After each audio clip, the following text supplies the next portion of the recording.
Good afternoon to all of you. Welcome, everyone. My name is Louis Baumier. I am the Executive Director of l'Institut d'Énergie Trottier. On behalf of l'Institut d'Énergie Trottier and the Transition Accelerator, I welcome you. Thank you for being here in the room and also remotely.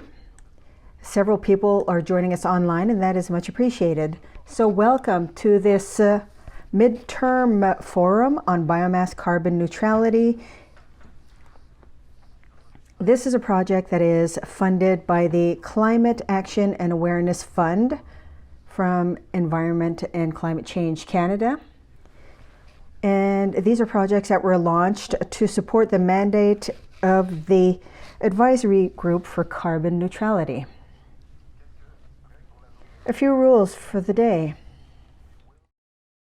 We will enforce schedule because we have a big, quite heavy schedule or quite loaded day, and by respect to people remote, we'll make sure that we respect this schedule.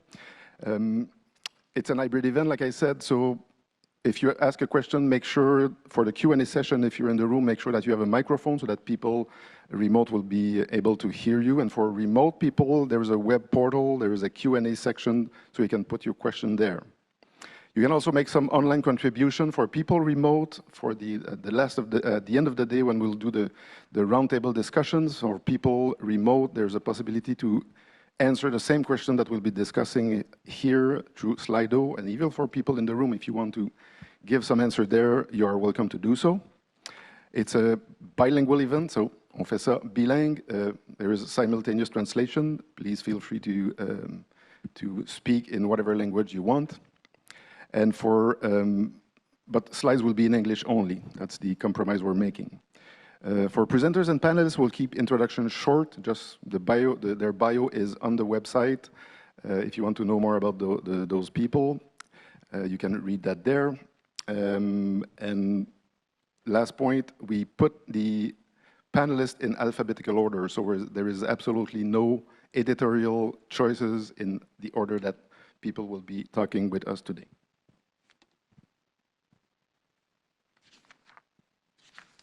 Since we're talking biomass and land, of course, there's like a natural link between all of that.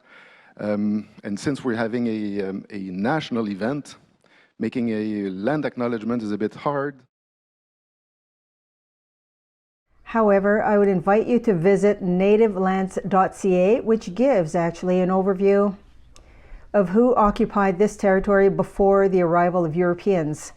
What's fascinating to see is that this territory was fully occupied. It was not a terra nullius, as the Europeans said, but they came here and there were some political systems in place, some governments and an economy that worked throughout all these people who were already on this territory. And it's probably when the European economy went from exploitation of fur or fur trade and raw material, wood, minerals, and also agriculture, that is where our relationship with the people who were here before the arrival of my ancestors started to get complex. And if we want to talk specifically of what happened in Ottawa, I'll talk about a recent event. In 1991, in August 1991, we launched the commission that we call the Erasmus Dussault Commission, which was on relationships with Indigenous people. And it's interesting to see that 8 months earlier, at the end of 1990, that's where we spoke about, or we launched the first Canadian plan for a healthy environment.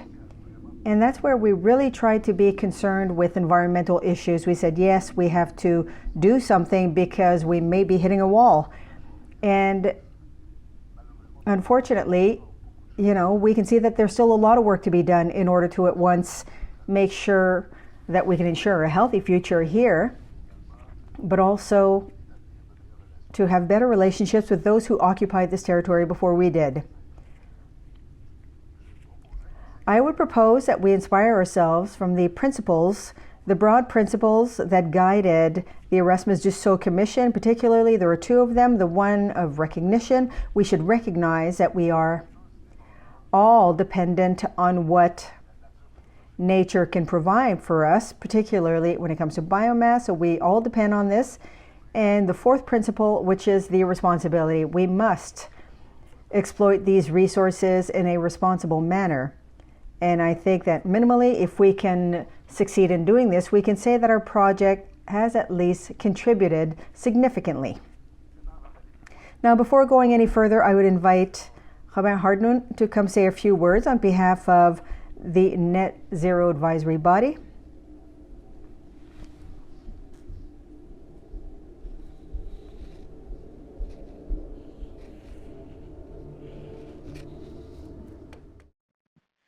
Okay. Thank you very much, Louis.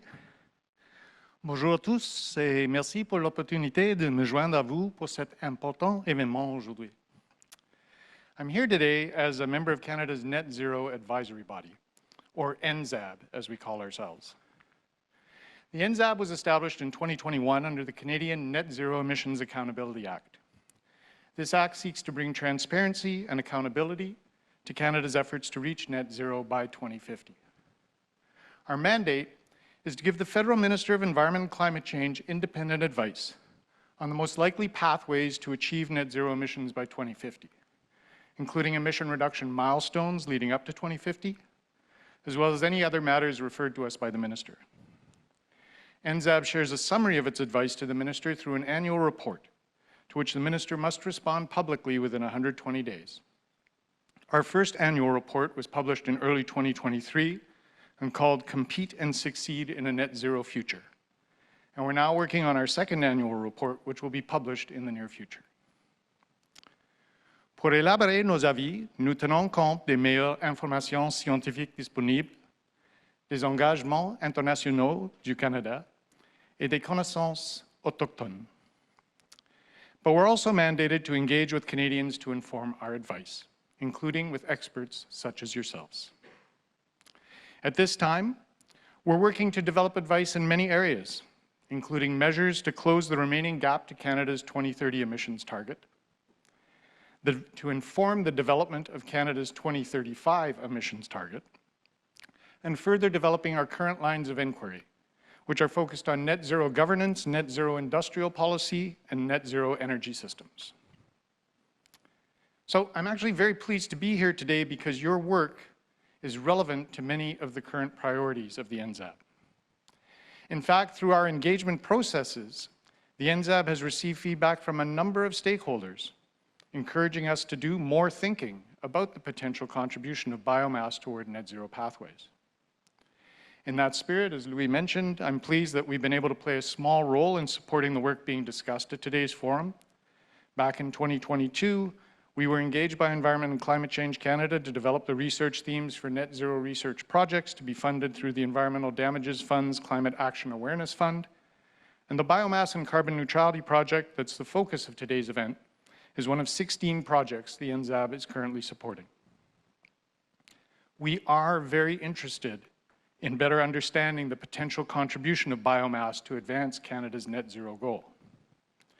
Now, we know that biomass is already a key component of some targeted policies to reduce greenhouse gas emissions, like the clean fuel regulations, or climate policies that incent the use of biomass in other areas, like policies on fuel blending, renewable natural gas, and wood pellets. So we all know that biomass is going to have a role to play, an important role. But it is important that we understand the environmental implications of biomass use, that we understand the size of the potential opportunities and the significance of the potential risks. For that reason, the main objective of this project, to develop a framework for the evaluation and comparison of biomass use in the context of the transition to net zero, is important for both Canada and the NZAB. So I wanted to share with you briefly 4 issues we're thinking about that I encourage all of you to reflect on in your discussions, and hopefully you can help us address as we continue to develop our advice for the Minister of Environment and Climate Change going forward. Firstly, yes, we are interested in understanding the potential contribution biomass can make to Canada's greenhouse gas emission reduction targets over the next decade and beyond. But just as importantly, or maybe even more importantly, we're interested in understanding where Canada should be focusing its efforts to maximize the potential contribution of biomass to meet these objectives. What are the priorities? Where should the focus be? Secondly, We're interested in understanding how we can accurately measure and verify the potential contribution of biomass to ensure that the benefits of biomass are both quantifiable and sustainable over time. Where we have more uncertainty, we need to back that up with more measures in other areas. So the less uncertainty we have, the more we can rely on it. I know there's more scientists in the room today probably than policy specialists. But a third area we're focused on and we're keen to understand is the challenges that stand in the way of maximizing the potential contribution of priority biomass uses. What are the potential solutions to those barriers from a policy perspective? And finally, we're keen to understand how the use of biomass to support our emission reduction targets can secure broad social acceptance, support progress towards an equitable net zero future, and advance reconciliation with Indigenous peoples. J'espère que vous pouvez constater à quel point I hope that you can see the extent to which your work that will be discussed today is important to help us to understand the role of biomass in the undertaking of carbon neutrality by 2050. We are impatient to participate in today's session, to find out more about what you are thinking, and to hear the results, the intermediary and final reports of your work. Et en fait, je suis heureux d'être ici aujourd'hui avec plusieurs membres du secrétariat de l'ENZAB. Nous allons vouloir vous impliquer pendant la journée pour en apprendre plus sur votre travail et ce que vous pensez. Au nom de ENZAB, j'aimerais remercier l'Institut de l'énergie Trottier pour l'invitation. J'aimerais aussi remercier l'Institut pour son leadership et j'espère que nous aurons tous une meilleure compréhension de la contribution de la biomasse. Si vous voulez en apprendre plus sur l'ENZAB et son travail, visitez notre site web à nzab.2025.ca. Thank you all for the work that you do and I am anxious to join your discussions. Merci pour tout le travail et j'ai bien hâte d'avoir des discussions productives. Thank you.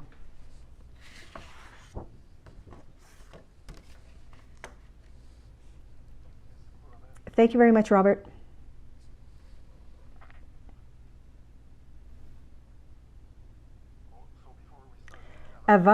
Before we start the first discussion, several have already asked me, well, why is the program as it is? And I have said to those who worked in workshops, you know, I started this project with one certainty, and that is that there wasn't enough biomass to do all the projects that were being announced. And now I would like to say that there's one certainty, there are two realities as well. The first reality is that the quantities are limited. That's a reinterpretation of my certainty. And not only are the quantities limited, but we also don't necessarily know what will be those quantities over time, quantities that we can use sustainably. And the second reality is that the efficacy with which we can transform biomass is limited. And the gains, the efficiency gains that we can do in that transformation are also limited. But now, if we want to use more biomass to provide more services, well, we have two paths that we can follow. And that is, well, increase operations, so the scale up, which would help us, or which means that we have to go get more biomass. And if the biomass is not sufficient, well, we have to work on the question of efficacy. We will be limited by these two big axes. So that is the presentation of the program of the forum, elevator pitch version, I would say. Of course, these diagrams are not to scale. This is just a representation that is pseudo-artistic. Now, I want us to save a bit of time because I know that there will be some discussions that will take more time. So let's start with the first panel. We will talk about the issues, regional and national issues. So the panelists of the first panel, please come on stage. My esteemed colleague, and also the one behind all of that, the one that has been the main author of the white paper and the one that make all those great information research possible. Merci, Roberta. Voilà.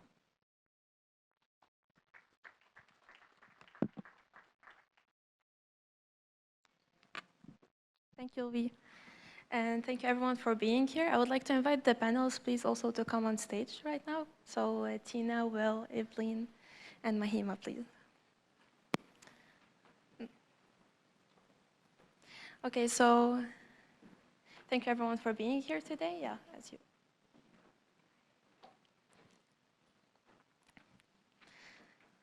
So before we start the panel discussions today, I would like to start by presenting briefly the main objective of the project and what we've done so far in the first phase of the project.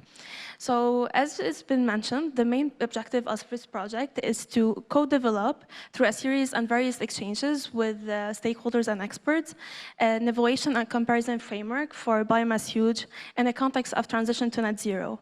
So in this project, when we're talking about biomass, we are including all types of biomass. So either from the forestry sector, the agriculture sector, and also the urban and rural waste. So either the organic residues or the end-of-use food, for example, from construction, renovation, and demolition. So why do we want to develop an evaluation and comparison framework?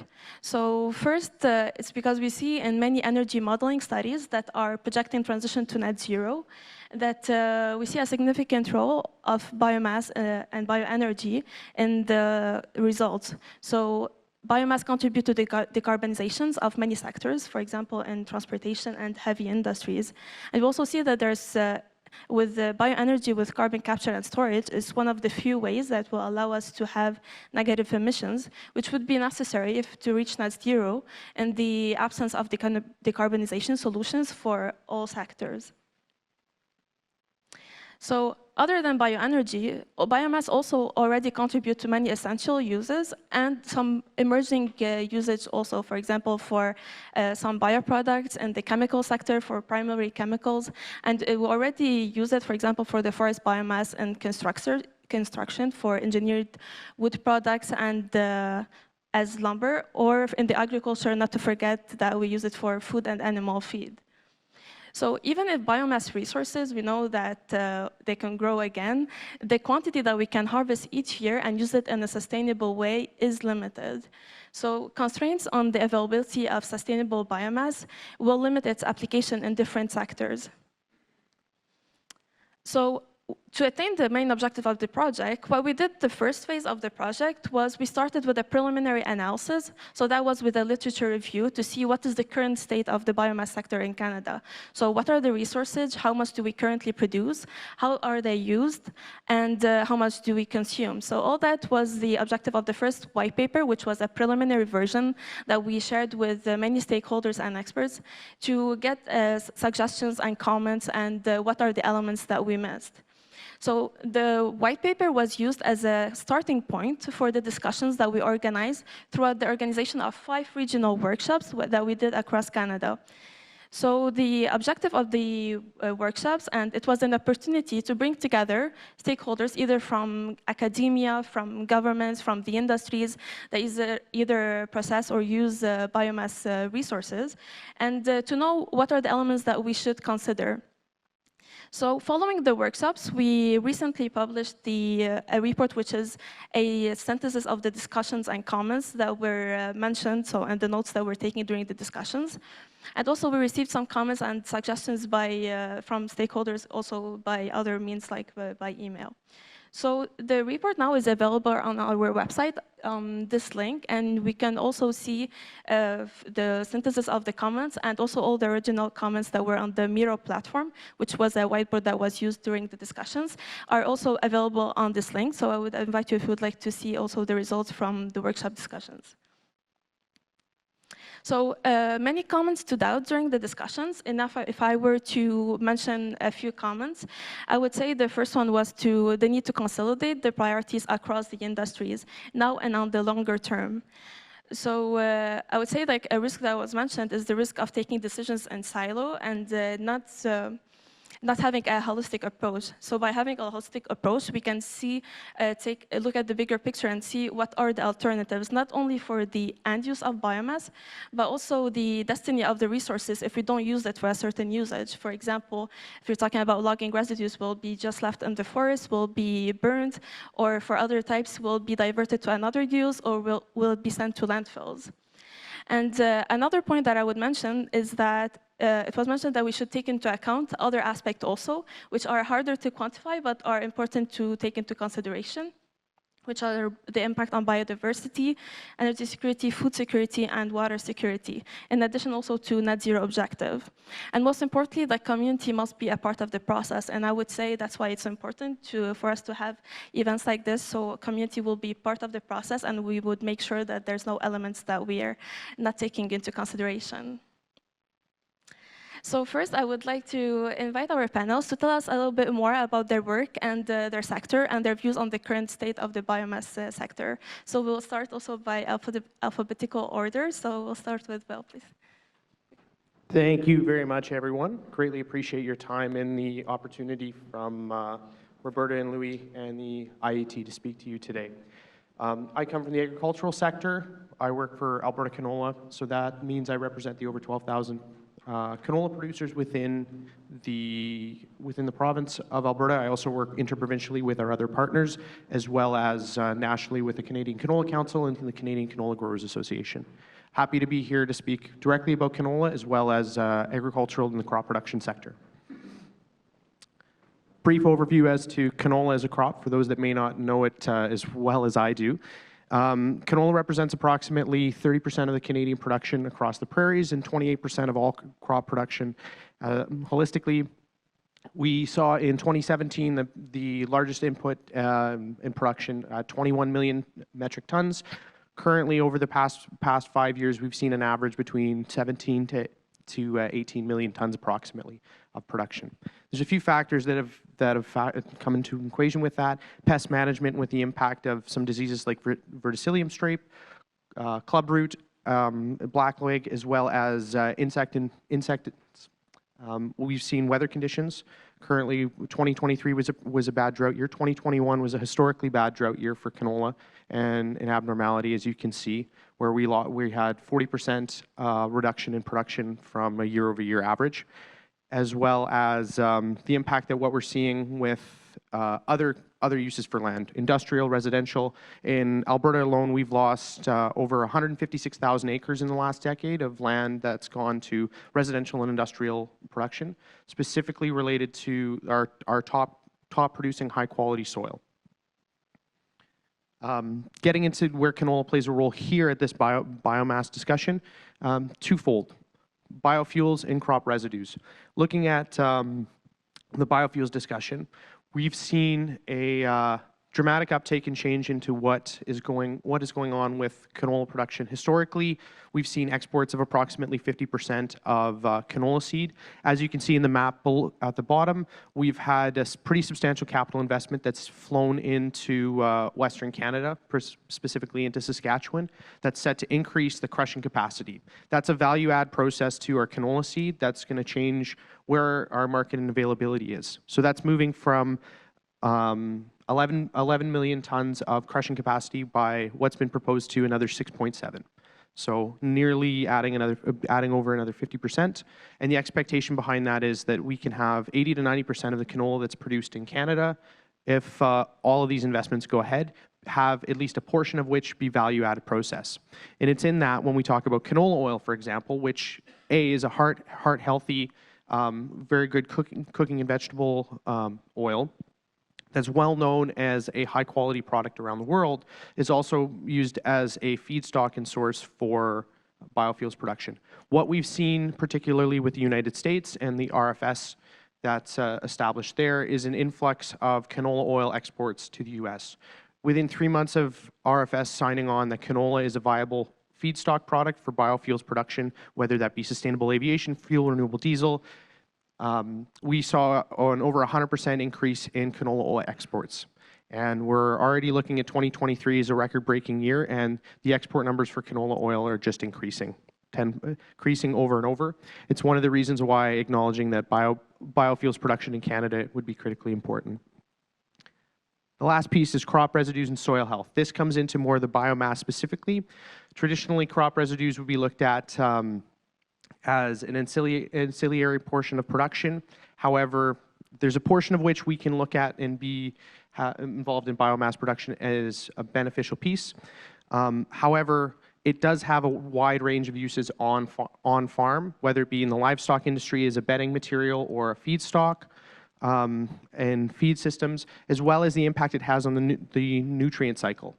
So what happens is if you're pulling off crop residues for other uses, you're going to have an impact on the nutrients available for crop production. This is one of the big things that we talk about, and I can elaborate a little bit more in the Q&A and over the course of the day, of looking at standards and policies, not just in a vacuum, whether it be with Ag and Agri-Food Canada or Enviro and Climate Change Canada, that consider the impact of agriculture is there for food production first and foremost, and it's critically important that we're meeting basic human needs for the role that Canadian agriculture plays in the world.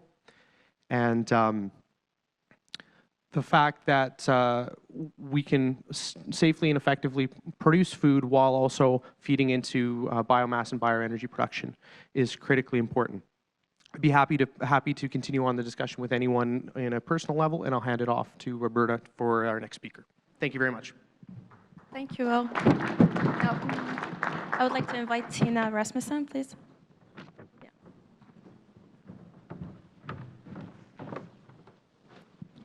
Good morning, everyone. Pardon me, and thank you for the invitation to be here today. I have to forewarn everybody, I'm not a PhD, I'm not a scientist, I'm a practitioner.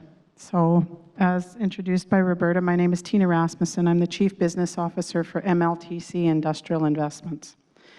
MLTC Industrial Investments is the economic development arm of the Meadow Lake Tribal Council. Our traditional ancestral lands reside in northwestern Saskatchewan, and I mean the entirety of northwestern Saskatchewan. We have 9 nations that make up the Meadow Lake Tribal Council. There's the logos for each of our nations. We have 5 Cree nations, 4 Dene nations, which is a feat in itself. You're talking about distinct dialects, languages, cultures that have come together for well over 40 years and have thrived together and have continued to work together on all of our social programs, but also on our economic development programs. My communities reside in Treaties 6, 8, and 10. We sit at about 17,000 members that we represent. I myself come from Flying Dust First Nation and have been with the Meadow Lake Tribal Council. I worked many years as in the provincial system as a chief administrative officer for a municipality, but a number of years ago I came back to the Meadow Lake Tribal Council when they began to move into the area of renewables. So Meadow Lake Tribal Council, our leadership, our chiefs of our 9 nations, identified that, well, over 40 years ago, we bought a sawmill. What did I do? It's still there. It's still there, it's just not there? Okay. Over 40 years ago, we bought a sawmill. And the reason for purchasing that sawmill was to create opportunity for community. Our nations live in the middle of the boreal forest. There was no other industry. There was no other way to create jobs, to create economic prosperity in our communities. So our nation bought North Sask Forest Products 40 years ago. Through that creation or purchase of that facility, they were able to take control of forest management. You see the picture up in the left-hand corner of sustainable forest harvesting. That is at the center of what we do as Indigenous people, our responsibility. Because we're not here, we're all here on borrowed time. The land is not ours, the land is our future generations' land. So our responsibility as nations was to ensure that we were managing that land appropriately, giving back to it and leaving it in a better condition than what we found it. We couldn't do that if other industry was just coming in and managing the forest on our behalf, and us not having an opportunity to have a role in that. The other big piece of it was economic prosperity and job opportunities for our communities. I'll just say really quickly, if you go down to the bottom, North Sask Forest Products, that's the current layout of Canada's largest 100% Indigenous-owned sawmill. And quite frankly, it's North America's largest 100% Indigenous-owned sawmill. We produce 150 million board feet of lumber on a yearly basis. We missed a piece, though, when we were doing this. In the sustainable forest harvesting, there's a big piece. There's probably 25% of that tree that comes in and is used to make lumber, but 25 to 28% of it ends up as waste.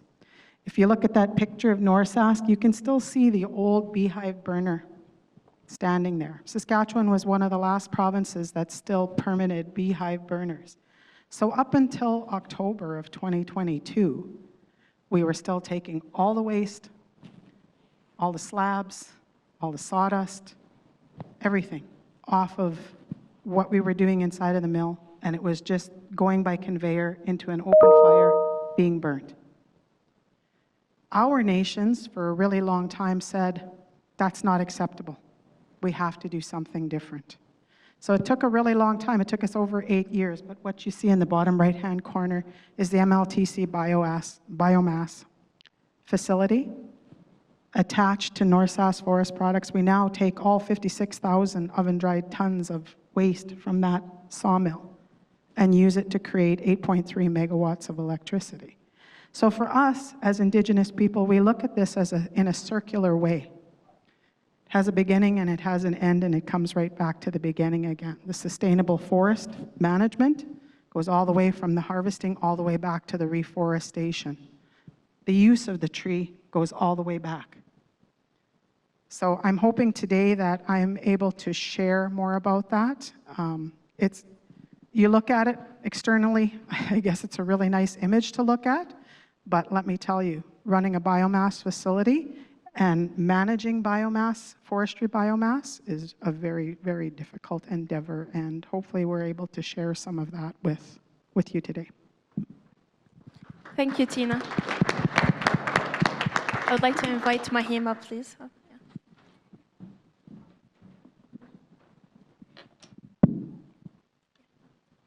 Hi, good morning, everybody.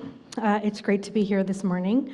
My name is Mahima Sharma. I work as the Vice President of Innovation, Environment, and Climate Policy with Forest Products Association of Canada. Oh, my slides are not. Oh, I just pressed. There we go. Okay. All right, so Forest Products Association of Canada is the national trade association that provides the voice for wood, pulp, paper, and wood-based bioproducts, both nationally and internationally, in government, trade, and environmental affairs. The topic of this panel today is national and regional challenges. I think it's important to first highlight what are some of the opportunities that forest biomass can play towards the transition to a low-carbon economy before discussing what the challenges are that prevent us from reaching the full potential of each of these opportunities. So with Canada being home to 9% of the world's forests, the forest products industry directly employs 205,000 people, plays an important role in the Canadian economy, and plays an essential role in the transition to a low-carbon economy. There are 3 key pathways that we must consider when we think about how the forest products sector can help reach net zero goals. The first one is reducing direct carbon emissions in forest products sector operations. The second one is reducing emissions in other sectors and the built environment by substituting out more energy-intensive materials and non-renewable products for forest products. And the last one is increasing the resilience and carbon sequestration capacity of Canadian managed forests. So I'm going to spend my time talking about all 3 of these points, but a particular focus on the first 2, because these are the areas where we have the most degree of influence. So as we consider the full life cycle perspective of the sector, I'll be focusing mostly on mill operations and substitutions in my opening remarks.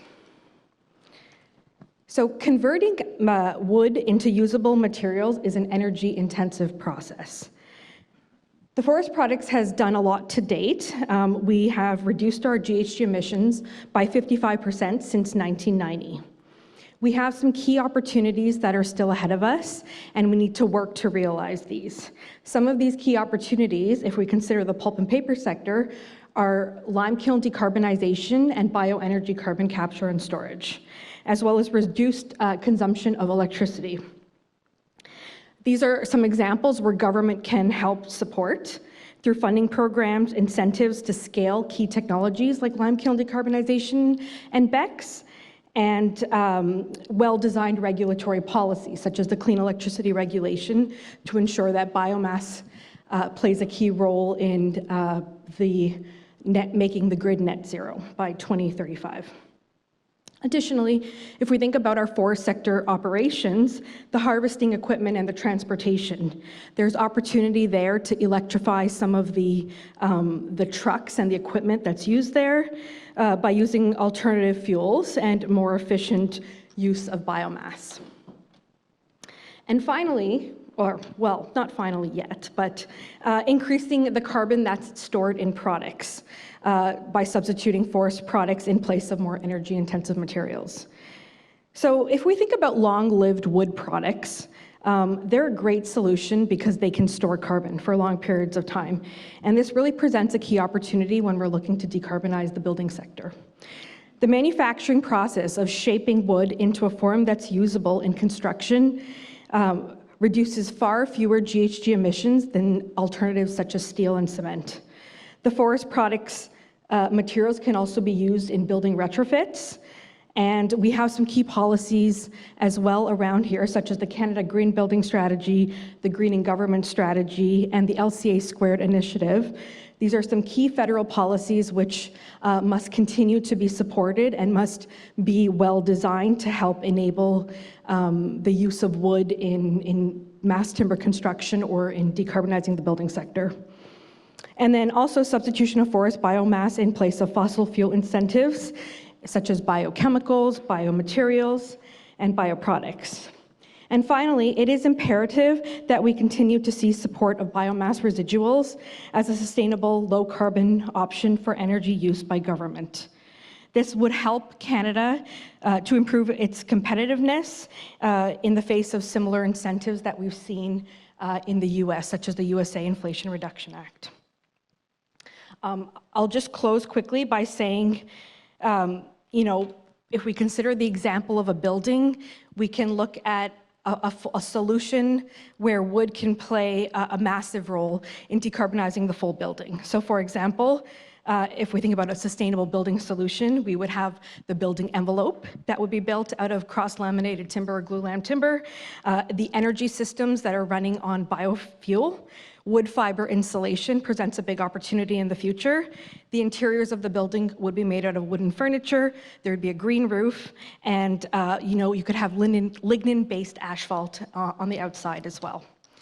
So the timing is right for these, for all of these actions right now, because the federal priorities right now include an affordable housing issue, as well as supporting Canada's transition towards a green economy, while also supporting the creation of good jobs. Thank you. Thank you, Mahima. Now I'd like to invite Evelyn Tifo, please.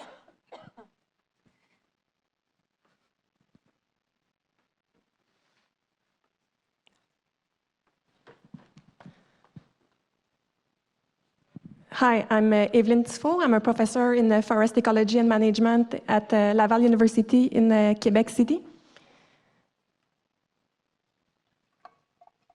Oops.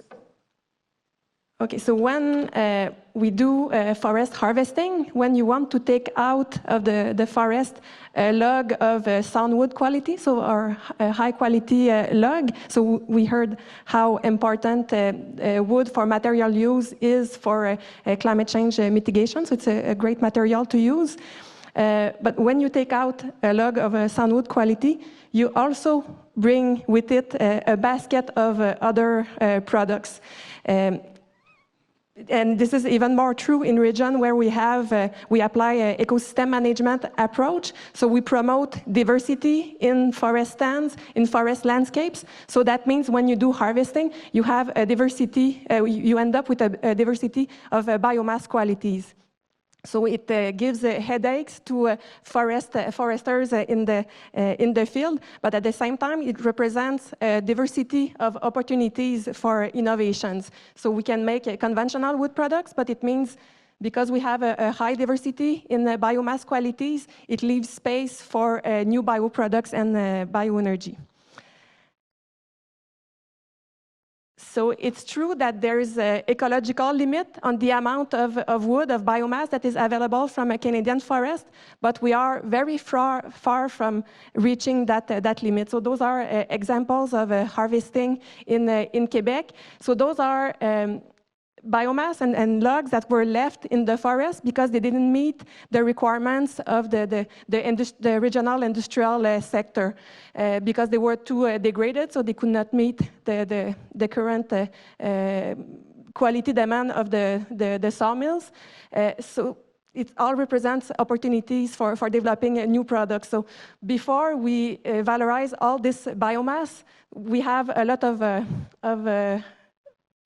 of work to do, so we are quite far from using all that wood. So before we reach the ecological limit of forest, I'm confident that there is a lot of place for development of new bioproducts and bioenergy. And I have a PhD in forest ecology, so when I see that, I'm quite confident.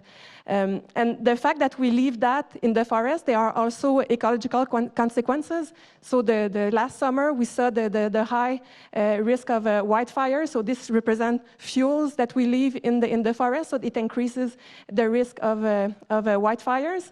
And also, even in the absence of a fire, there are consequences of leaving that much wood because it makes the regeneration of the forest stand much more complicated and costly. So when you have a diversity of biomass takers in a given stand, it makes all the silvicultural and forest management decisions all easier. However, there are ecological consequences with the forest harvesting. So it's true if you want to take biomass for bioenergy, so it has raised specific concerns from environmental groups, but those concerns, they are also shared with other wood products. So yes, going into the forest landscape, managing forest landscape can have ecological consequences. So you can have negative impacts on the biodiversity, on soil, on water. But luckily, we have lots of research, great data in Canada, and great guidelines, and quite stringent regulations to prevent most of the ecological consequences. And there are a lot of long-term field studies across Canada that can help inform better forest management practices. So yes, adding new products to the basket of wood products, adding biofuel, bioproducts, can increase the worries, the social concerns towards forest sustainability, but you can be ensured that we have lots of research and data to manage that.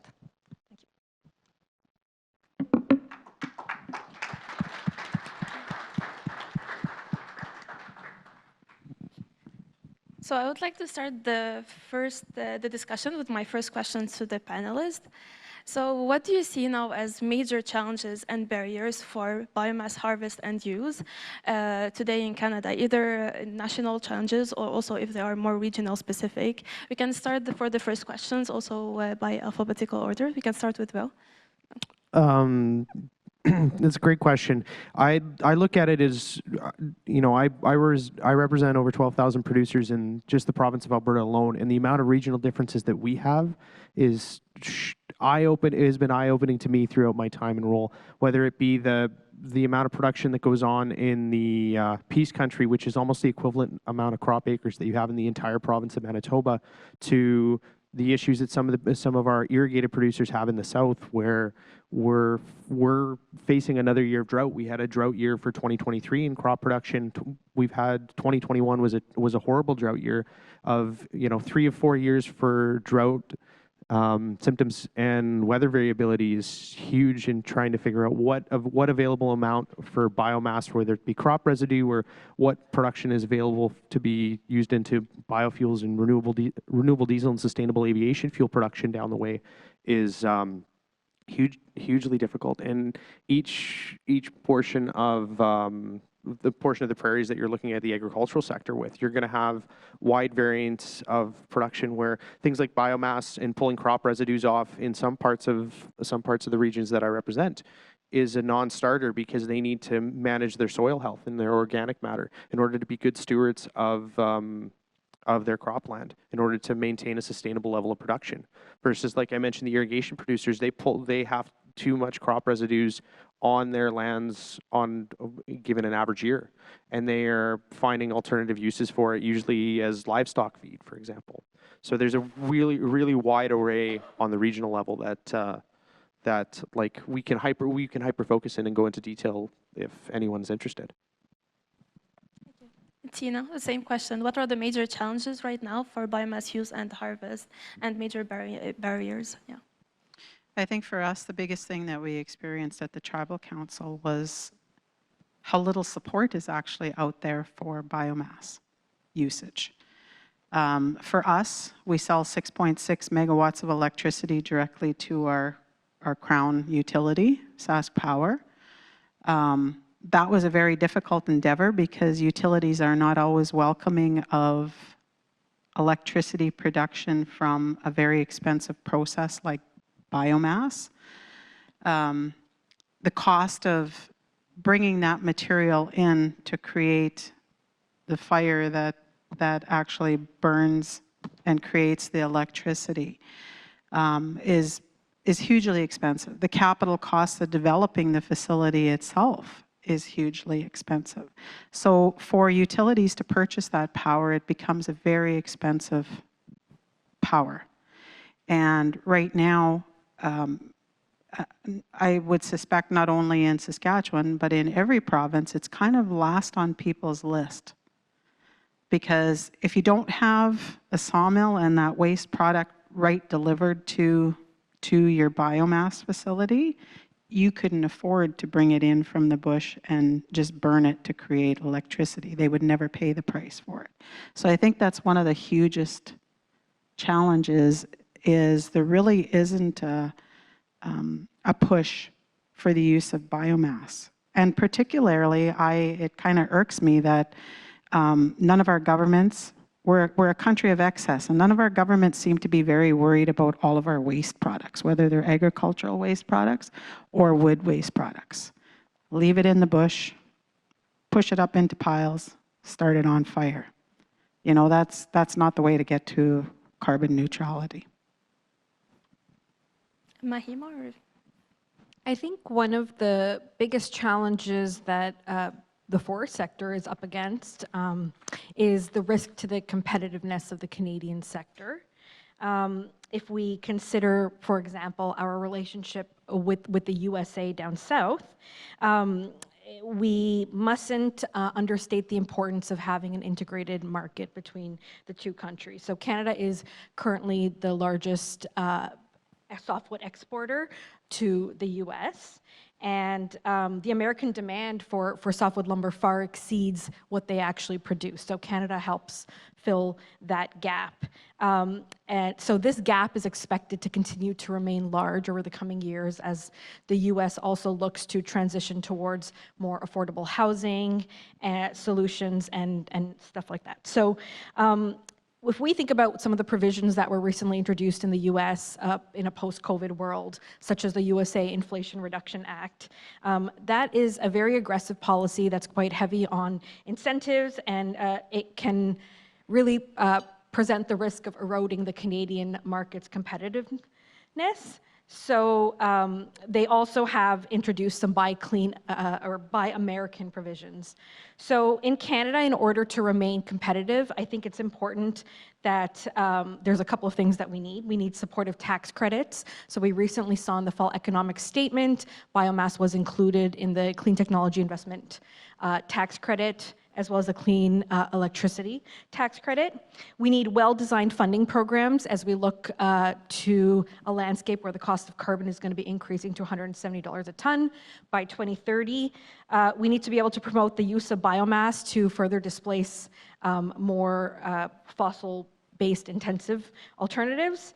Keep innovating and diversifying export markets is critical. And finally, establishing a national roadmap for the forest product sector so that it can ensure to play in all of these different spaces. Thanks. Evelyn, same question. Yeah. I think I'm thinking about last summer with the high number of wildfires. So there was a worry about will the Canadian forests of the future be able to still supply wood for our needs. So that include conventional wood products, but also new products. I said that a lot on the radio last summer. What we know is that the Canadian forest will change in the future under climate change and under increased natural disturbances. But it doesn't mean that the forest will disappear. It will just mean that the feedstock will be different.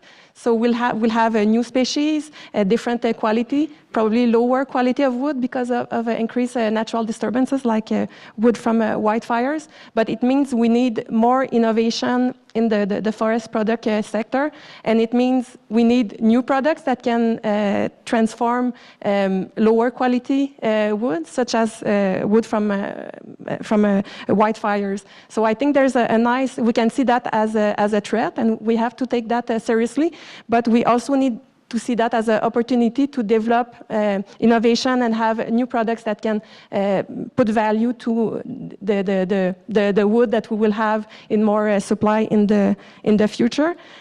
And I would say that currently we are developing plans to help increase the resiliency of forest landscapes. Say, okay, we have to plant different species and stuff like that. So we make a lot of plans around that. But that means we need to go into the areas that have been affected by natural disturbances. So we need wood takers of the degraded wood that we have in high abundance this year. So we need the people that can transform this wood. Otherwise, there will be no plan for adaptation of forest landscape. So we need to be able to go in the forest and harvest this wood and put a value to it. So it's an emergency to find ways to transform this wood. Thank you. So yeah, my second question is around biomass availability. So Evelyn mentioned for the wildfires, we know that there are a lot of factors that we consider that they add uncertainties about how much biomass will be available. So I would like to ask you, do you currently see any major transformations? Is there anticipated changes for biomass availability? So for supply, it can either be either with the environmental factors such as wildfires and drought for agriculture, or also for other factors, for example, increase in demand or other reasons, for example, regulatory changes. So who wants to start first? Okay, sure. I can hop in on that. Yeah, your points on the Inflation Reduction Act, critically important for agriculture in the biofuel space, because what we've seen. Our biofuels feedstock that's produced in Canada is flowing into the U.S. because they're setting up their policy and their regulatory system for the capital investment that we look at in the long term. Again, whether we're looking at as renewable diesel, whether we're looking at sustainable aviation fuel, these are large-scale capital investments that aren't businesses that are set to run for 2, 3, or 5 years. These are 20, 30, 50-year investments in facilities that are going forward. I look in the backyard with what Imperial Oil's done of their renewable diesel facility that they've signaled to the marketplace and said they're expecting to put 1 billion liters of renewable diesel into the Canadian fuel systems, which is a great step forward for where we need to strive towards.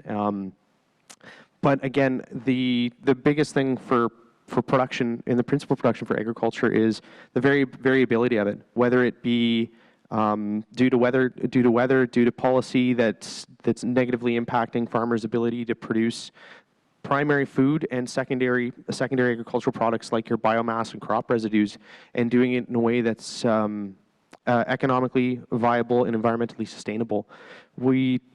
One of the hot button topics in agriculture over the past couple of years has been the emission reductions push that was put forward for 30% emissions reductions from synthetic fertilizer usage. While I am the first one to say that I think every farmer doesn't want to increase their operational cost any more than they have to, and there's been a ton of innovation that people don't talk about in the industry as to how they're applying fertilizer, how they're growing their crops to be as efficient. I was at a drought conference last week in southern Alberta talking about the usage of AI to efficiently and optimize the amount of water that's put on irrigated lands in order to maximize their whatever water allocation that they may get this year, given some of the circumstances that we're facing for this year. But that type of leading edge innovation is harnessed throughout agriculture, and it's never talked about.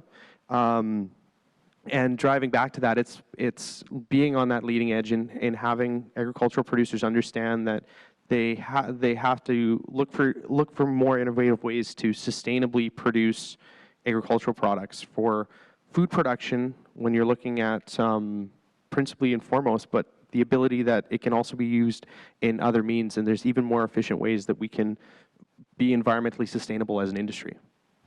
Thank you. Anyone like to answer also the same question? So for biomass availability, yeah. Is there any anticipated changes for many reasons, either environmental or other? Yeah. Well, I think there's a perceived competition between biomass usage.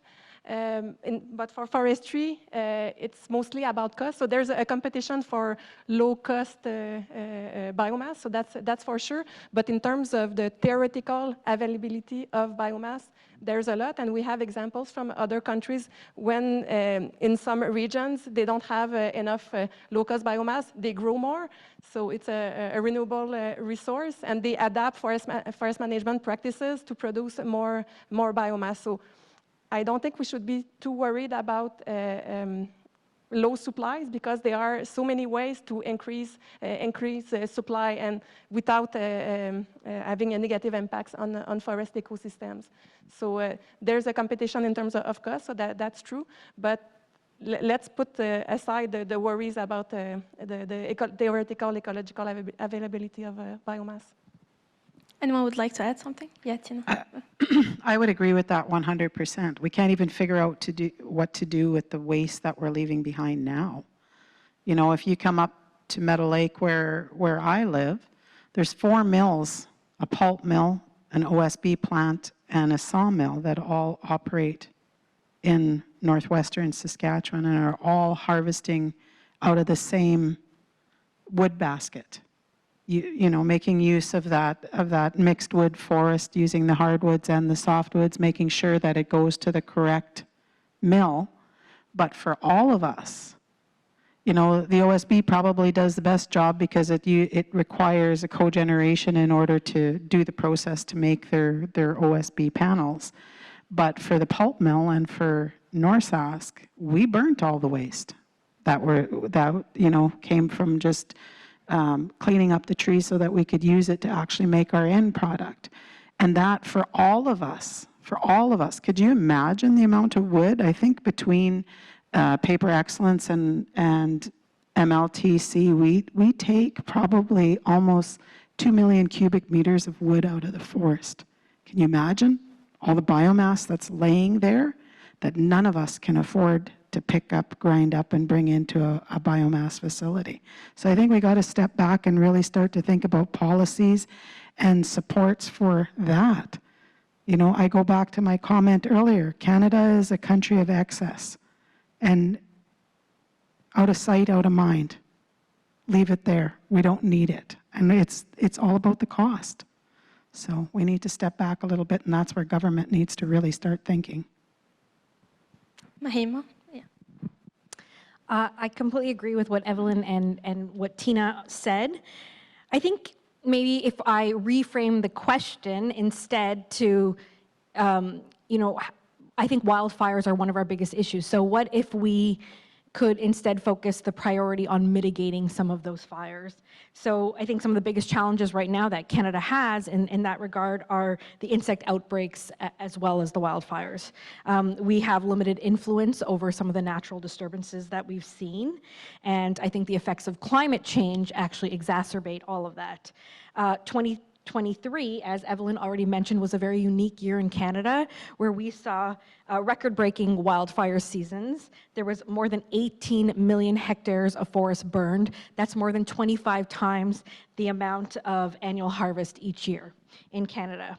So it's really important to increase climate resiliency. or forest resiliency, and this could be done through climate smart forestry practices implementation. Our friends in the Nordic countries have adopted a lot of these practices, and while we can't replicate the exact same thing that they did here, given the size of the country that we live in and the different jurisdictions within Canada, there are certainly a lot of things we can learn from them. And yeah, I would just say that the forest sector in Canada stands ready to work with the federal government on a bunch of these different initiatives to help support fire mitigation, whether that's through the National Adaptation Strategy, improved fire shed mapping, and providing funds and tools to municipalities and Indigenous communities to help fireproof their communities. Thanks. Thank you. So before my next question, I would like to mention that after that, I will take also questions from the audience. So if anyone would like to answer any questions, ask any questions. I don't know if there's the microphone. Okay, great. It will be with Simo, so just let him know. And also for the people who are watching online, you could also put your questions in the Q&A, and I will take them after. So I would like to ask one more question to the panelists. Since the objective of this project is to co-develop an evaluation and comparison framework for biomass use. So I would like to hear your opinion more about what is the value of biomass resources, either for the community, the ecosystem, the economy, and the net zero objective, and what we should not forget when we're talking about evaluating biomass usage for different reasons. Yeah. So who wants to go ahead? Yeah. Sir, Mayo. Okay, so I think the forest product sector is in a unique situation to make a very significant contribution to Canada's net zero goals. Simply put, there is just no path to net zero without the forest product sector and without biomass. With the rapid adoption of new technologies with the appropriate investments in the sector, new enabling policies, the forest product sector can contribute between 18 to 46 million tons of carbon reduction emissions each year annually relative to the current state. Additionally, as I mentioned before in my last response, having climate smart forestry practices in place can also help to make our forests more resilient, which means less fires and therefore less GHG emissions released from the forest. So I think it's very important that in order for all of this to happen, there needs to be really strong collaboration between all partners, provincial governments, federal governments, industry, academics, and all of that to ensure across the full value chain so that, even as we consider disposal of wood products so that they don't end up in landfills, but rather education to find out what are some of those, education and research to find out what are some of those alternative uses for wood so that we don't need to throw them into landfills when we're done. So yeah, I think Canada's forests have a real opportunity for a sustainable future in Canada. Thanks. Thank you. Evelyn, sure. Tina. Yeah. No, Tina, go. I would just add to what Mahima is saying and just flip that a little bit and look at it from the community perspective, from the Indigenous perspective. So where are the forests? My homeland is where the forests are. Who are the most economically depressed people in this country? Indigenous people are. Where is there an opportunity for economic reconciliation rather than industry taking a resource, creating wealth for the industry and removing that wealth from the people? There's a huge opportunity here to create community wealth and community involvement by working alongside the Indigenous people. There's also, when you begin to talk about net zero, who understands about that? Indigenous people understand about not taking more from the land than the land can manage and putting back more than what you've taken. So I think there's a real opportunity here as we move forward to net zero to begin to look at carbon, the uses of carbon, and especially the use of biomass to create opportunities. And Mahima said it very well when she said all of those things need to be in place, all of those supports and everything need to be in place in order to create that. But there's a human side to the use of that biomass as well. You know, there's a very, very, very large piece to that. And sometimes we get caught up looking at the economic side of it. Even us as Indigenous people, we couldn't create our biomass facility if it couldn't support itself. How could we run it if it couldn't support itself? We leave and burn that biomass in the bush because we can't afford to bring it to our facility. You know, so I think we have to look at this more in a circular way when we're beginning to look at doing some of these climate smart initiatives and looking at all of these different types of opportunities that are available for us. Thank you, Evelyn. Yes, I agree with Madame Rasmussen. I think the social demand towards forestry in terms for the people living on the land, like the indigenous communities, but also the social demand from people living in the cities. They also have high expectations toward the forestry, so it's a high bar, but I think we can meet that. I wanted to say, in terms of what should not be forgotten, the forestry, it's a diversion process, so it creates a lot of different products. So right now we have the conventional products, but if we add the bio products or biofuels, you have to take into account this divergent process, so you cannot look into isolation, the life cycle analysis or the carbon balance of just biofuels. So a lot of scientists, me included, we have done that and just look at the carbon depth of bioenergy, not taking into account that there are other products that come out of the same forest hectare. So it will make life cycle analysis and carbon balance calculations much more complicated if you take that all the products together. But we have to do that, otherwise it makes for unfair conclusions toward bioenergy and bioproducts. So I think we have to embrace this complexity. I think the same for agriculture. You have several products that come out of it. You have to take that into account. Well, Yeah, I was going to say I wholeheartedly agree from the agricultural sector of the impact of carbon sequestration that goes through in some of the management practices where you see the impact of no tillage over 20 years where soil health and organic material in soils have improved. You know, the qualifications and getting at the quantifiable metrics that seem to be so important to make those decisions when you're talking about carbon intensity. I know there'll be more discussions later on that, are critically important, and in the industry of agriculture and crop production haven't been taken into consideration for far too long. I look at it as again, the piece for biomass is, in terms of, I hate to use it in economic terms, coming back to it, but a secondary product as opposed to what we're principally doing with agriculture is there to feed the world. And as you know, in the developed nation that we have in Canada, we don't have the same level of food insecurity that's seen globally, and the impact that Canadian agriculture and Canadian crop production has to not just feed our own citizens, but feed people across the world, and the role it has as we talk about climate change and moving forward into it. Canada is uniquely positioned to be one of the few top exporting nations for agriculture and crop productions that can potentially have beneficial impacts from climate change of longer growing seasons as opposed to a majority of the other regions. So it's one of the unique situations where if we forget about agriculture, and I use this phrase a lot with my coworkers, and if agriculture isn't at the table, whether it's environmental or it's sustainability, food security, it ends up being on the menu and being left behind.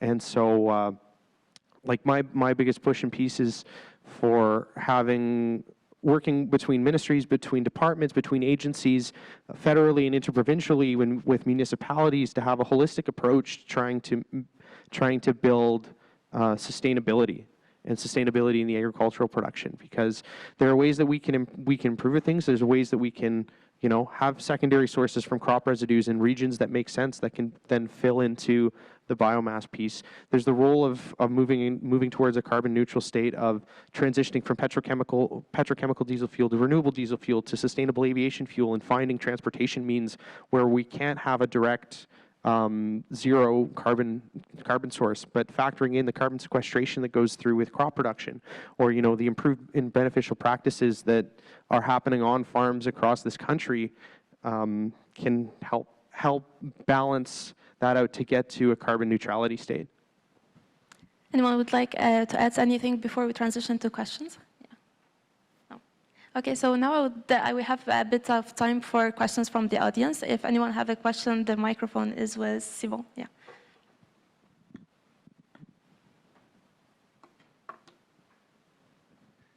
Hi, Fred with Advanced Biofuels Canada. I really like the format of this panel. Like, it's leaving a nice amount of room for discussion. So just want to acknowledge that. But the question is around, we're all talking about sustainability, we're talking about responsibility, we're talking about stewardship management, whether it's in the forestry sector, the agricultural sector.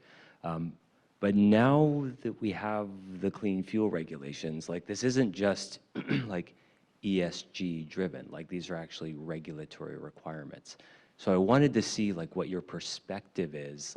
Does the fact that those are required in regulation, does that change the discussion around biomass's suitability for energy and products now that we're not committing to things in the abstract, we're not sort of touting our green credentials, we're actually required to do these things for our national LCFS, which is the CFR. So kind of looking for a reaction for how does the CFR's LUB criteria actually work in practice, and how is that, impacting your industries? We can start with Mahima. Sure. Thanks, Fred, for the question. I would say the clean fuel regulation has been a really interesting one as we've watched the development of the reg happen over the past couple of years. The forest sector recently did get clarification on the land use and biodiversity criteria in regards to how several of the different types of biomass would be treated, and those were all very helpful to know. Particularly, for example, the biomass that is exempt from having to, do the declaration and all of that. So we've seen some positives. But the short answer to your question is, I think it puts a requirement in place that gives an opportunity for the forest product sector to play more of a role. I think these opportunities already existed before the clean fuel regulation came along. However, it just opens the door for more opportunities.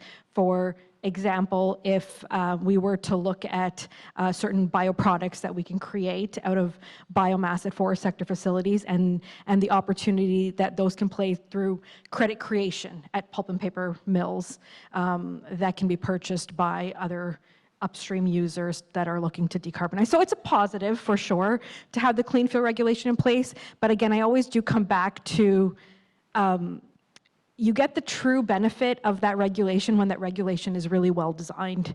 And when a regulation is not well designed, that's when it creates more barriers actually than opportunity.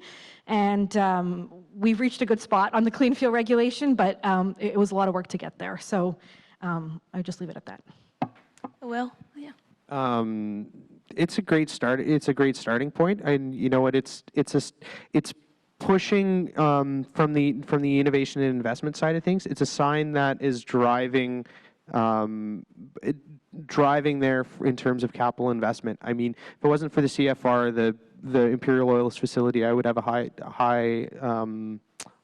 I would highly suspect that would never have been completed, right? But it's not, it on its own isn't going to save the day. It's a collaborative effort and continuation upon that that's going to drive more innovation and the investment where it gets to a commercial viability level, where it's economically viable to put in these facilities, and it makes sense financially that when you're sitting in meetings with VCs or petrochemical engineers with their PhDs that are designing new ways and new technologies to handle biomass and be more efficient with it. It's all great, but the supportive regulation is there, but it still needs to continue to move in that direction in order to drive more investment, more development, and make it a bigger industry than it is today. Thank you. Anyone would like to add to the question? Okay, so we have time for another question from the audience. I don't know if there's questions online too. Yeah, I see a hand there. Yeah. Hey, Jean Blair with Churchlight Bioresources. I guess one comment and then I've got a question, mostly probably for Tina. I would just say with the clean fuel regulation, I think there's a major sort of missed opportunity there for biomass when solid biomass fuels were not included. The question though for Tina is around the power purchase agreement with Sask Power. So I'm wondering sort of how did you end up coming to an agreement that worked for both parties? And I guess sort of on top of that, in the end, did they end up valuing things like the reliability of biomass power, the fact that you don't need batteries to back it up, it's dispatchable, it can be your baseload power. Did those things factor in when you came to an agreement? Yes, absolutely, it did. I think Sask Power very much looks at our biomass project as a pilot for them to understand how this actually can and will work as well. But you have to understand, as a Crown utility, they're very, very stuck to pricing, right? So that's the bottom line for everything. It's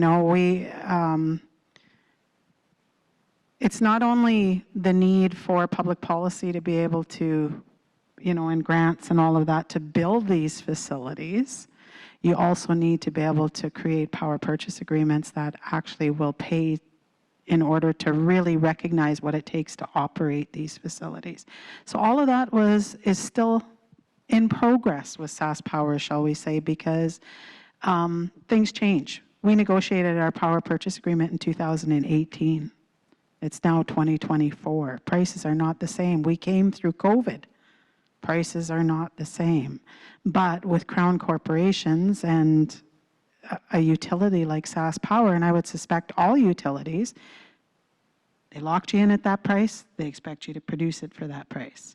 And if that becomes unachievable, then you've got to reopen and renegotiate your power purchase agreement. So I don't know that biomass has been a good experience for Sask Power, because in Saskatchewan we still have coal plants that are producing electricity at 5, 6, and 7 cents a kilowatt. Or they're using the abundance of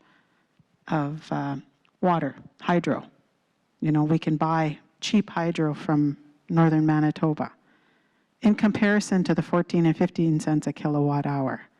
So there has to be some real change, and the idea or the talk around policy, and regulation is very important, because that requires a utility like Sask Power to do something different. Sask Power never even really considered renewables in Saskatchewan, until the last couple of years. Now all of a sudden we've got 400 megawatts of wind going in and 300 megawatts of solar going in the course of a year. So it's very much the same way with biomass. It's got to be looked at in a circular manner, and there has to be the policy piece. Government has to put a little bit of pressure on them, because they're never going to look at it because of the cost of it. And there's no way, I don't know how you can get away from the cost of it. But on the other side of it, it's a renewable resource. You're creating electricity from a renewable. Standing alone, it's net zero. It does exactly what it says it can do, and then you add carbon sequestration to it, and you drop things the opposite way. So it definitely is the future for us in terms of carbon, but everything's got to get right to actually make it work. Thank you. I see the time is up, so before I end the session, anyone would like to add a final remark? Okay.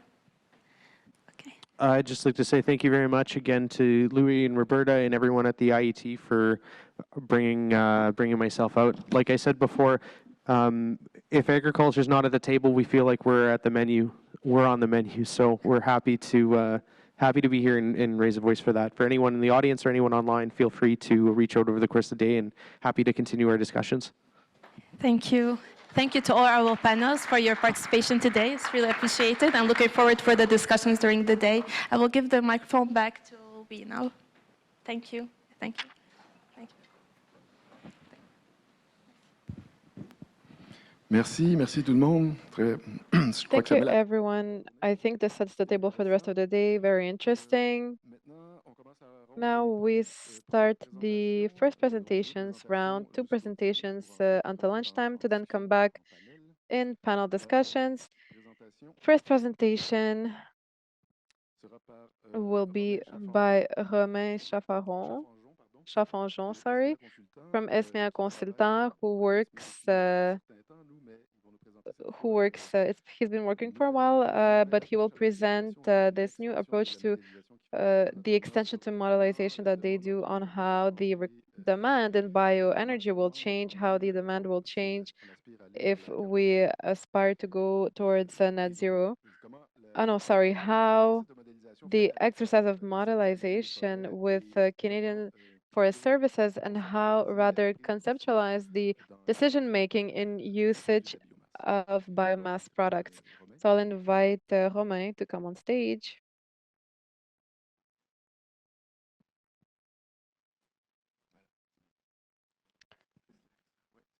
For the slides, it's right here. Thank you.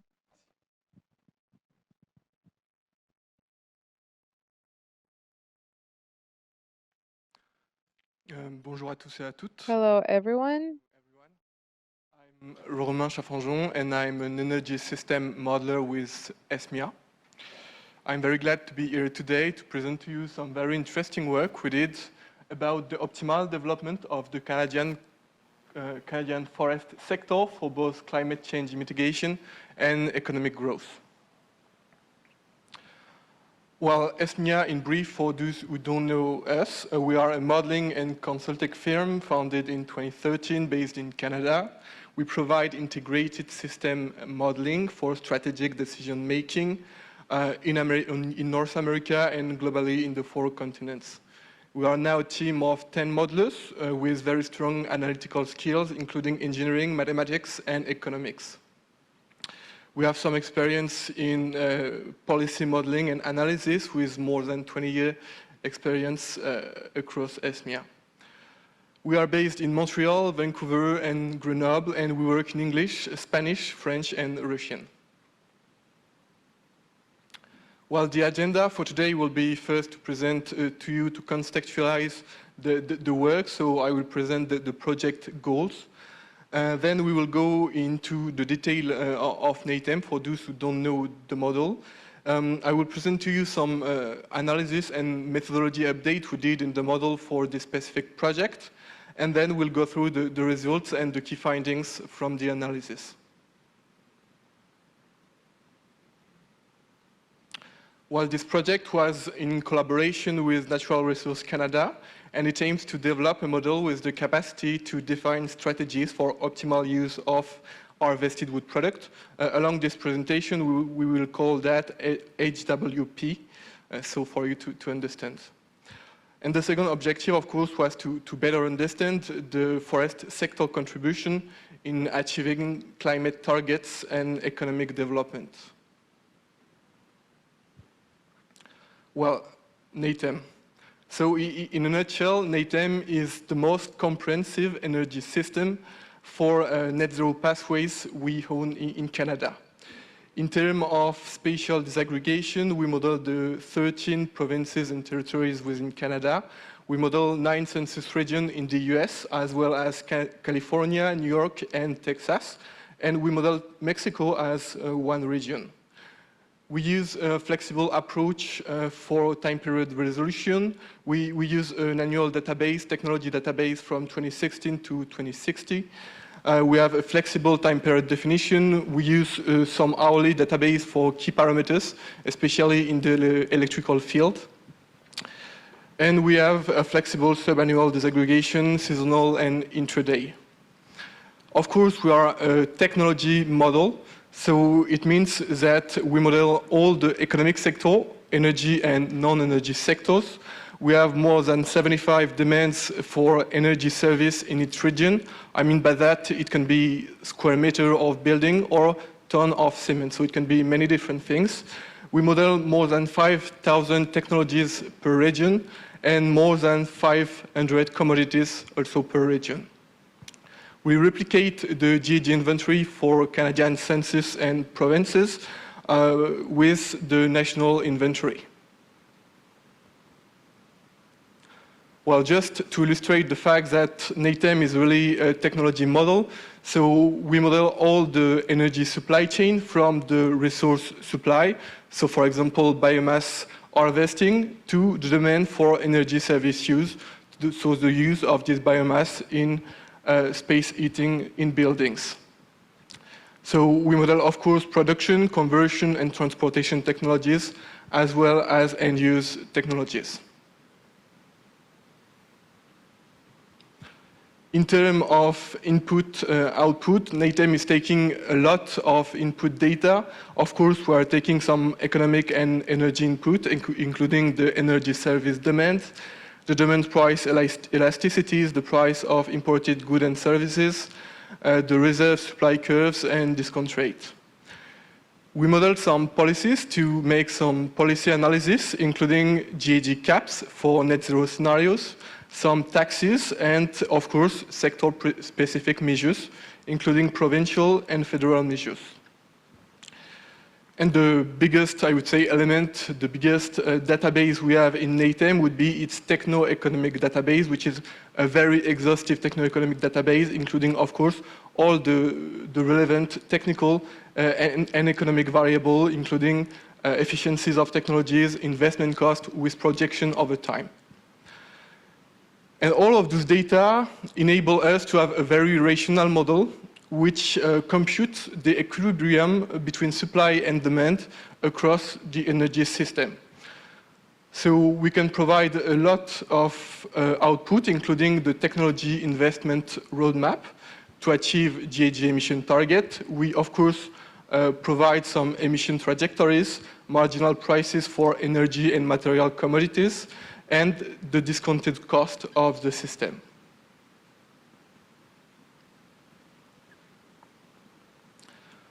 Well, for this project, we did a lot of development. Actually, NATEM is a constant development model.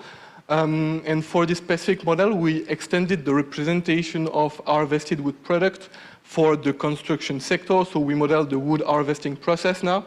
We model also the wood processing mills, and of course the construction, domestic demand, and international export.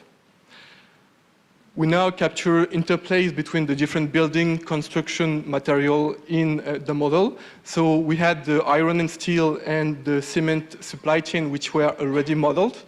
We now integrate the wood supply chain, and we linked all of those materials into the construction model, into the construction sector.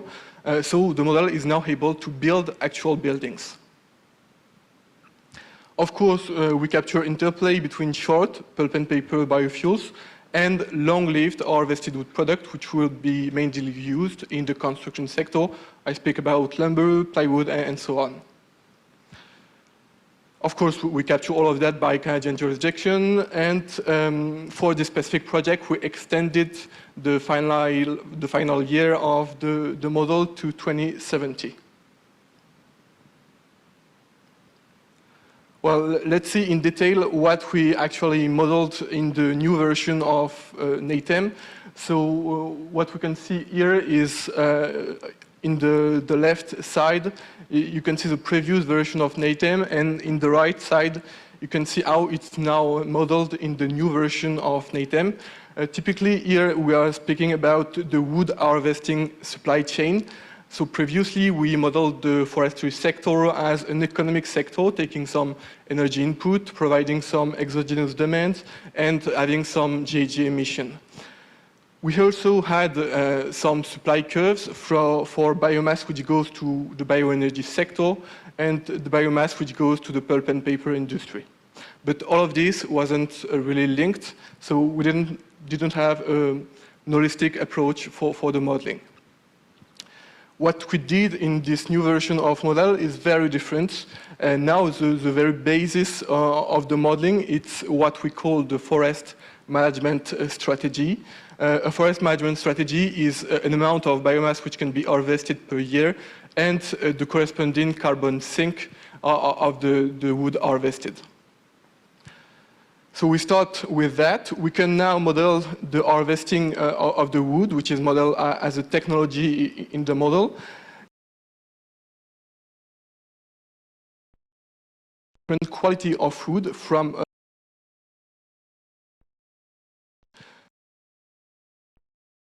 wood are then allocated to the different end uses, including bioenergy production, pulp and paper mills, or it can be left in the forest. The model can decide whether or not it would be effective.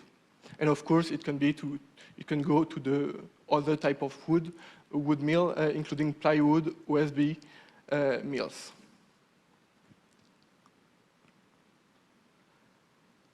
The second step of the supply chain, we actually model with a lot of details, is the sawmills, OSB mills, and plywood mills.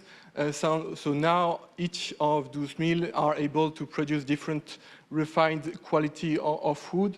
Of course, lumber, which goes to the construction, but also some waste energy, such as oak fuel or pulp chip. So yeah, each of these mills provides some wood product, and then this wood product can be allocated to the different sector within the energy system, including the construction sector. It can be exported to the US as a construction material or bioenergy. It can be sent to the pulp and paper mills. It can be sent to the bioenergy production, to landfill, or to industrial boilers. An important point you must notice is that the carbon stock of harvested wood product is accounted at the production point. So the emission of exported harvested wood product are already accounted in Canada's inventory.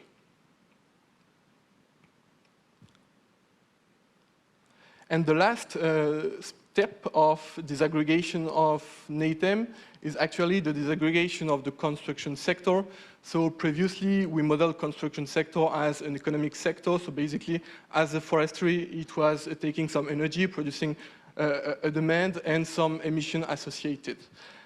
Now it's very different because we linked material flow within the construction sector. So it's actually taking cement, steel, as well as wood.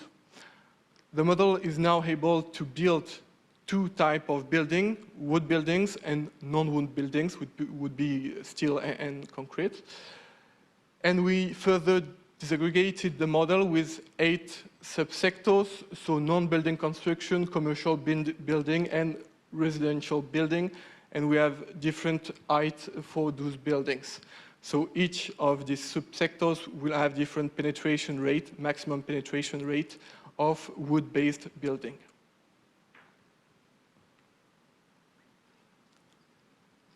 Well, what about the scenario we are going to run in the model?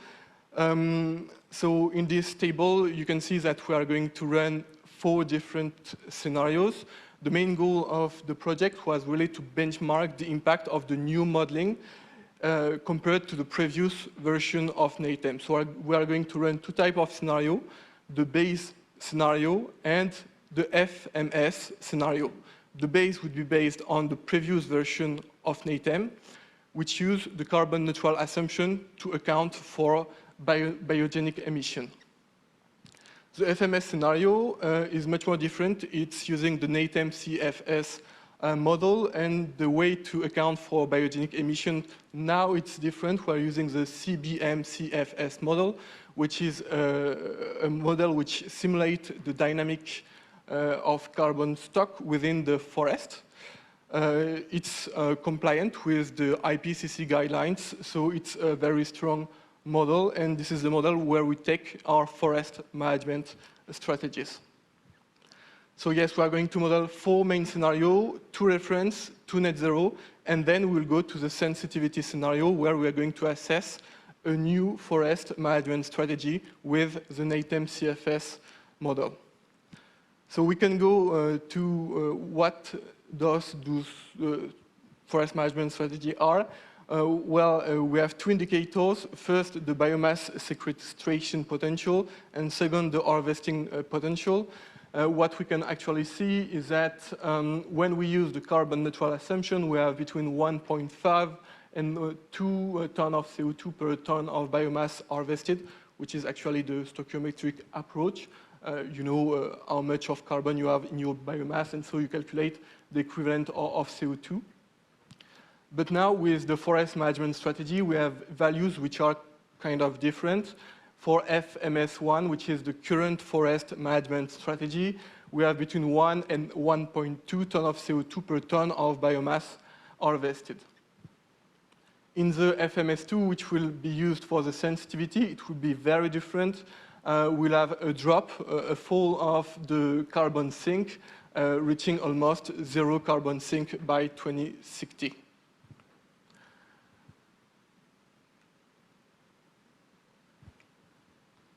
Well, one of the main insights, one of the main results we can get from NITEM is the greenhouse gas emission.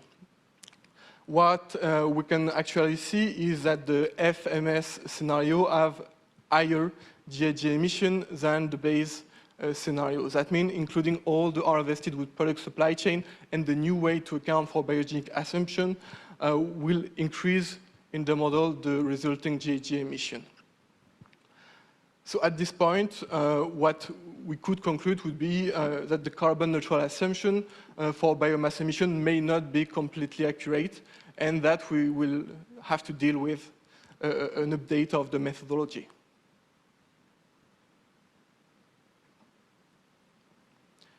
If we watch in detail the GHG emission per scenario and per year, actually we see that the forest sinks do not counterbalance anymore the harvested wood product and other biogenic emissions, and this doesn't counterbalance for all period in the model. We see that it is driven, of course, by the HWP and waste sector, and the sink does not compensate anymore. A second insight we can get from the GHG emission per sector is that the bioenergy plus CCS doesn't have any more high penetration in our solution because it shows lower potential for emission sequestration. And the last, and I would say the main insight we can get from this graph is actually the red bar, which is the penetration of the direct air capture technology within the FMS scenario. So we can see that we will need 5 times more DAC in the FMS scenario. Well, 5 times more is a lot. It's a bit scaring. So maybe I should be more precise on this point. Actually, we are accounting for all the biogenic emission in the positive, but we are not accounting for all the sinks. So we are accounting for the forest sink, but not the cropland, nor the wetland, and so on. So to qualify my statement, yes, we would need more DAC, up to 5 times more, but it's still uncertain.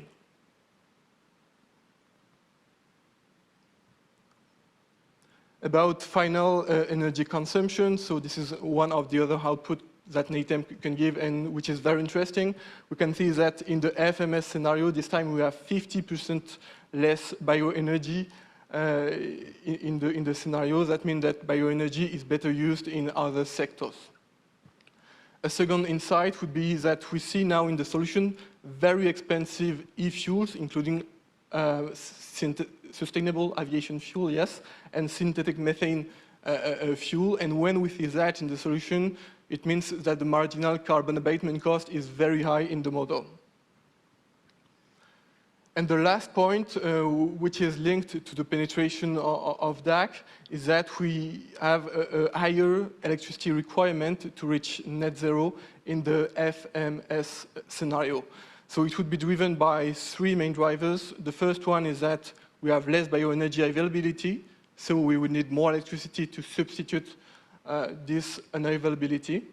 We have more DAC, and so DAC is very electricity intensive, so of course we'll need more electricity.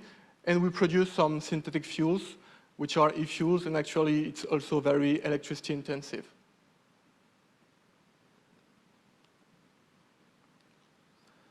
About biomass feedstock consumption, so we see that in the FMS scenario, most of the biomass feedstock shift to the long-lived harvested wood product, which is very different than the base scenario. In the base, we have a lot of electricity production, a lot of bioenergy production, and now we have much more of long-lived harvested wood product.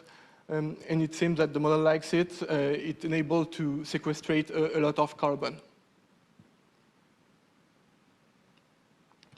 We also see that we have more allocation in the industry and building sector because as we have less sequestration potential, this is the way to increase the energy efficiency, which would be the second service that biomass can provide.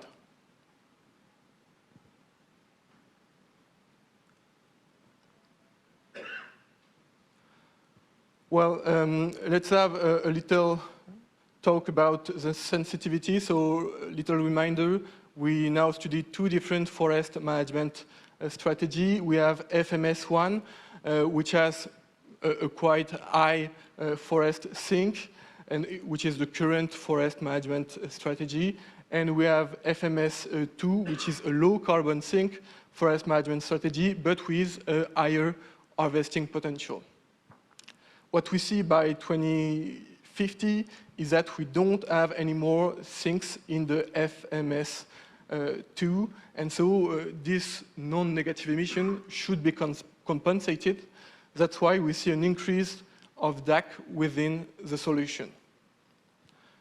We also see a decrease of the remaining GHG emission with higher efficiencies and higher fuel switch within the economic sectors.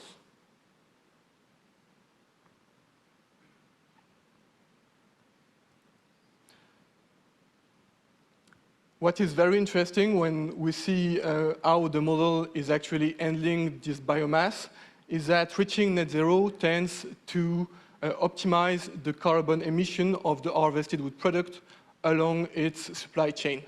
So I can summarize it in three main insights.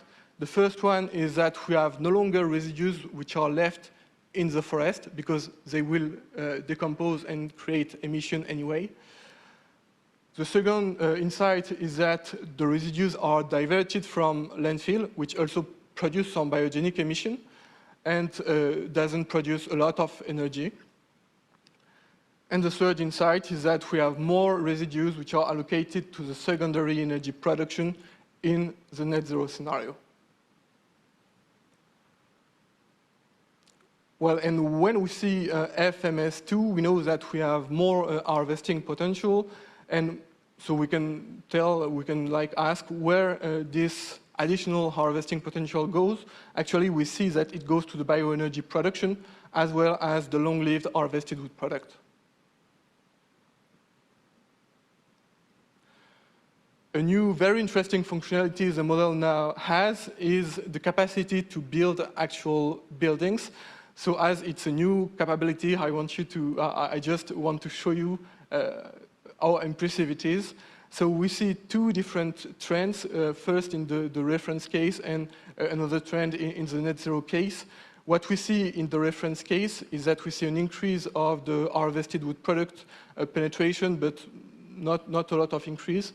But what we see, which is very interesting, is that the steel is largely replaced by concrete, and so the steel reached its bottom value by 2060. We let the model have some flexibility, on the share between concrete and steel to build actual buildings. What we see in net zero scenario is very different. In this scenario, we see that the concrete is decreasing a lot, while the iron and steel production stay relatively flat, and the harvested wood product is actually increasing a lot. We are reaching the upper boundary we can have in the building construction. And yes, and all the harvested wood product for construction, which is additional harvested wood product, will be exported to the US in the model.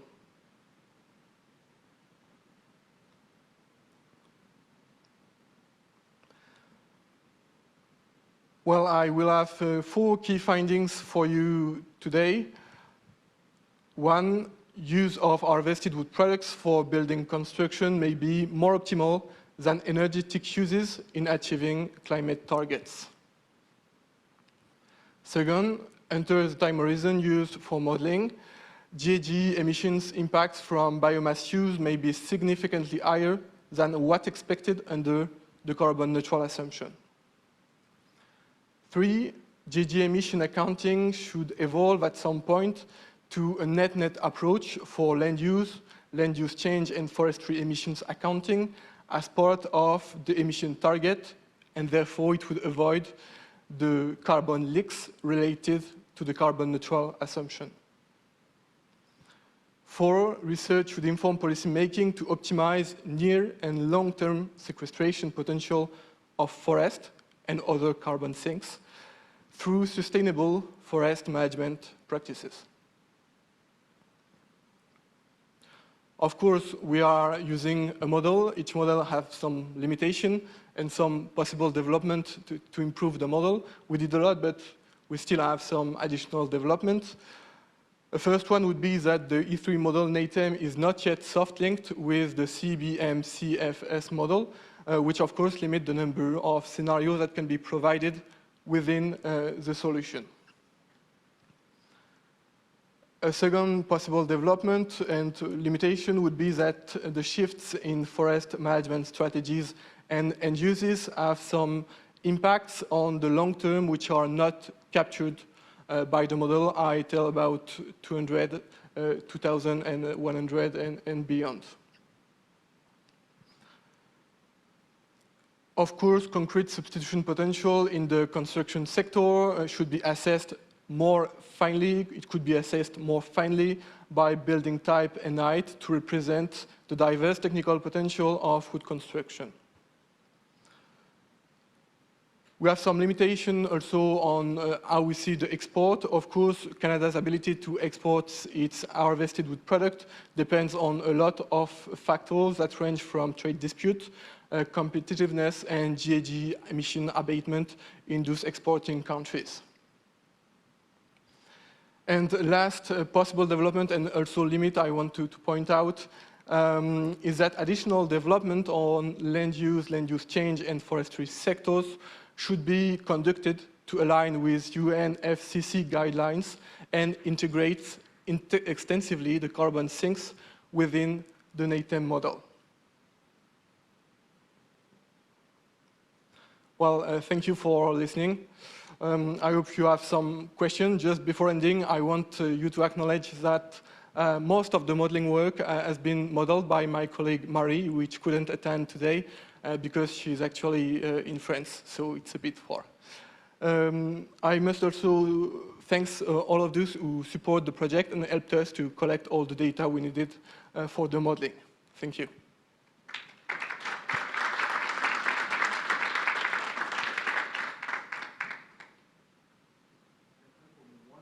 Most likely.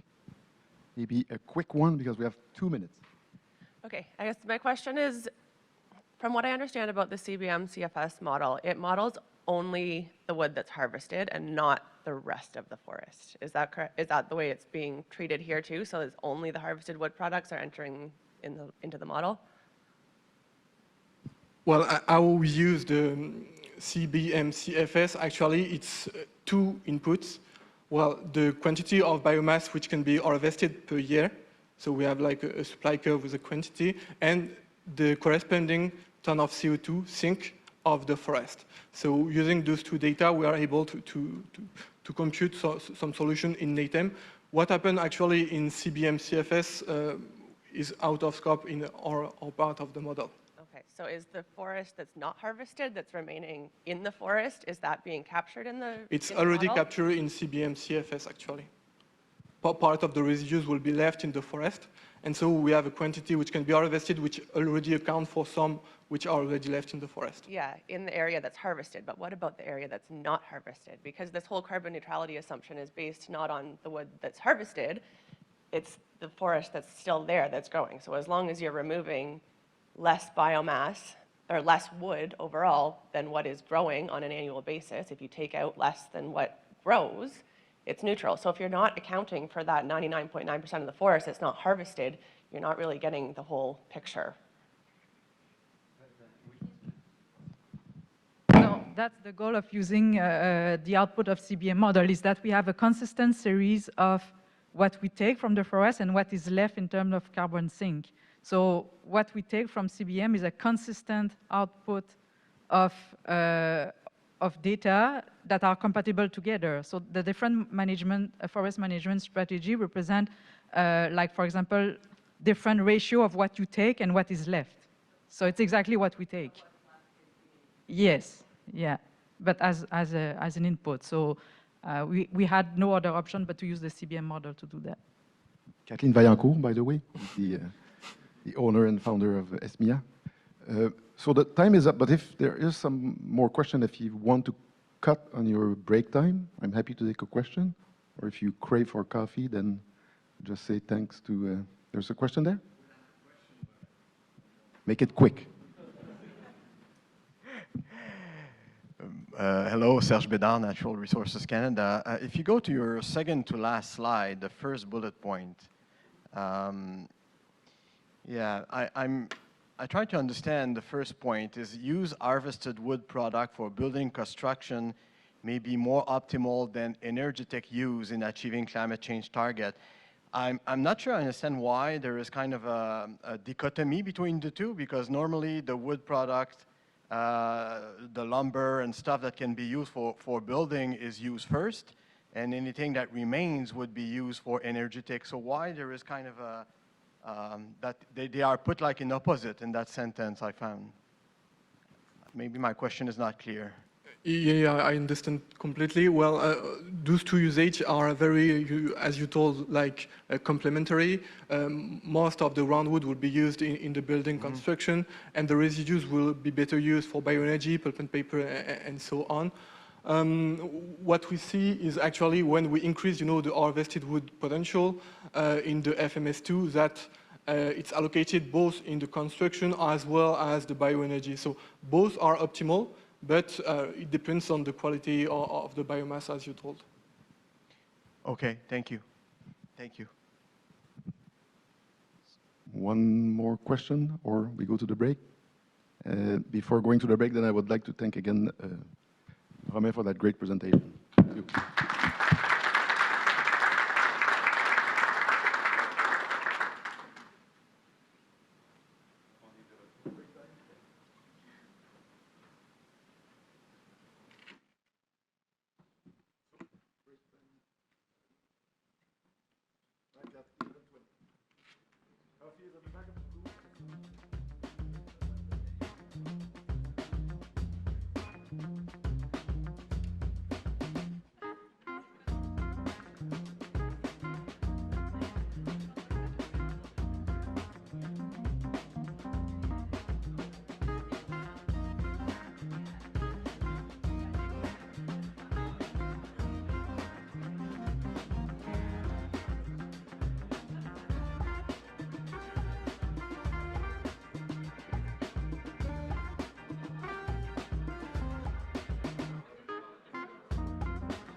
Hello.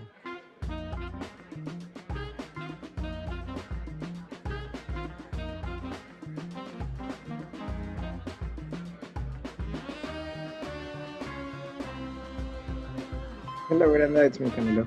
Oh, hi. You can hear me, right? Hey, Yeah, I one, can hear two, you. two, hey. Okay, yeah. All right. We can talk to just Zoom right now.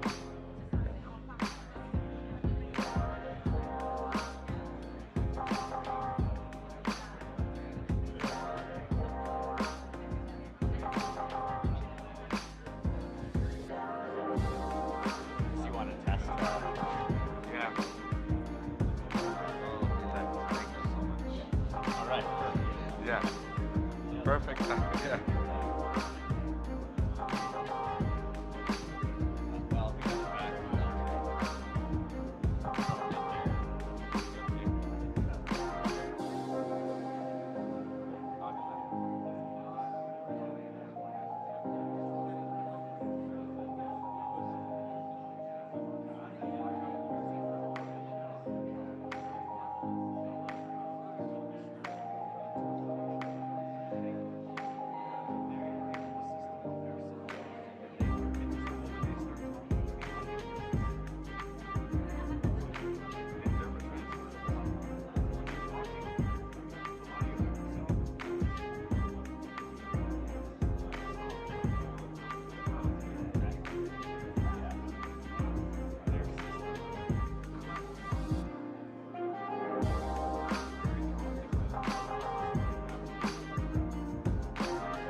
Thank you so much for that.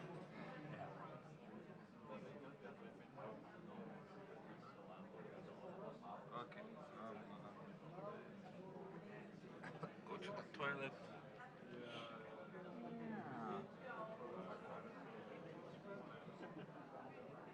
Okay, we lost the audio or what? We lost audio. Why? Hi, Miranda. It's me, Camilo. Could you please turn on your camera and leave it on at all times from now on? Somebody chatting on Zoom. Oh, wait, oh my God.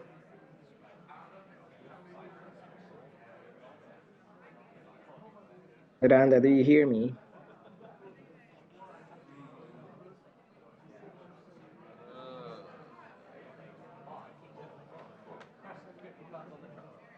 Yeah, because I forgot to load the music. Do you have a freeze button? It's OBS. Yeah, do you have a freeze button on your switcher?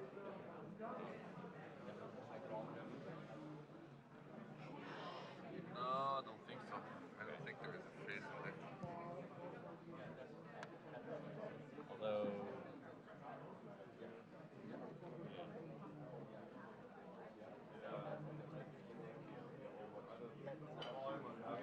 No, there is no freeze. what if you just went to the networking break, hold slide for the Zoom, and then Yeah, I can do that, huh? and then you come back? I can do this. And I can do this.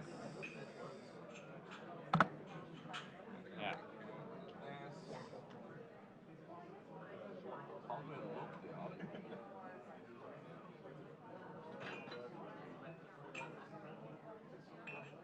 Or actually tried to use OBS and said, hey, loop, look at that.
talk to them.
Hi, Dan, that's me, Camilo. So I see you on the ICAS platform, so everything is right? We're connected. You're in the director page. Once we come back from the break, you will be able to advance the slide and start your presentation. I don't know if someone is going to introduce you or not, but you are in control from that time on of the slides. Okay, sounds good. I got it. You can hear me, correct, right? Yeah, I can hear you, yeah. Okay, yeah, awesome. Everything's working, so it's good. Yeah, I can hear you. So yeah, and the background is clean, so. Okay, yeah, great. Or you can just lower a little bit your mic so it's not just too up in your face. Yeah, like that. Okay, is it still the voice is clear? Yeah, still. Yeah, okay, awesome. it's fine. Awesome. Yeah, we have a great. better. Please leave the camera on. Yeah, I will. Yeah. You can just adjust as needed. Thank you. Yeah, sounds good. Thanks, Camilo.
Also, Rand, I forgot to mention, but underneath the screen, you see, you should see the button with the language options. You can probably select English, and then you can see it in English here too. Okay, awesome. Yeah. You see it? So if I select French, then it will be translated, right? Yeah, so basically you just select the language. You either select audio original, but they will be speaking French in the floor, or if you want to just hear English at all times, just select English here in Zoom. Okay, awesome, great. Got it. Got it? Yeah.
We're just doing a Zoom audio test.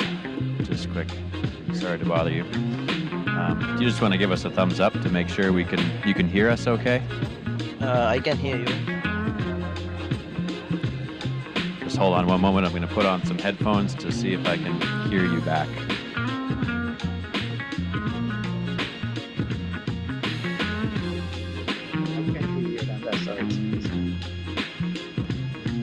Hello. I can hear you. Okay. Let the tech adjust his end.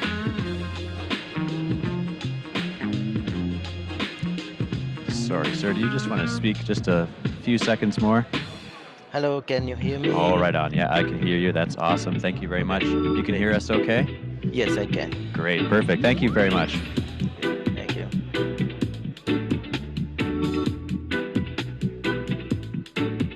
No, in the chat, I imagine, when you're going to be live. Oh, yeah?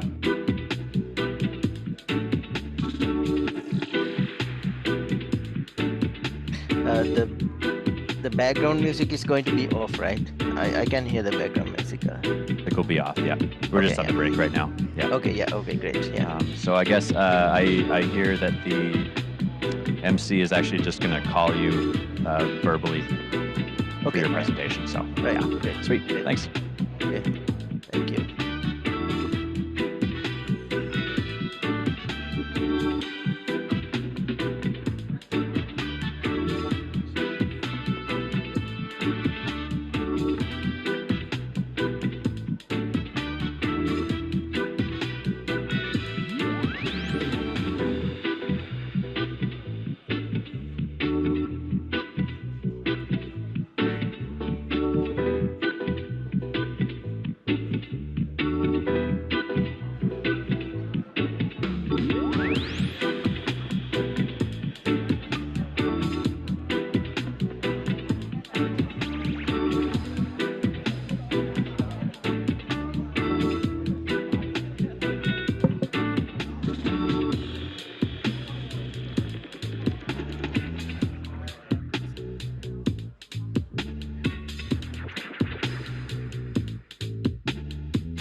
Bonjour.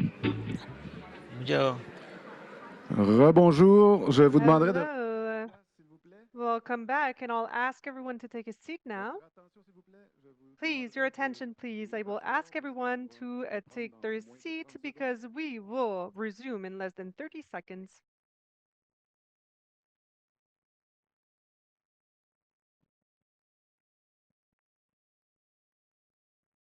Merci. Thank you.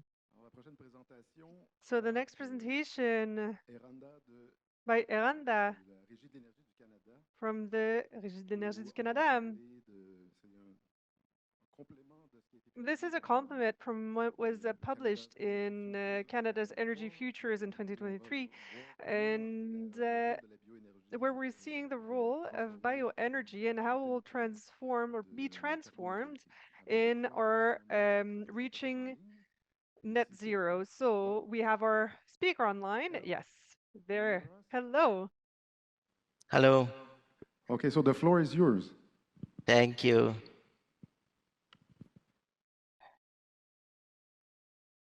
Okay. So thank you. Thank you for having us, giving us this opportunity to speak in this very important forum. Unfortunately, we couldn't be there in person, but we are connecting online today. What we will be looking today at is how the bioenergy demand and supply outlook will be in a net zero Canada relevant to Canada's Energy Futures report that we published as a Canada Energy Regulator in June last year.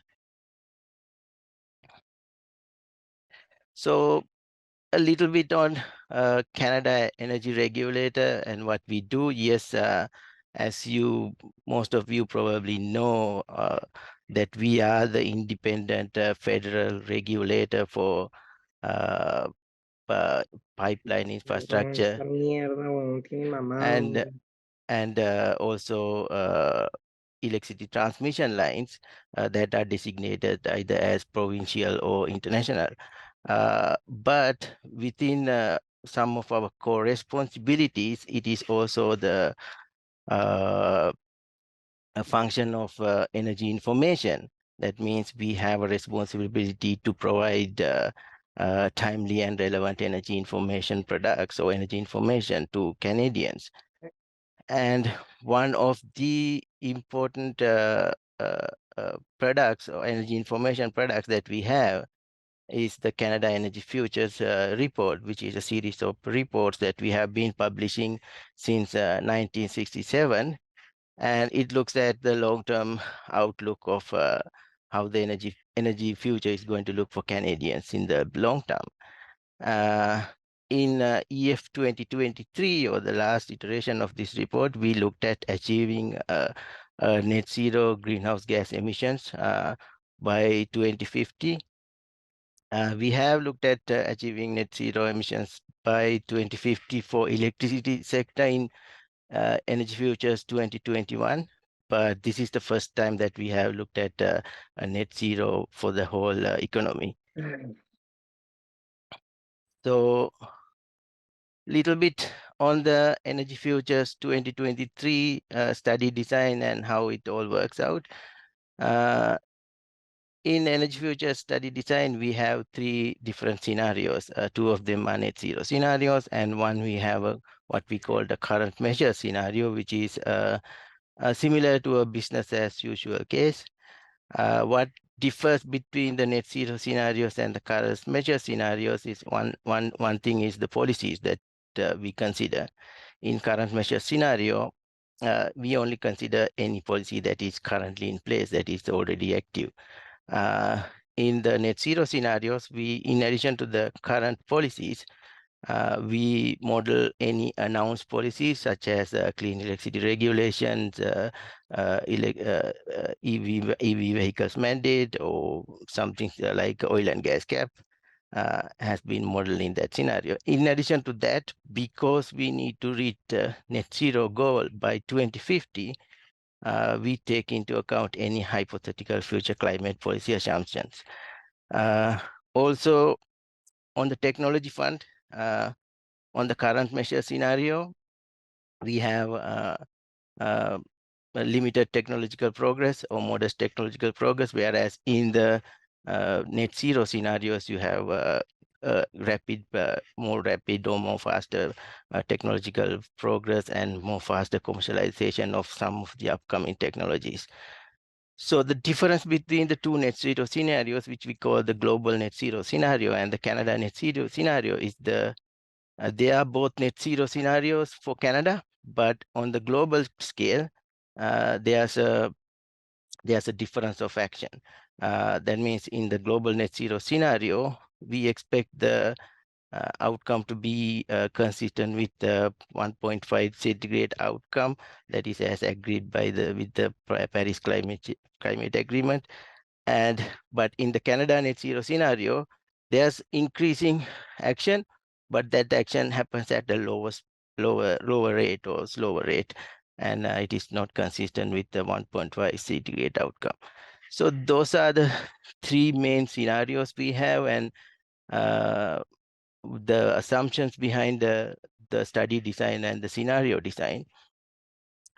And in our study, we recognize bioenergy as an impactful industry or a critical industry for achieving net zeros. It provides not just a single solution, a multitude of solutions. Bioenergy can provide clean fuels, which is the main resource we have to meet clean fuel standards. And also it provides clean electricity. One thing about electricity on this front is that we talk about renewable electricity a lot, but bioelectricity also a dispatchable renewable energy resource. So it gives a certain advantage over sometimes solar and wind when you have to have a dispatchable renewable energy resource. It can also provide clean hydrogen. And one thing we found out in our study is also the role that bioenergy can play in through net negative technologies. Specifically, if you combine carbon capture and storage technologies with bioenergy, or as we've heard in some of the other presentations, BECS, it can provide net negative solutions. So the bar graph shown on the bottom right here, it shows in our global net zero scenario how the emissions are going to look like. As you can see, we cannot reach zero emissions in all the sectors. So there'll be some leftover emissions. So these are hard to abate emissions that is going to be there. So that accounts for about 150 megatons of carbon dioxide equivalents. And that 150 megatons is offsetted by net negative technologies. And two of them come directly from the bioenergy industry, that is bioelectricity and biohydrogen, combined with CCS technologies can provide two of the negative emission solutions. And also, as this forum would know, we have land use and land use change and forestry sector that is quite integrated with bioenergy sector. That also provides a big chunk of the net negative solution that you see in the graph. So the role is clear when it comes to bioenergy, and how big that role is. We have to understand how big that role is through some of the modeling that I'm going to discuss right next. So as I've said before, energy futures modeling is a full economy model. So the picture on the right, on the blue background, is what you would see in our report. If you have read Energy Futures 2023 report, this is probably what you have seen. And so I have expanded that purple square on the left to show what is happening a layer below, especially on the bioenergy demand and supply modeling side. We have 4 models collaboratively working to develop demand and supply results. We have an energy demand model, electricity supply model, hydrogen supply model, and a bioenergy supply model. So these 4 models work iteratively to provide the results that you will see today. And demand model, of course, projects bioenergy types such as liquid biofuel demand, renewable natural gas demand, and also biofuels used for heating and some other industrial applications. Electricity supply model, of course, bioelectricity demand is projected through electricity supply model, and hydrogen supply model, of course, projecting hydrogen demand. Bioenergy supply model, of course, supports all these models through bioenergy supply data and providing resource data to these models, and projecting bioenergy supply side for our report. In addition, that we communicate, or we this bioenergy supply model supports the non-energy emissions analysis that we do in some of the non-energy emission sectors. So that is the modeling. Our overall modeling looks like brief. Some of these are still in development. Some of these linkages were done at quite high level during our last iteration, but this is more like the anticipated modeling outlook or modeling framework. And we hope to have a little bioenergy box there in the blue image on the right, and in the next iteration, hopefully. Then little bit detail on how our bioenergy supply model works.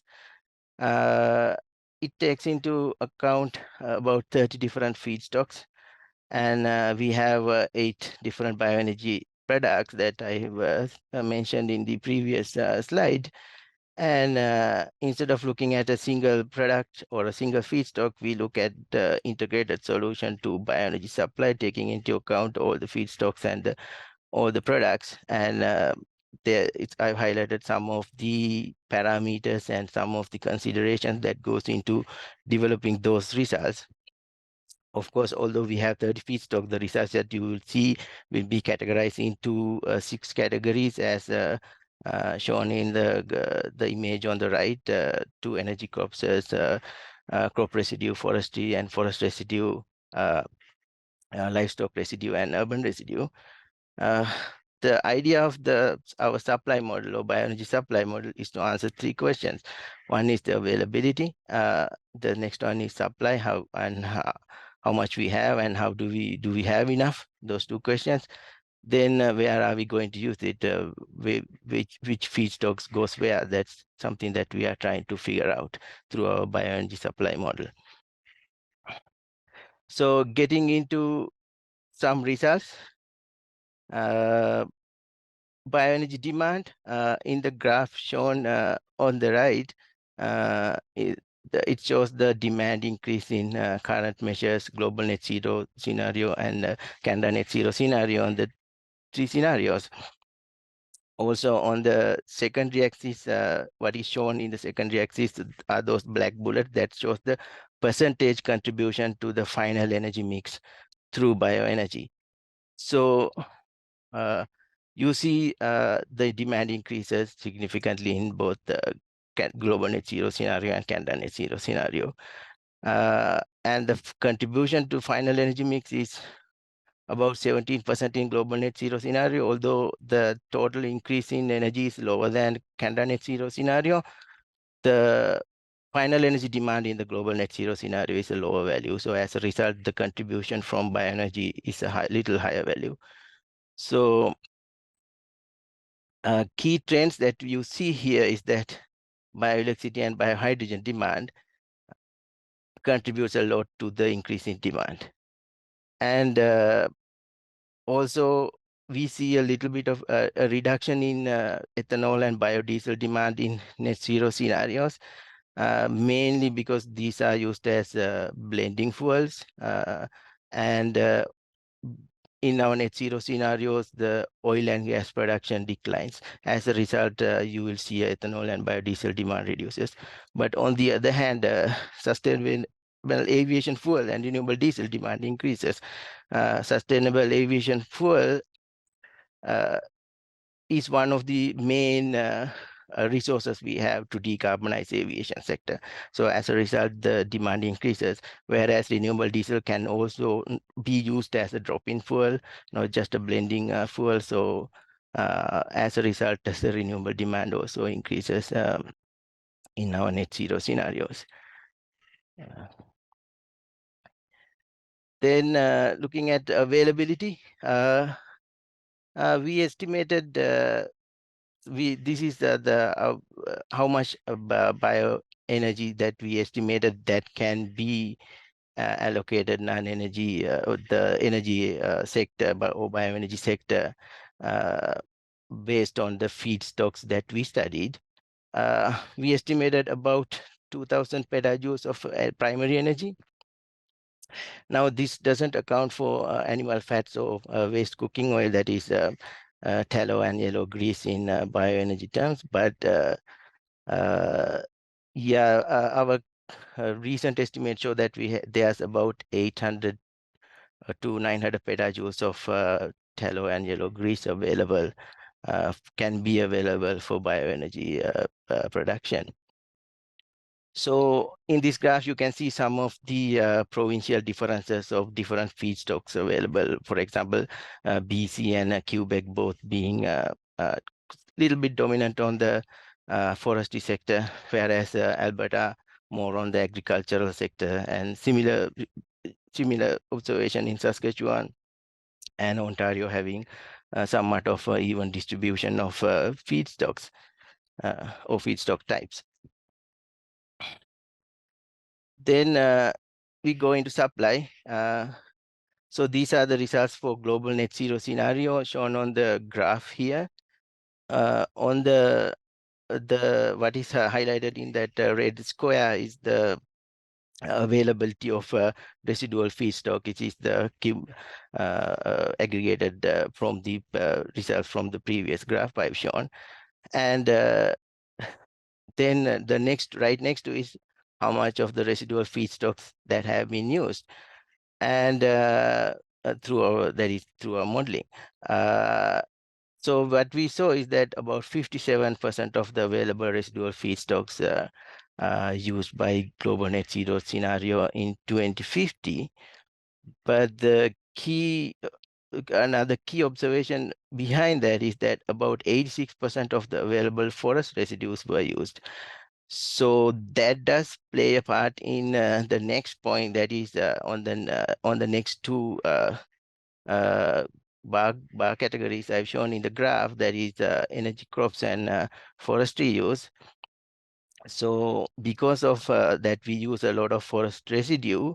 There's high demand for solid, more solid biofuels because of the increase in both bioelectricity and biohydrogen production.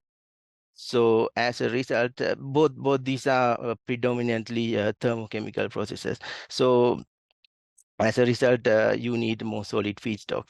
So a lot of growth in the energy crops that you see in the graph is through some of the more modern crops such as willow and hybrid poplar that can be alternatives for firewood and fuelwood.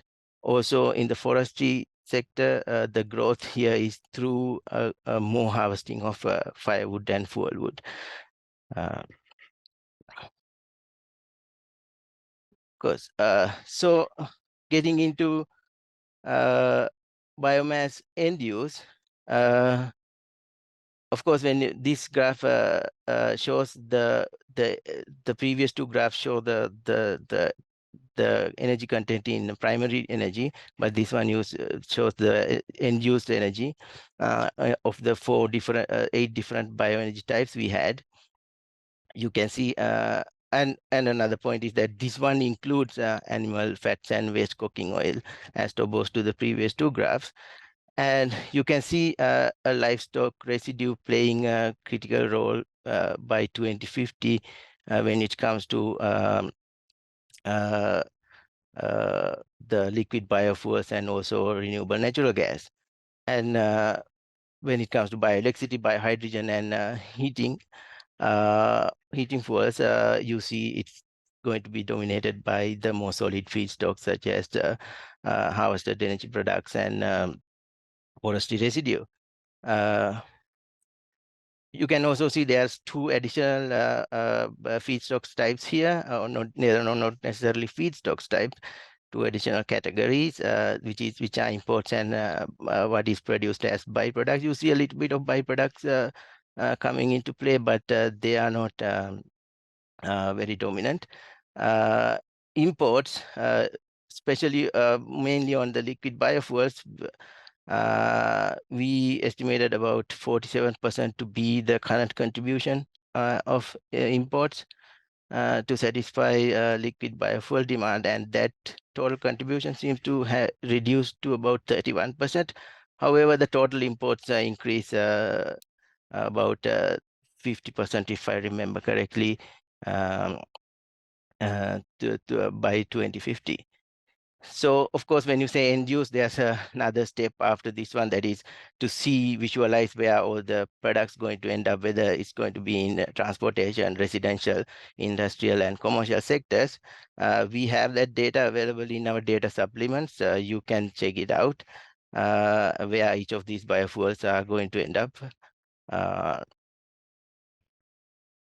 And to conclude, what we found out is that bioenergy is a critical and it's a very versatile component of any net zero goal, whether it was Canada net zero scenario or the global net zero scenario.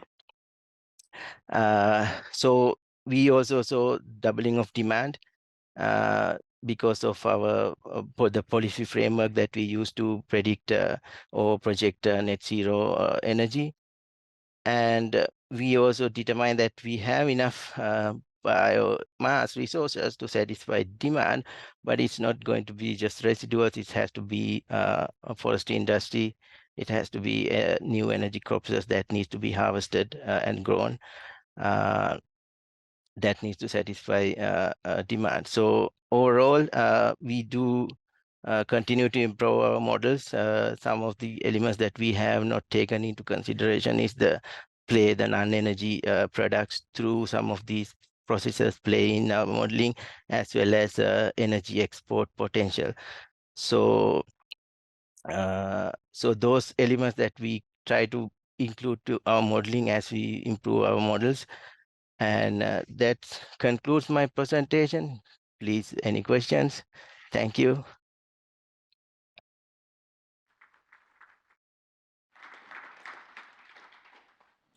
Thank you very much.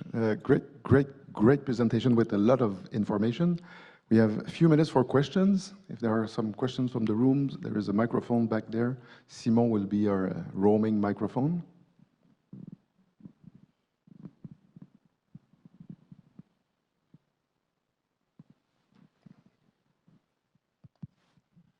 Heather McLean from University of Toronto. I had a question about the level of detail of the feedstock and processing in your model. Do you take into account the specifics of the locations of the bioenergy feedstocks, infrastructure, and facility siting?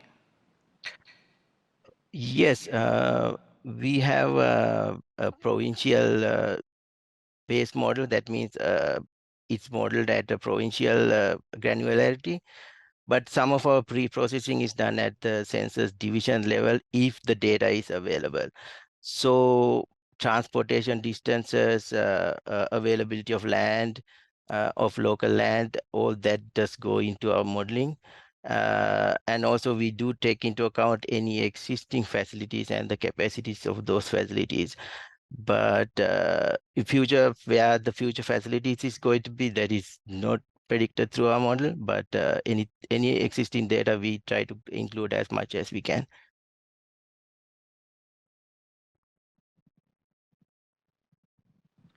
Hi, Jean Blair with Torchlight Bioresources. I'm curious why heat doesn't come out as sort of a more abundant end use. I mean, it clearly is already by far the largest use of biomass for energy. There's a major opportunity to increase that. I mean, a lot of what you see on that graph right now is in the forest sector. So industry outside of the forest sector could certainly be decarbonized with biomass. And then if you look across the ocean to other cold countries, Sweden, Denmark, for example, like their largest cities are heated primarily with biomass through district heating networks. So why would we not see thermal energy, which is sort of the most efficient use of biomass for energy, being increased significantly in the future? Yes, actually, we see increase in heating biofuels in our current measure scenario, but not in our net zero scenario. The main reason for that is the increase in or lower cost of heat pumps in those two scenarios. So as a result, most of the urban transformation to net zero or decarbonized heating method is going to be through heat pumps.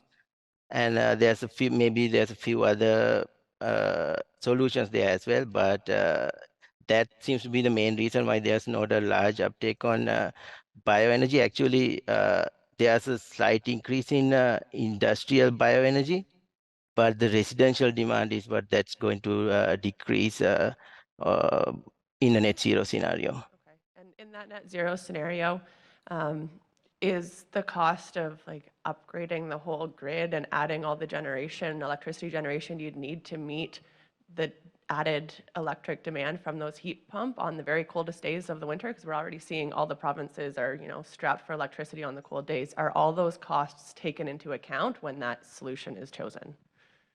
Yes, so our electricity supply model is a capacity expansion model that takes into account hourly dispatchability of electricity. So in that model, we model all the scenarios that you will see, the high lows and the highest peaks that can be anticipated in the future. And so the conversion of that electricity grid to that scenario is taken into account through our electricity supply model. Is like centralized biomass heating for a city taken into account? Like is biomass district heating for a town or an entire city even considered as a possibility, or is that left out at this point?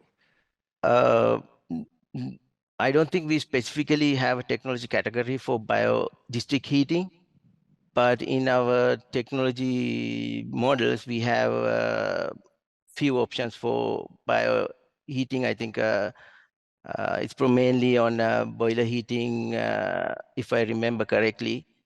And we also have few variations of electricity generation technologies, but in terms of bioenergy, but we do not have a specific category for district heating at this stage, but it's something possible that we might include it. Thank you. We have 2 more minutes if there is one more question. If not, I would have one for you. What would be, oh, sorry, there's one there? Oh, sorry. Thank you. Audrey from Densky Energy and Climate Advisors. So I have a question on the energy crop. You mentioned an increase in production of energy crops. So I would like to hear more about the impact of land use and where is that development of energy crop going to take place? Thanks. Right. So on the exact location, we don't have a prediction for that. But what we have is we have land use categories on prime land and marginal land. So on the crops that I mentioned, the willow and hybrid poplar, we also have 2 other marginal land crops, that is miscanthus and switchgrass. So those are mostly going to be developed in marginal land. We do have representative estimates in our models, but when we haven't gone to the process of converting it to actual land size. But I can tell you that it's not a large amount, because one factor is that these products have a higher primary energy content as opposed to some of the traditional crops such as canola and wheat. So you would get more energy from these crops, but it's mainly going to be in marginal land. Does that answer your question? I'm not sure. Yes, thank you. Thank you very much. Thank you for taking the time to be with us, even remotely. Greatly appreciated. Yeah, my apologies again. Yeah. Yeah, thank you. So, and that concludes the second presentation. We'll be back now. It's time for lunch, and we'll be back at 10 to 1. Merci.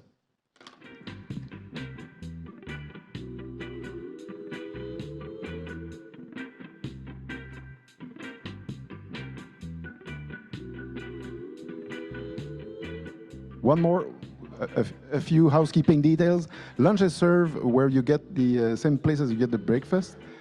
Vous pouvez utiliser les tables à ma gauche, à votre droite. You may use the tables to my left, to your right. These will be, well, you can use.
Merci d'être si obéissant et si. Thank you for being so obedient. I forgot your name, that's why.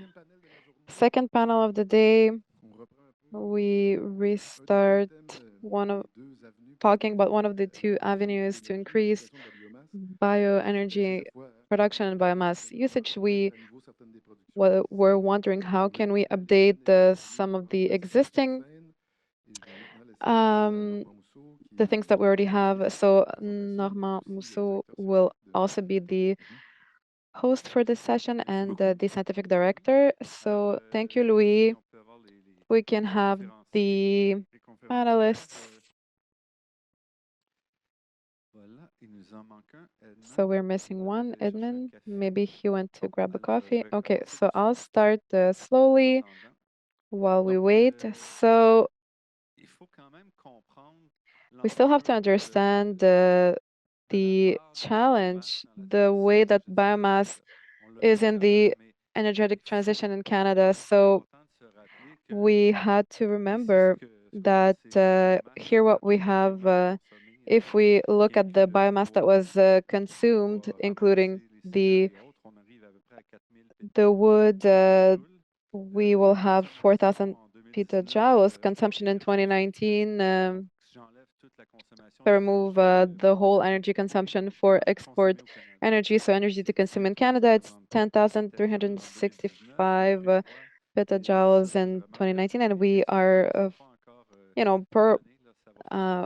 planning for or forecasting our perspectives for energy that will be published in 2 months approximately. So we are looking at 13,000 petajoules of energetic demand in 2050. So in this context, when we include the fact that we can use biomass for other things than just energy, that there are losses in conversion and others, it means that the contribution of energetic biomass to the total energetic system is between 5 and 15%. So it's notable, but it's not transformative in the energy transition that we'll do. So the question is, how do we use this biomass in a way that is the most appropriate? And that's the most important role. So that's pretty much to set the table for this panel. So we'll start today. So we have our 4 panelists, and we'll do as we did in the first panel, and we'll go in alphabetical order. So first panelist I'll invite Heather McLean to start us off. So 5 minutes.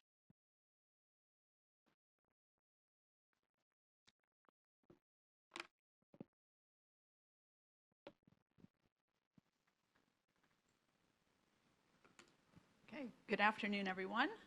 And I'm very pleased to be here. Thank you to the organizers for the invitation. And I look forward to the panel discussion. So in my opening remarks, I'm just going to cover three topics. I'm not going to go through in detail the slides. They're just sort of visuals.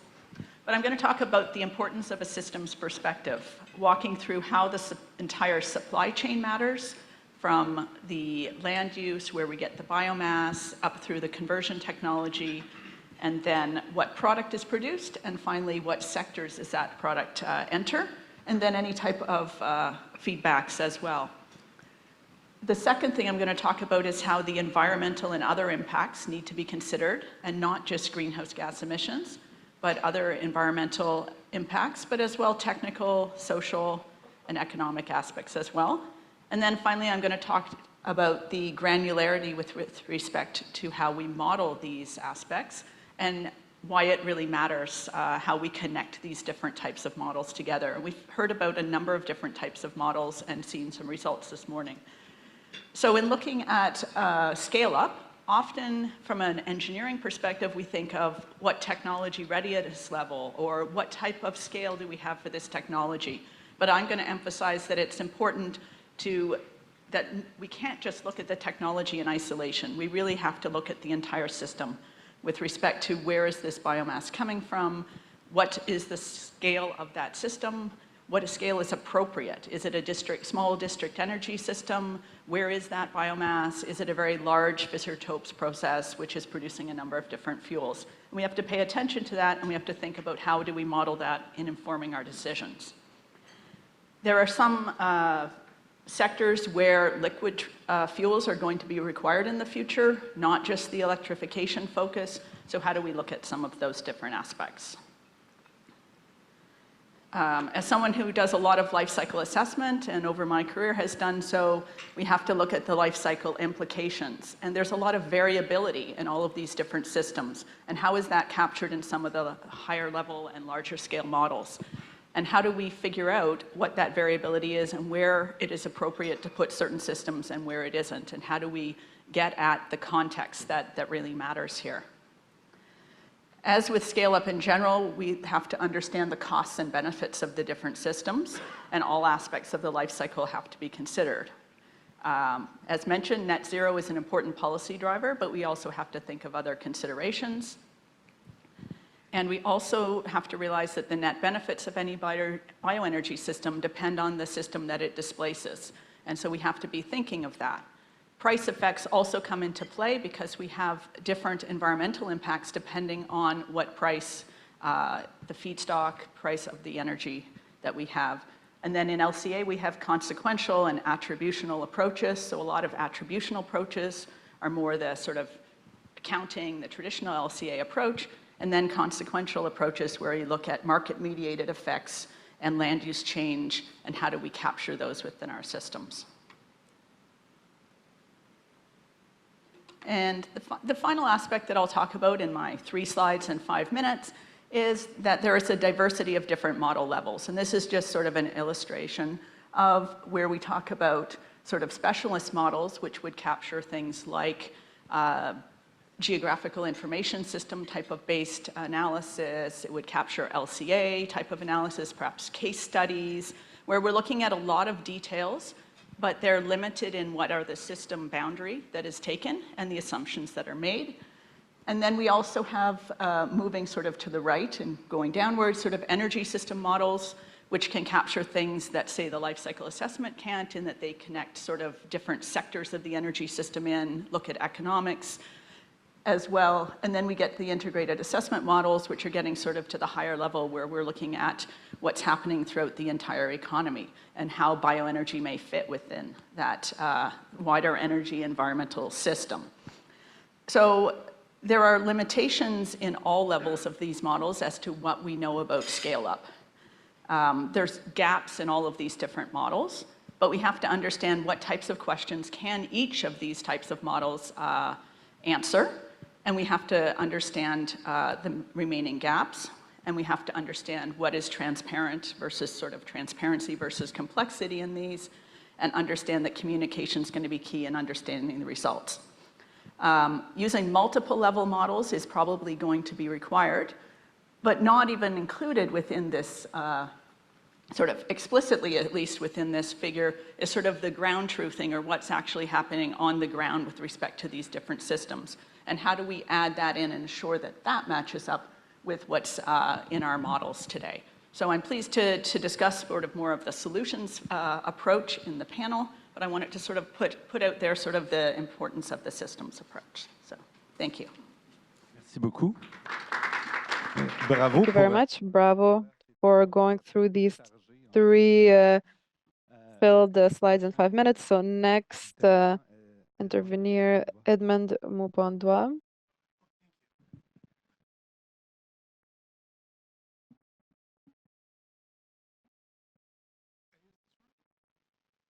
Is it okay if I stand here? If you want to look, okay. Because I need to face the presentation, and my eyes don't. It's just my eyes. I need to face when I talk. Yeah, because I do have slides that I need to point to. Yeah. Oh, you really counting my time? Yeah. Well, first of all, I'm very, very honored to have been invited by Louis, Roberta, Norman, and the Institute to be part of this amazing and really very vital component of the things that we do. I work for the federal government, Science and Technology Branch, Agriculture and Agri-Food Canada, I'm also an adjunct professor in the Department of Chemical and Biological Engineering, University of Saskatchewan. So we collaborate a lot with them. I also just to prefix my remarks by acknowledging and being grateful for being welcomed so warmly to the land of the First Nations, the Inuit and the Métis. I'm grateful and humbled to be part of this wonderful nation. I'll talk, one more, merci. Oh, that's just the title of my, the work we do at Saskatoon Research Center. I'm responsible for the Bioproducts and Clean Energy, Green Technology program. We collaborate a lot with the University of Saskatchewan colleagues and other universities, as well as the Meadow Lake Tribal Council, and Ms. Tina is here as well, and we've worked together very closely in this area of scaling up biomass. I have two slides just to illustrate, or to summarize the work that we do, and hopefully that can provide a basis for further discussion.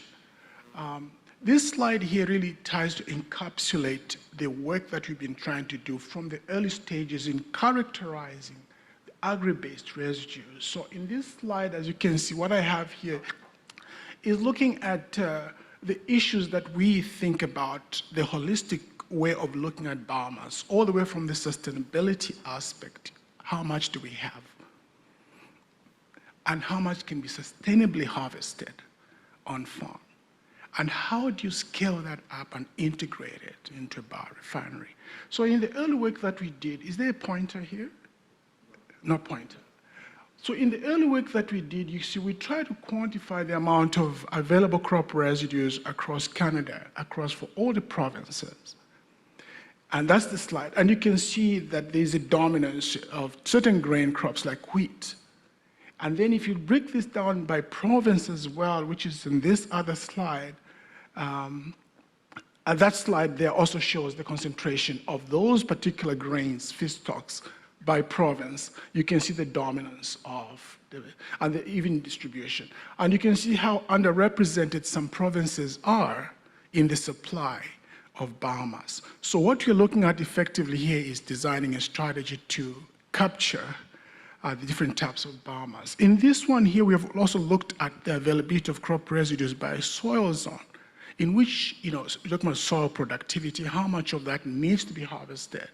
So this is a very specific dilution to a very micro level of looking at biodiversity, impact on soil productivity and so forth by different soils on the productivity of the land. And in this particular slide here, what you've tried to do, and you've tried to scale this up for many other feedstocks. But this is just an example showing the maximum amount of ethanol, for instance, that can be produced from different types of biomass resources here in each of the provinces. What we did with this early study here is we now integrated this into our AFC, Agriculture and Agri-Food Canada BIMAT system, which most of you are quite familiar with. So it's a biomass inventory mapping and analysis tool. You can actually Google that, it's online, and you can check that. It's available for you to determine exactly how much feedstock is available where and around what radius. But it has to be updated every year. Yeah, that's the thing that we try to do with it. So you really have to put that in perspective. Yeah. In this slide here, then we have looked at the challenges of scaling up, looking at the real challenges of working with biomass. You really are trying to target here these essential components in biomass, lignin, cellulose, and hemicellulose, starting materials for doing a lot more in terms of valorization and so forth. How do you do it? And in here, this is the work that we do with a lot of our students, this is just raw biomass. It's low, it's bulky, it's hard to work with. How do you move it downstream to even start working with it? And in the biorefinery concept in this slide here just gives you the diversity of pathways that you need to have to handle very diverse types of feedstocks. It's a real challenge to scale up. So this is just sort of an intro into the kind of work we do, and we hope that we can engage in a conversation around the challenge of scaling up based on this. Thank you very much. Merci beaucoup. Prochain conférencier. Thank you. Stéphane. Next, Stefan Power. I remind you that you can see the bios of all of our panelists on the program. My name is Stefan Power. I'm with Clean Energy Canada. Bioenergy has been playing a role in Canada's energy mix for a long time in applications ranging from industry to buildings, transportation, and electricity generation. In some sectors and parts of Canada more than in others. But bioenergy is set to play a larger role in the future if we are to achieve our net zero ambitions. Bioenergy is expected to contribute to net zero efforts worldwide and, not surprisingly, also here in Canada. This is particularly the case where direct electrification is difficult. And bioenergy with carbon capture and storage holds the promise of removing emissions from the atmosphere. And that's the only carbon dioxide removal technique that can also provide energy. So in this way, bioenergy could serve a dual purpose, providing electricity to the grid and also offering a source of negative emissions. So over the next few minutes, I'd like to talk about the current and future role of bioenergy worldwide and also here in Canada. And then I'll briefly address the question of feedstock availability and discuss uncertainty in modeling bioenergy. And I'll close with some thoughts about scaling up responsibly and strategically. So let's first take a look at the global level. The International Energy Agency in their Net Zero 2050 scenario sees around 50% more bioenergy use by mid-century compared to today. When you look at the IPCC, they have assessed a wider range of net zero scenarios, and they're finding that in 2050, bioenergy could account for even 3 to 4 times as much as compared to today. So there's quite a range of expected demand for bioenergy, but what's clear is that we'll likely need a lot more to achieve net zero on the global level. Now let's add Canada to the picture. Currently, bioenergy accounts for about 750 petajoule in end-use demand in Canada. And in a net zero 2050, the CER projects, as we've seen earlier, bioenergy to account for up to 1,200 petajoules. So that would mean an increase of bioenergy consumption of some 50% from current levels. That's largely in line with what the IEA is seeing at the global level too. And I've got another estimate for bioenergy in Canada in a net zero future. Clean Energy Canada recently commissioned some modeling work from Navius for a report on Canada's energy economy, and we published that work last year. And we were also interested in learning more about the role of bioenergy. And in that work, in our net zero scenario, we found bioenergy to account for between 1,000 and up to as much as 2,700 petajoule in 2050. So again, quite a big range. The lower end of the range is in line with what the CER projects, and the higher end is more in line with growth levels seen in the upper end of the global scenarios the IPCC has looked at. And one of the first things that we asked our modeling consultant was, well, to what extent do you expect the availability of feedstock to be a constraint for meeting this demand in 2050? Basically, we were wondering if the model accounts for the ability of the required feedstock, and the answer is yes. The modeling does account for the availability of feedstock to meet this level of bioenergy uptake. And that's also in line with what we've heard earlier today from others. So next is, the question is, what underlies this wide range of potential future bioenergy uptake? So one of the most impactful factors behind the modeling results is the extent to which other technologies are available, and particularly direct air capture.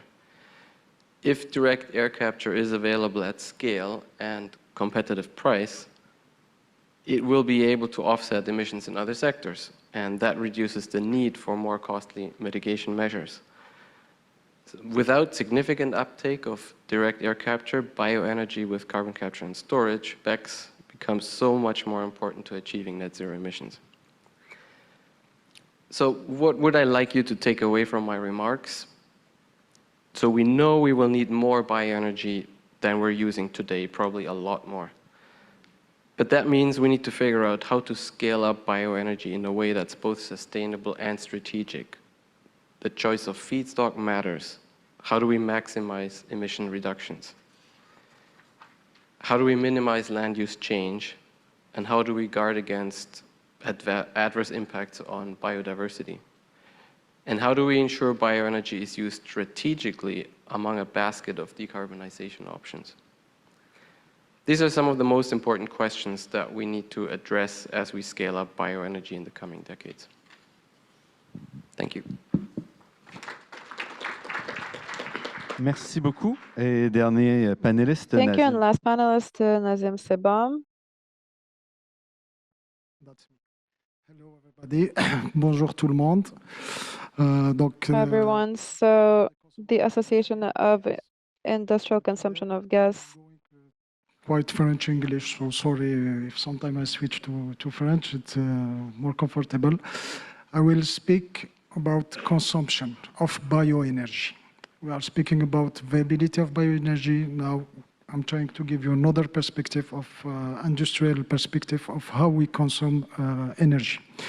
First, I would like to start with challenge faced by industrial.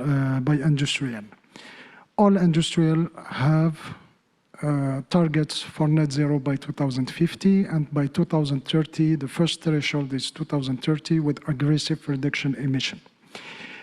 The decarbonization of the industrial process is a very, very complex process. Often we think that it's just switch on, switch off, change gas for electricity, take another energy vector. Not so simple, not so easy. I will first start with something for you is why industrial love gas.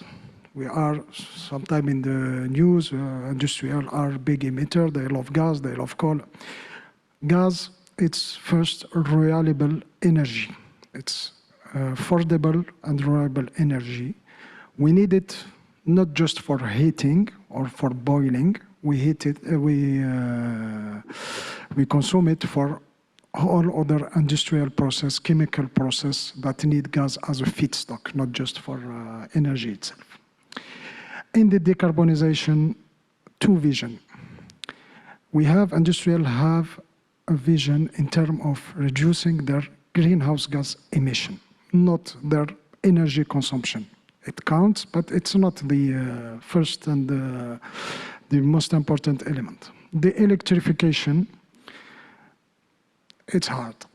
Sometimes it's possible, other time it's not possible. When it's possible, it's very complicated to implement. Not possible, but difficult. With that, we need to remain competitive. Industrial needs to remain competitive during this energy transition. The investments are very important. For this one, the takeaway for you, what I would like to keep in mind is industry must be seen as an asset in this energy transition era we are entering. We are in, not entering, but we are in. Next slide. Bioenergy. I will be more specific on RNG and biogases. RNG is equivalent for all the uses of the natural gas. It's equivalent to the fossil gas. We know, Normand said earlier that we don't, and all the morning we had that, we will not have enough RNG or biogas for industry. We are speaking of billion and billion of cubic meter of RNG or biogas. In Quebec alone, for example, industry is more than 3 billion cubic meter of natural gas per year. So if we need to replace that with RNG, you can do the math. consuming bioenergy. We're under two conditions for industry. As I said earlier, it's about greenhouse gas emission. Industry need to know precisely, the most precisely possible, the carbon intensity of the bioenergy that they will consume. At this point, at this moment, we don't have the CI register, we don't have the CI score, and this is missing. This will give the value to the bioenergy for the industrial. Industrial know how value the RNG. And the book and claim. Yes, the other second condition is the book and claim. Book and claim, industry ask for that. It's for flexibility. It's very complex to decarbonize. It's very complex to consume bioenergy because if it's available, it's not always available. Second, it's the cost of the bioenergy. So the book and claim will give some flexibility to industrial. And thank you for your attention. I finished on time. Thank you. Merci beaucoup à vous tous et toutes.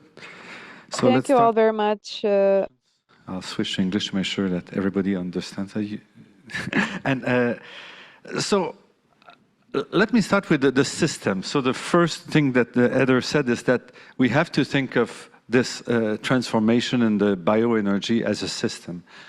And we also heard this morning, and we saw in the modeling, for example, how much the production of bioenergy is linked to other products that are also linked to this in forests or others. So given that, let's say, bioenergy represents 10 to 15% of the energy system in 2050, should we really think about producing bioenergy, or should we think how do we make the system of bioproduction more solid and more reliable and more net zero, and see energy just as a kind of one of the product instead of focusing on the energy? We are all focusing on the energy here, but is it the right approach when we think about bioenergy?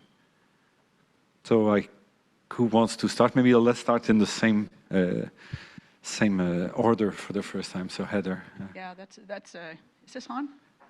Yeah. Okay. Yeah, that's a great and challenging question. So I'll start out, but with not all the answers.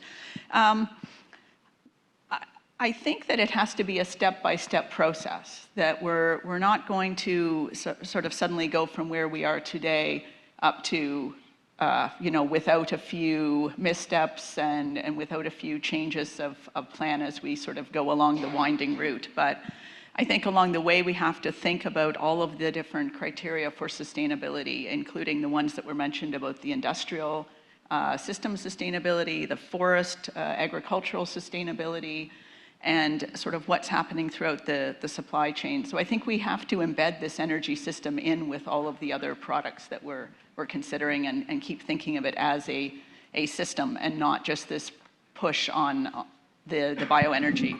The same would be taken for the electrification, where there's this huge push right now for electrification of everything, but there's going to be a lot of challenges along the way. We talk about battery material challenges, we talk about systems in industry that can't be easily electrified. So I think that we have to think about that there not being one single solution, that we have to think about how does this all fit together and how does it meet the different criteria of sustainability. Edmond, do you have? Yeah, merci. I fully concur. It's a very good question, Norman. And I agree with Heather's perspective on it. We've been struggling with the issue of integration of biomass into the entire value chain. And we've explored many models for what works and what does not. And at the end of the day, it's this integrative piece, Heather, that you make reference to. Now, we are thinking in terms of circular economy. That's really what's driving a lot of the work that we do in integrating biomass through the value chain to end use. And your question there, is it bioenergy or is bioenergy a component of us thinking in terms of how we valorize biomass to achieve many other objectives for industry. There is a technological piece here that we think about as well. It has to be a business value proposition as well as an environmental proposition. Those two have to work in hand. So we have to enable industry to evolve sustainably, economically, and profitably around the use of biomass. And if all they do is produce one product, that is a challenge. So from an engineering perspective, enabling multi-product approaches to the utilization of biomass, including bioenergy, I think enables a much better business value proposition, but as well as an objective to enable us to get to that net zero as well, where we are utilizing effectively and displacing fossil-based, because this is the perspective we also need to be looking at, is it not? That it is to replace, at least displace, the negative carbon footprint associated with fossil-based products. And so maybe I'll have more to talk about instead of monopolizing the microphone, but I think that it has to be a holistic approach. Thank you. Stefan? Yeah, I think to answer the question, we need to really think strategically.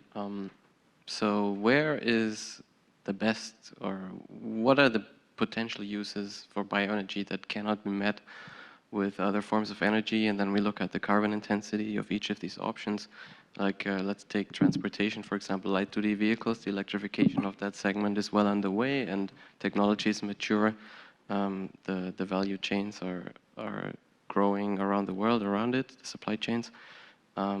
Hydrogen has definitely missed the boat on the LDV side, and probably bioenergy is not really the answer for LDVs, but what about heavy-duty trucking?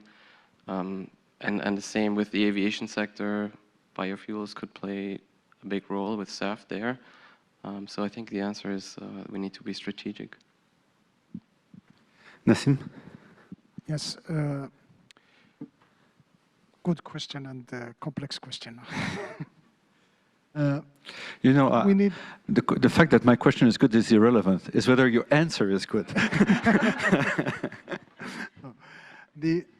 We need to think the energy system as a whole. Now, it's in this transition, in energy transition, decarbonization, trying to meet our goals, we need to see the system as a whole, as one, not electricity on the side, bioenergy inside, gas, wherever nuclear or whatever other energy. We need to see this as one system and try, and this is the difficulties, to find the right equilibrium of that, what we can use at what time, for what. The right, I'm quoting energy and I don't like it often to quote energy, but they have a sentence which is very interesting, is the right energy in the right place. So we need to prioritize to see where, if we need bioenergy, for example, I'm speaking for my church, for the industry, because we know we cannot electrify. We know we will have more greenhouse gas reduction in the industry than in the building, or maybe the transport. We don't know yet. We don't have this is the intuition. This is just idea, but putting the right energy in the right place and prioritize, because you said that we will not have enough energy, so we need to use it at the right place. Thank you. So I'll try to be a bit more provocative this time. So we're talking about scaling up. The bioindustry has been promising us high quality energy vectors, RNG, ethanol, the second generation and others. Last week we heard that Enerkem is closing shop in Edmonton, so essentially it cannot manage to make the promised product out of the waste. So, and you were talking about biorefinery, so much more sophisticated. It hasn't delivered really at scale. Again, we're talking about scale. I'm not talking about the lab. So are we just dreaming of when we say we can the bioenergy will play the role that all the models are showing up for 2050 when we can barely move away from corn-based ethanol these days? So you can start and I'll start. you can say it's a bad question too. No, no, I will not say that. That's a good question. No, l'enfer est pavé de bonnes intentions. Okay, at the beginning, The we saw road to hell is paved with good intentions. we found something to replace fossil gas. This is the beginning. After, you had utilities, big conseil firm coming, doing some study as we saw in Quebec. We can do. But it was, let's say, a honest mistake, let's say. It's a honest mistake. We start with, it's possible, it's doable. But now we are entering the phase of doing the thing we promised, and now the reality we are facing is other. We know now that it won't be so easy and so affordable or available that we thought before. This is the, I think the difficulty comes, or the issue comes from there. We start with a good attention, but at the end, it's a whole other story. Anybody else wants to follow? Stefan? Yeah. Yeah, I'm thinking that the challenge is not only with bioenergy. That's not really unique to bioenergy, the challenge of scale up. I mean, it has its unique challenges, but I'm thinking, scaling up electrifications, making sure that, as more renewables come online, and then the storage question and distributed energy resources, and all these issues are extremely challenging. And so I don't see it as really a unique thing to increase the biomass use in Canada. It's just part of the massive challenge that we're facing to move to a net zero. That's kind of my take. Yeah, it's like Edmond, and so let's go in the reverse order, then Edmond and then Heather. Yeah. Oh, thank you, Nomar. It's a good question. I know you want an answer. You mentioned cellulosic ethanol, so maybe I should speak to that as well. Heather made a point that really captured my attention. I think she summarized some of the issues that we have. She said Canada is a land of excess. And that really underscores biomass in Canada. We have a lot of it. But the problem with biomass, as opposed to crude oil, is that we have to prepare it. We have to collect it in very dispersed regions. We have to design the radius around which we're going to collect it, how much is available sustainably, and it's so different. There's wheat straw, there's corn stover, there's food waste, and all you have is crude oil. It's one thing coming out of the oil. And we are trying to replicate that model. So even in terms of logistics and the energy involved in just collecting that biomass and preparing it for the biorefinery use, it's a challenge from a sustainability point of view, the greenhouse gas emissions associated with different types of pretreatment. I showed in that slide, there are about 10 pretreatments that can be used for different types of biomass. Which one do you select? So the last biorefinery in Saskatchewan that Iogen was going to build a cellulosic ethanol plant in Prince Albert, which is north of Saskatoon. It was supposed to be a 120-liter cellulosic ethanol plant using wheat straw. They couldn't do it, and they had to go to Brazil because sugar is a much easier platform. And 99% of all the ethanol that we talk about in Canada, you know where it comes from? It's first-generation feedstocks, food-based, wheat or corn. Not a single cellulosic ethanol plant in Canada from any residue. Why? So those bottlenecks are there. And they have to be addressed, science, engineering, but as well thinking about transdisciplinary. We have to bring in the sociologists to understand the industry well, the acceptance of the utilization of these. So it's a very complicated issue about enabling that industry to really move that biomass. There are policies right now. We are working with Meadow Lake Tribal Council, for instance. And the wonderful example, Tina, that you provided of a real working example of the utilization of sawdust for bioenergy generation and what you can do a lot more with that. So there are some practical examples, especially with the work that we do with the First Nations in northern communities where they rely only on biodiesel, and not biodiesel, but diesel.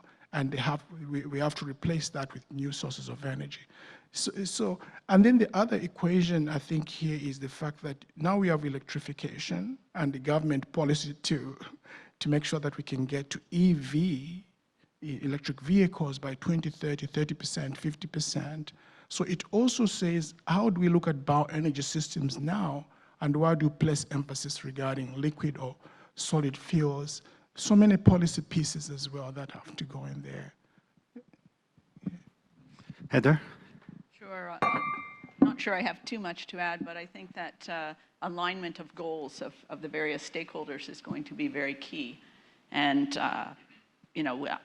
even though we are looking at net zero, that doesn't compensate for the risks that many of the different stakeholders feel they're taking on with respect to these types of initiatives and facilities. So I think we have to remain optimistic that many of these things can be overcome, but I don't think that there's a clear alignment at the moment to compensate for the risk that many in the sector will think of when moving towards scaling up of facilities. So what do we need then? Because the scaling is not happening. I mean, I look at RNG again, because in Quebec there's a big issue about it, but essentially, no, we had big towns who said we're constructing an RNG from waste. They just stopped after spending $400 million on that. They say, we don't see the end of that. Okay, so it's very hard. And I mean, to me, NRChem is also, no, it was promising to do, let's do a second generation with very complicated process, but it doesn't work. So how do we scale up? How do we get there to the product we need that come from bio in Canada? You said indeed it's happening somewhere elsewhere in the world, sometimes because no, we don't grow enough sugar cane, it seems, in Canada, but that's another story.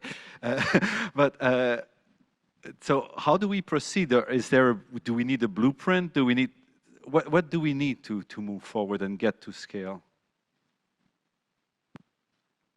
I think we need start with the university professor. I think we need a roadmap, but we have to have a roadmap that it doesn't just go to somebody's computer storage or their file cabinet, and it has to have buy-in from different stakeholders, and we have to figure out what are the roadblocks and where can the use of bioenergy or bio-based products make the most sense, considering the current economics and. So we say we don't know at the moment. I don't think we fully know, because otherwise we wouldn't have started along the route of some of these large projects and then decided partway through that they weren't going to make it, because there's obviously a lot of sunk costs there where people are not going to continue taking those risks. Edmund? Yeah, it's a good point, Heather. I agree. I think, again, we have to rethink our model of scaling up biomass as opposed to the way the traditional crude petroleum-based refinery works. Again, going back to the point that Tina made, the biomass is in rural communities. It means that now we have to think about the scale, and engineers, this is a challenge for engineering. In my last slide there, I talked about the different conversion pathways, biochemical, thermochemical, whatever, That can be a $300 million, $500,000, $1 billion capital investment. Is that now? So when you talk about scaling up, already that is a challenge. So if we are going to really enable economic development in rural communities, because now there's an opportunity for rural communities to benefit from biomass, which is available, the producers, indigenous community in the north, and so forth, where it's abundantly available. Then scaling up has to be tailored to the scale of the rural communities.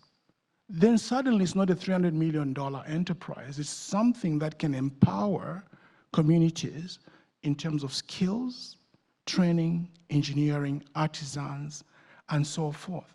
So maybe it's a $5 million scale. And then when you talk about pre-treatment, the challenges of preparing the biomass, pelletizing, and so forth, maybe that can be done by a community. They can collect over a radius, and they can deliver. So I'm just suggesting, Norman, here that when you talk about how do we scale up, maybe we have to rethink the size at which we can operate it sustainably, financially, as well as having a lower environmental footprint where we're closing the emission loopholes. Because we can't always think large scale for biomass. Maybe we need to rethink now enabling rural communities to be able to have high value employment through being able to generate not only bioenergy, but all the biochemicals and all different products that come out of it. I want to weigh in for a second. It's interesting what he just said about the scanning and the local use of biogas. We are asking for a while now for RNG, for example. You have utilities, they are all going about RNG because it's pipe solution, pipe quality. We keep saying at IGWA, we started 5-6 years ago saying to the government, hold on, okay, RNG it's good when it's available, when we can do it, pipe system, perfect. But in some part of the Quebec or Ontario, we may have just a local biogas production. We should value this production and keep this production in this site. Why you are investing in new pipe to make it pipeline quality, to inject, this is just cost, and we are losing an opportunity to make small scale, this time, project for an industry or whatever, for something else it may be. And this is an avenue we should take in account, not just let's go fill the pipe with RNG or biomass we can convert to RNG to fill the pipe. We have maybe non-pipe solution, local solution, maybe would be more pertinent and more efficient than large-scale solution promoted by utilities, because it's a business and it's not the topic of the day. So, thank you. I think, so when we think about the modeling that we've seen from ESMIA or from the CER, what's the difference between today's, let's say, scenario, I guess, but from where we are today and where we need to get to? The difference is that with those modeling results, they assume that there is a constraint for what we can emit. So, and that constraint isn't really there yet today. We have a target and we have some policies that get us a certain way, but what will really drive the transition will be additional public policy, additional constraints, and they're not there in place yet. Therefore, we don't see the scale up happening, but therefore we need the policy to drive the scale up. Eder, do you want to add something? Because you seem to be nodding a lot around, so I'm not sure if you... I'll add one quick comment about looking at the sort of life cycle assessment type of results, even with the same feedstock conversion energy product pathway. There are a great variability across these systems in the results. So what sort of net benefits we get on greenhouse gas emissions even across one of these pathways, there's a lot of variability. And so we have to be quite careful about, if we're thinking of net zero, you know, how much uncertainty remains in the actual reduction that we're getting in these pathways. So it's a good driver, but I think we also have to make progress on understanding really what the accuracy of the different types of models are, including these basic sort of bottom-up type of approaches. Thanks. It's not reassuring when we know there's only 25 years left to net zero. So let's go for questions from the room. There was a question online, but I'll take it a bit later. Anybody wants to intervene? You can also comment. We have one here.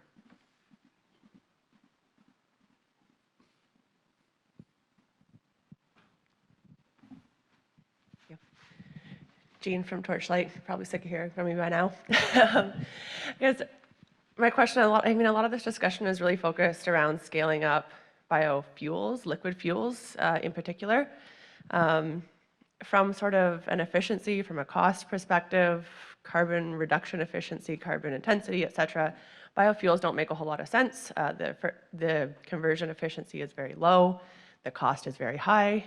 They are not proven. I mean, we've seen dozens and dozens of examples across the globe of cellulosic ethanol plants failing, mostly for economic reasons.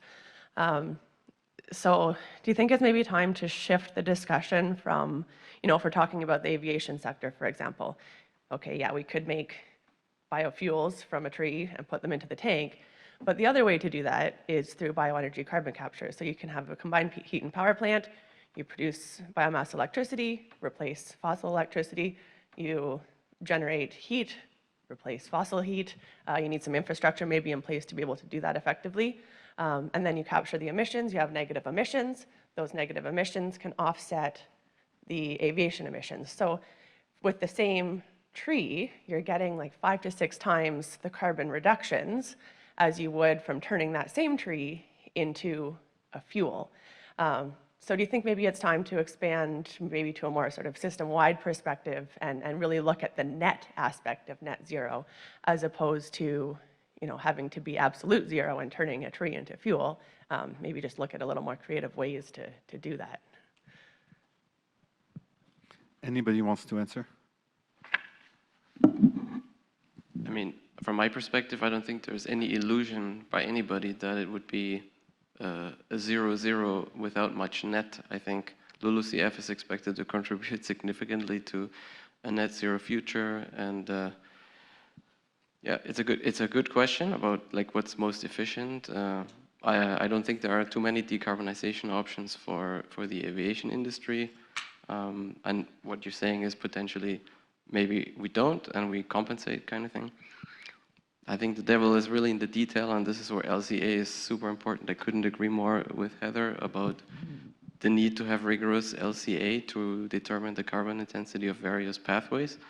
And especially also LCA is not LCA. It really depends on the boundaries, and yeah, you need to look into the details.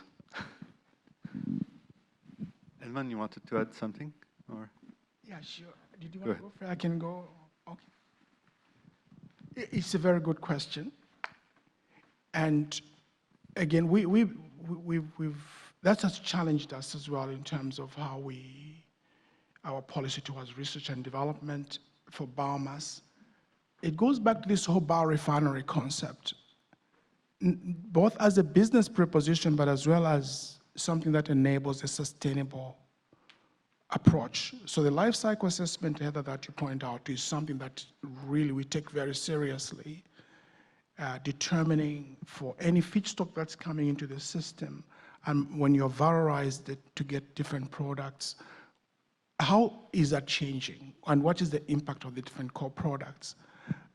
Biofuel for us is seen as a low-hanging fruit in terms of what you can immediately, with biomass, you can produce bioenergy right away, usually. So in most situations, even with the traditional fossil-based industry, when they get crude petroleum, gasoline is their low-hanging fruit.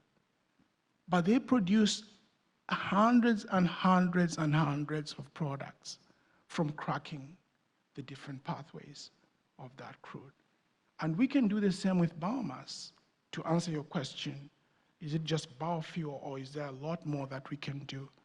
If you look at the components of straw, for instance, the cellulose, hemicellulose, lignin, I mean, that's a powerful starting material in itself to start to do a lot more. There are some, all of you have done work in this area. Shakir, you can comment on that and others. But those are starting materials. So it's not just biomass.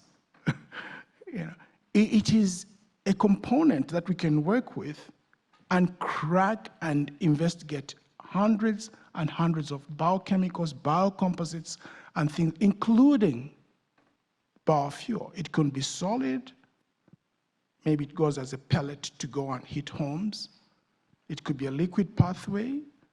Maybe not cellulosic ethanol because it's not that viable, but maybe hydrogen, maybe for fuel cell. And even with fuel cells and lithium cell, we don't know which one is going to win. So there are many ways of looking at it from a biorefinery sense, but it also has to make environmental sense that each of the co-products are contributing to that net zero. So it's bioenergy and bioproducts. Thank you. So let me take questions from the audience so that they will know that we're online for some reason during the whole day, besides listening to all of you, of course. So what are the major risks in the scale-up of bioenergy, and how can we mitigate this? Is there a risk of scaling up the production of bioenergy?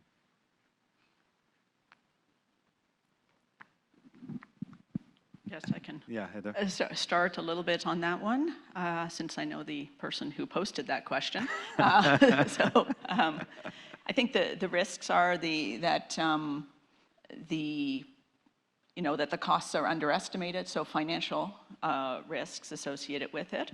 I think there are risks associated with uncertainty around policies going forward. I think that can weigh in on that. I think that there's also risks of scale-up associated with potential environmental impacts on ecosystems. I think we can take care and we can mitigate some or all of these types of risks. I think we also have to understand what the market is going to be in the future, what are going to be the competitive energy systems in the future, the competitive products that we're dealing with, because that's going to affect our market for these products and our cost of production. So those are a few. I didn't get to the mitigating the risks. I'm going to leave that for another But panelist. Can we really afford to mitigate in some way? I mean, given the time scale, don't we have to take risk in some way and say, we'll spend too much money on some of these technologies because we have to test them at scale also? We should know the physical limits before going. Okay, I see where you want to go. It's understandable, but we should first know your physical limits, because we are always speaking that let's go. It's go ahead. Finance, we will find money to finance that, to run that.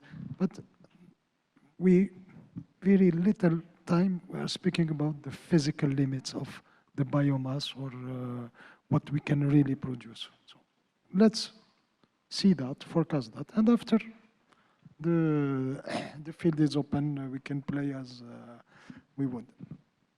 And Man, you want to add something? Yeah, sure. I agree, absolutely. I think the risks, as you rightly point out, is the early nature of technology itself. There's a lofty risking to attract investment, even before we talk about environmental risks. It's the business risk that we now have to think about. If you look at the innovation chain where you have early discovery, and then you do the pilot scale, and then you invest in your investors, and then you get the commercial banks to start investing in it, and maybe the large oil companies will start investing in that to scale up. That is a challenge. That is in itself, it means that we have to make it attractive, essentially. If I've got wheat straw, or if I've got food waste, or I've got wood, sawdust, how does an investor look at the possibility of using that as a feedstock? So we have to characterize the utilization of each type of biomass effectively. There are also standards, the clean fuel standards, and quality standards for the biomass. There's a lot of research upfront that has to be done to make the proposition for the use of biomass attractive, basically. It's not attractive. There's no investor who's going to say, I'm going to go and start building a plant, and I'll draw the wheat straw from a radius of 10, 50 kilometers. They won't do it. But there's biomass, go and build. But they won't build because the biomass itself is an inherent risk in its current form. A lot has to be done to collect it, prepare it, and take it to the biorefinery. Then there are the environmental aspects as well. Thank you. We have 40 seconds, so I'll ask one quick. You wanted to continue? Just a real quick one. Okay, go ahead. Just an innovative thinking, maybe. I think one of the risks that we're not talking about is that potentially the policy environment that supports the scale-up would fall apart. There's a federal election next year, and things like the CFR, the consumer-facing carbon price, are maybe on the chopping block, or the ZEVREX. So that's a risk, I think. Well, with this cheery thought, let's thank the 4 panelists. Thank you very much for your insights and your comments. Désolé.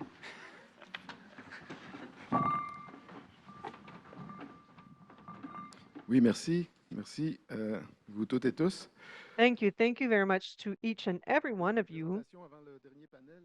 So now, an introduction before our last panel. I think that this will help set the table for our next panel. Actually, I will ask my 2 speakers to come forward, and it is a presentation that I've been waiting for a long time, so I will let both of you speak, gentlemen.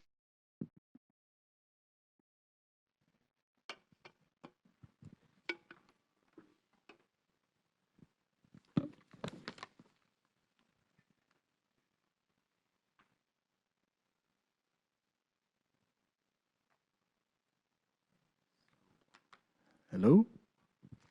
So good afternoon, everyone. I'd like first to start acknowledging the Trottier Institute for their invitation today, and particularly Louis and Roberta, particularly Roberta, that accepted that I got her family name wrong a couple of times, so Roberta Daher. Huh? Okay now? So real pleasure to be here. So my name is Serge Bédard, and I'll share this presentation with my colleague Milad. We're both from CanMet Energy in Varennes, and a research center of Natural Resources Canada. I can see in the room some people like Frank, Wing, Kathleen earlier, probably entering into their digestion mode, post-lunch combat to not falling asleep. So I'll try to be highly dynamic and motivated for you, but I'll keep a look on you, so make sure it works. Okay, so the outline of the presentation will go as follows. First, a brief overview of who's CanMet Energy in Varennes. Then we'll take a moment to discuss the research question that we really work on in relation to biomass. I'll also present the main steps of our methodology, and Milad will join, and we'll start to present one of the main pillars of our methodology, the one that we will insist on the most today, and present some result as well. So it was mentioned a couple of times today that we need to use a holistic approach, a system perspective, and that kind of thing. So that's really what I'm going to try to highlight today in our approach. So now I'm flipping the sheet instead of moving that around. So I'll put that aside instead, and I won't do that anymore. So CanMet Energy in Varennes, For those of you who doesn't know us, it's located on the south shore of Montreal. It's part of Natural Resources Canada. It has about 200 employees now. It's a fairly large research center. 3 main research programs: renewable energy integration, especially for the electric grids.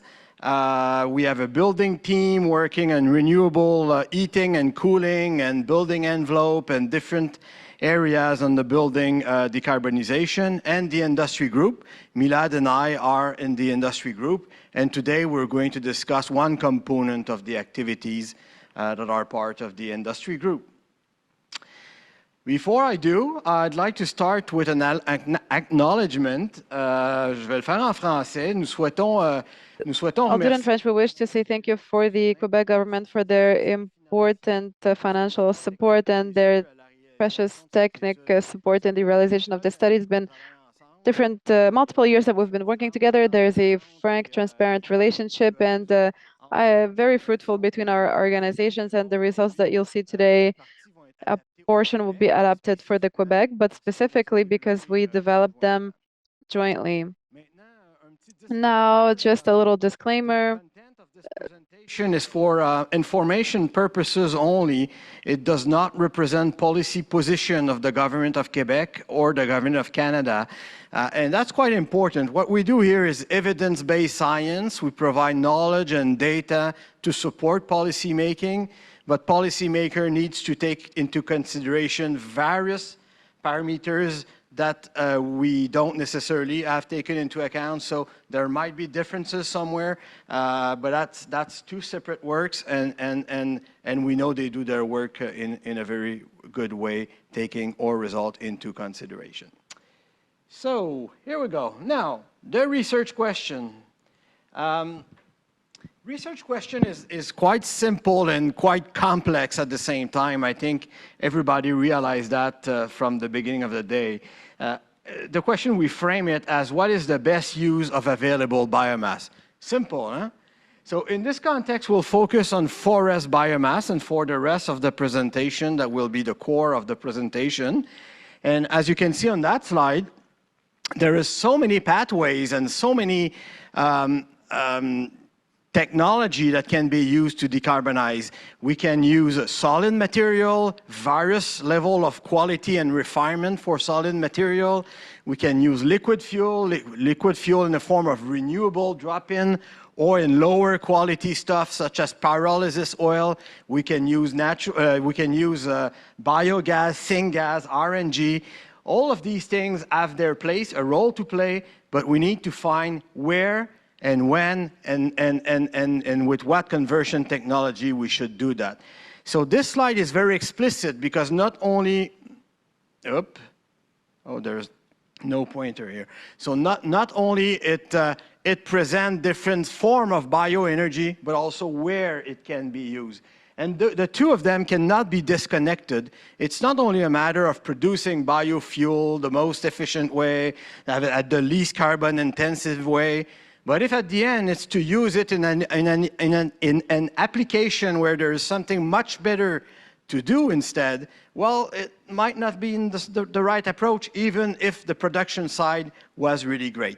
So how do we answer that? So we've developed a methodology, holistic, systematic, system level, and all that kind of things apply well to, no pointer again. So the approach that we've used have 6 main components. Today we'll discuss mostly 2 of them. The multi-criteria analysis that Milad will handle in a couple of minutes, and the net zero studies. What can we learn from net zero studies that were done worldwide, including the ones that ESMIA presented today and that the Canadian Energy Regulator presented. Even if we're not going to discuss that today, keep in mind that we're also doing very detailed industrial case study with partners. We just completed a large project with an iron ore company, a complete 1-year project. We're working with the steel industry, many pulp and paper facility, and so on. So by doing work with these people, we get better data, better understanding on their process, and we validate, on the other hand, if our result makes sense in practice. So we, as I said, we attack the problem with different angles. But what we want to do at the end is the development of order of merit for biomass, electrification, hydrogen, and CCS, and also CCUS, how to prioritize their use. Today we'll focus on biomass, but this is a system approach, and therefore biomass is not an independent thing than process electrification. If we do one, we may not do the other, or if we do too much biomass in some application, maybe we'll need more renewable electricity in the other one. So they are not independent, and we need to understand where each of them should be used the most effectively. So we review probably like 15 net zero studies, some internal to NRCan that were not published, some made by a consultant in the room here. One of the interesting characteristics that differ these studies is not only the regional consideration, but also the level of detail in which negative emissions and BECCS were modeled. The model that's the second to last column, some model addressed it very well in very much detail, and that tend to change significantly the nature of the result. Speaking about the results, and I'm going to come back at the far end of this presentation to another summary slide. One thing I think that is really important to understand, and generally people like very much when we present that slide, there is a paradigm shift when we make these reviews, the detailed net zero studies versus more conventional energy transition or energy improvement or energy efficiency study. There is a paradigm shift, and the paradigm is shifting simply because one is as a target for net zero. That's a completely different thing. It changed the whole story. So, for example, the second bullet point here as an example, in an energy transition mode, most studies were focusing on decarbonizing all sectors equally. So we need to do good stuff for each of them, transport, aviation, building, industry, and each type of industry. In net negative,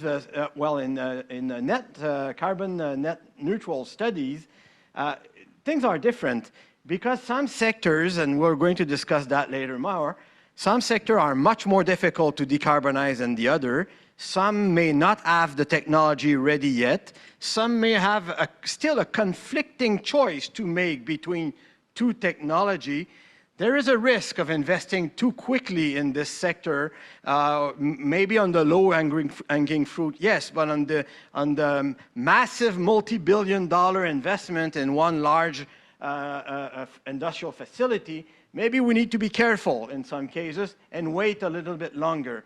So some sector in a net zero world, some sector will be net negative and other will be net positive, and the balance between the two should bring the net zero thing. This has already been discussed today, but this is a very, very important thing, and we'll discuss why in a couple of minutes in the context of bioenergy. Another example here, and that's what might be my last for this slide today, is that biofuel and e-fuel are carbon neutral in an energy transition mindset and therefore have very high merit. In a net zero mindset, that may not always be the case. It depends where these fuel will be used. It depends if its end use will re-emit carbon or not at the end. It depends if there is a better strategy, a better technology that could be used instead of using bioenergy. So it's a more debatable merit. It doesn't mean it has no merit. It means it needs to be challenged at every application level and not only at the production side level. In terms of bioenergy, one conclusion we can draw from that is that bioenergy, not for individual project, but as a whole, for all our biomass available, bioenergy must do better than being carbon neutral. It must contribute to offset GHG in hard-to-abate application, and we must use as much as we can while being in a mindset of sustainable forest exploitation, and that's the field of Evelyn here.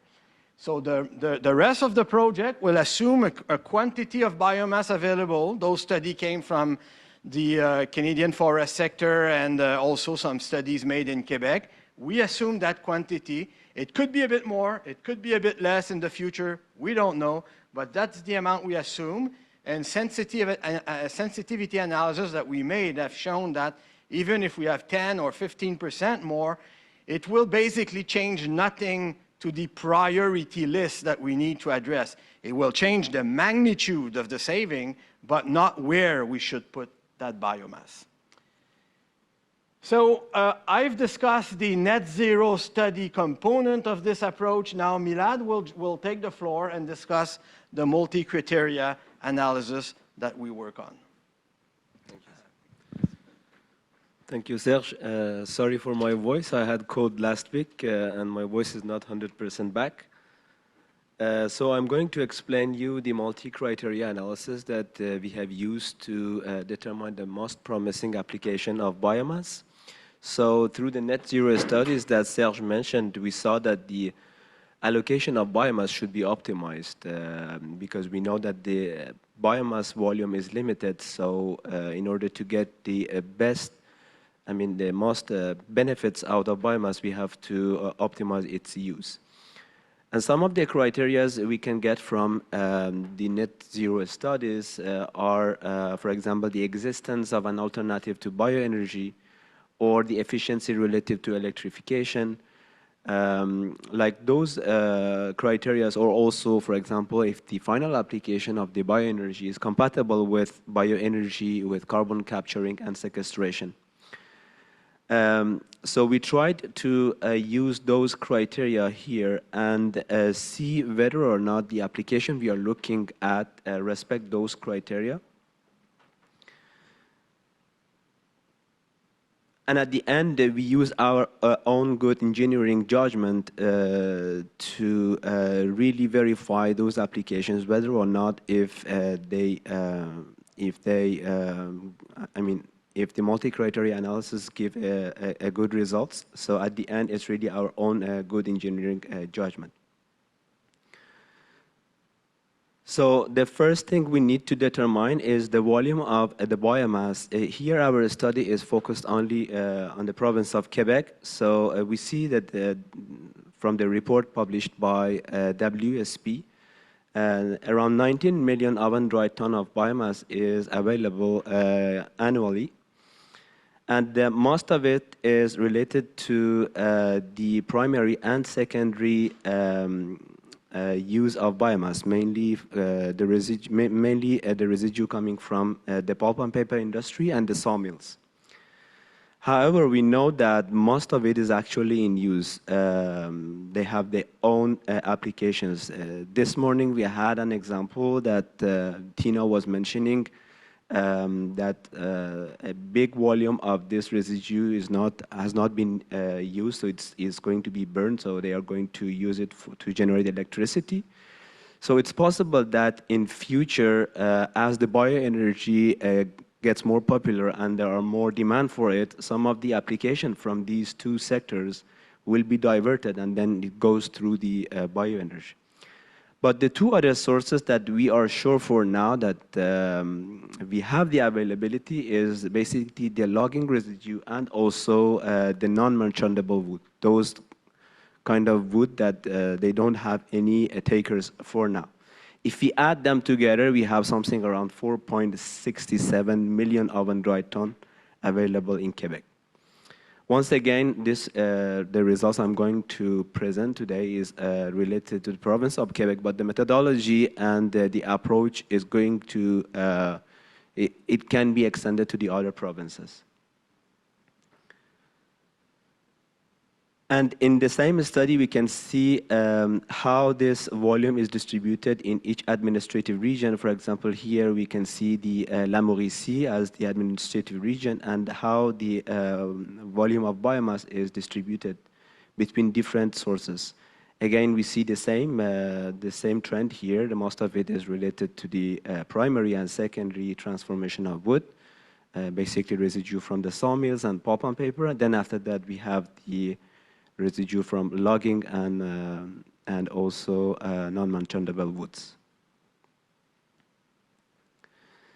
So the second phase of the study is basically to have a good idea of where the actual energy is used in different industries. So our analysis is taking account only the industrial use of biomass, not the residential or transportation. So here we see that most of the energy used in industry in Quebec is basically in the form of electricity, bioenergy, and also fossil fuel. And basically most of the bioenergy is used in the pulp and paper in the form of black liquor, for example. And then most of the electricity is used in aluminum sector. You can see the detail here, and the next step is to really determine for each industrial sector what are the main equipments, the main sub-processes or equipments which uses energy.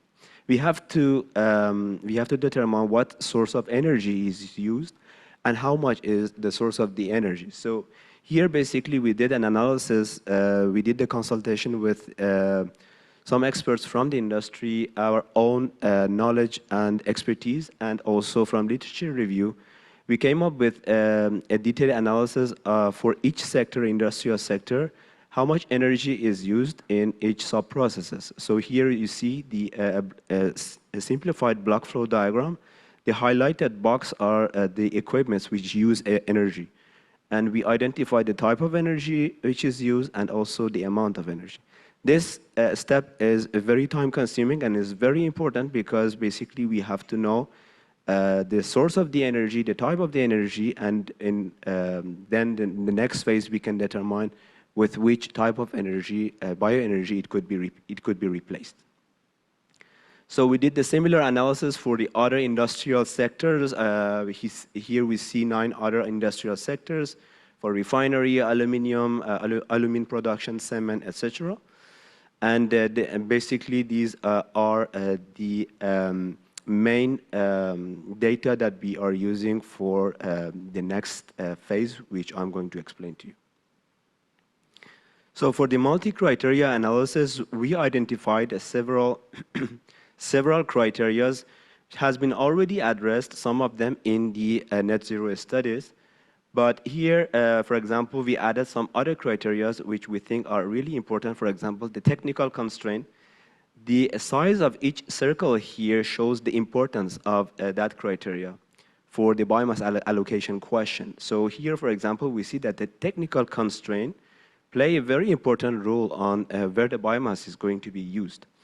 And basically, the weight factor we gave to each criteria comes from a panel that we had with different experts within the industry and also within the government. But this is something that we can that we can do a sensitivity analysis. For now, the objective of our analysis is to maximize the GHG reduction. That's why we came up with these weight factors. If, for example, the objective was to maximize the revenue, in that case, probably the weight factors would be different, and those criteria would address the economical part of the project will have a higher weight factor. So here we see a list of the identified projects. It's basically all big emitters in Quebec, industrial facilities in Quebec, and we see the list of the projects. Then we run these list of the projects through the multi-criteria tool that we have developed. So here we see and a screenshot of the multi-criteria tool. Is a very simple Excel tool, but it gives very good results. So we ran those list of the projects through this tool. And here I'm going to explain you some of the preliminary results that we got from the tool.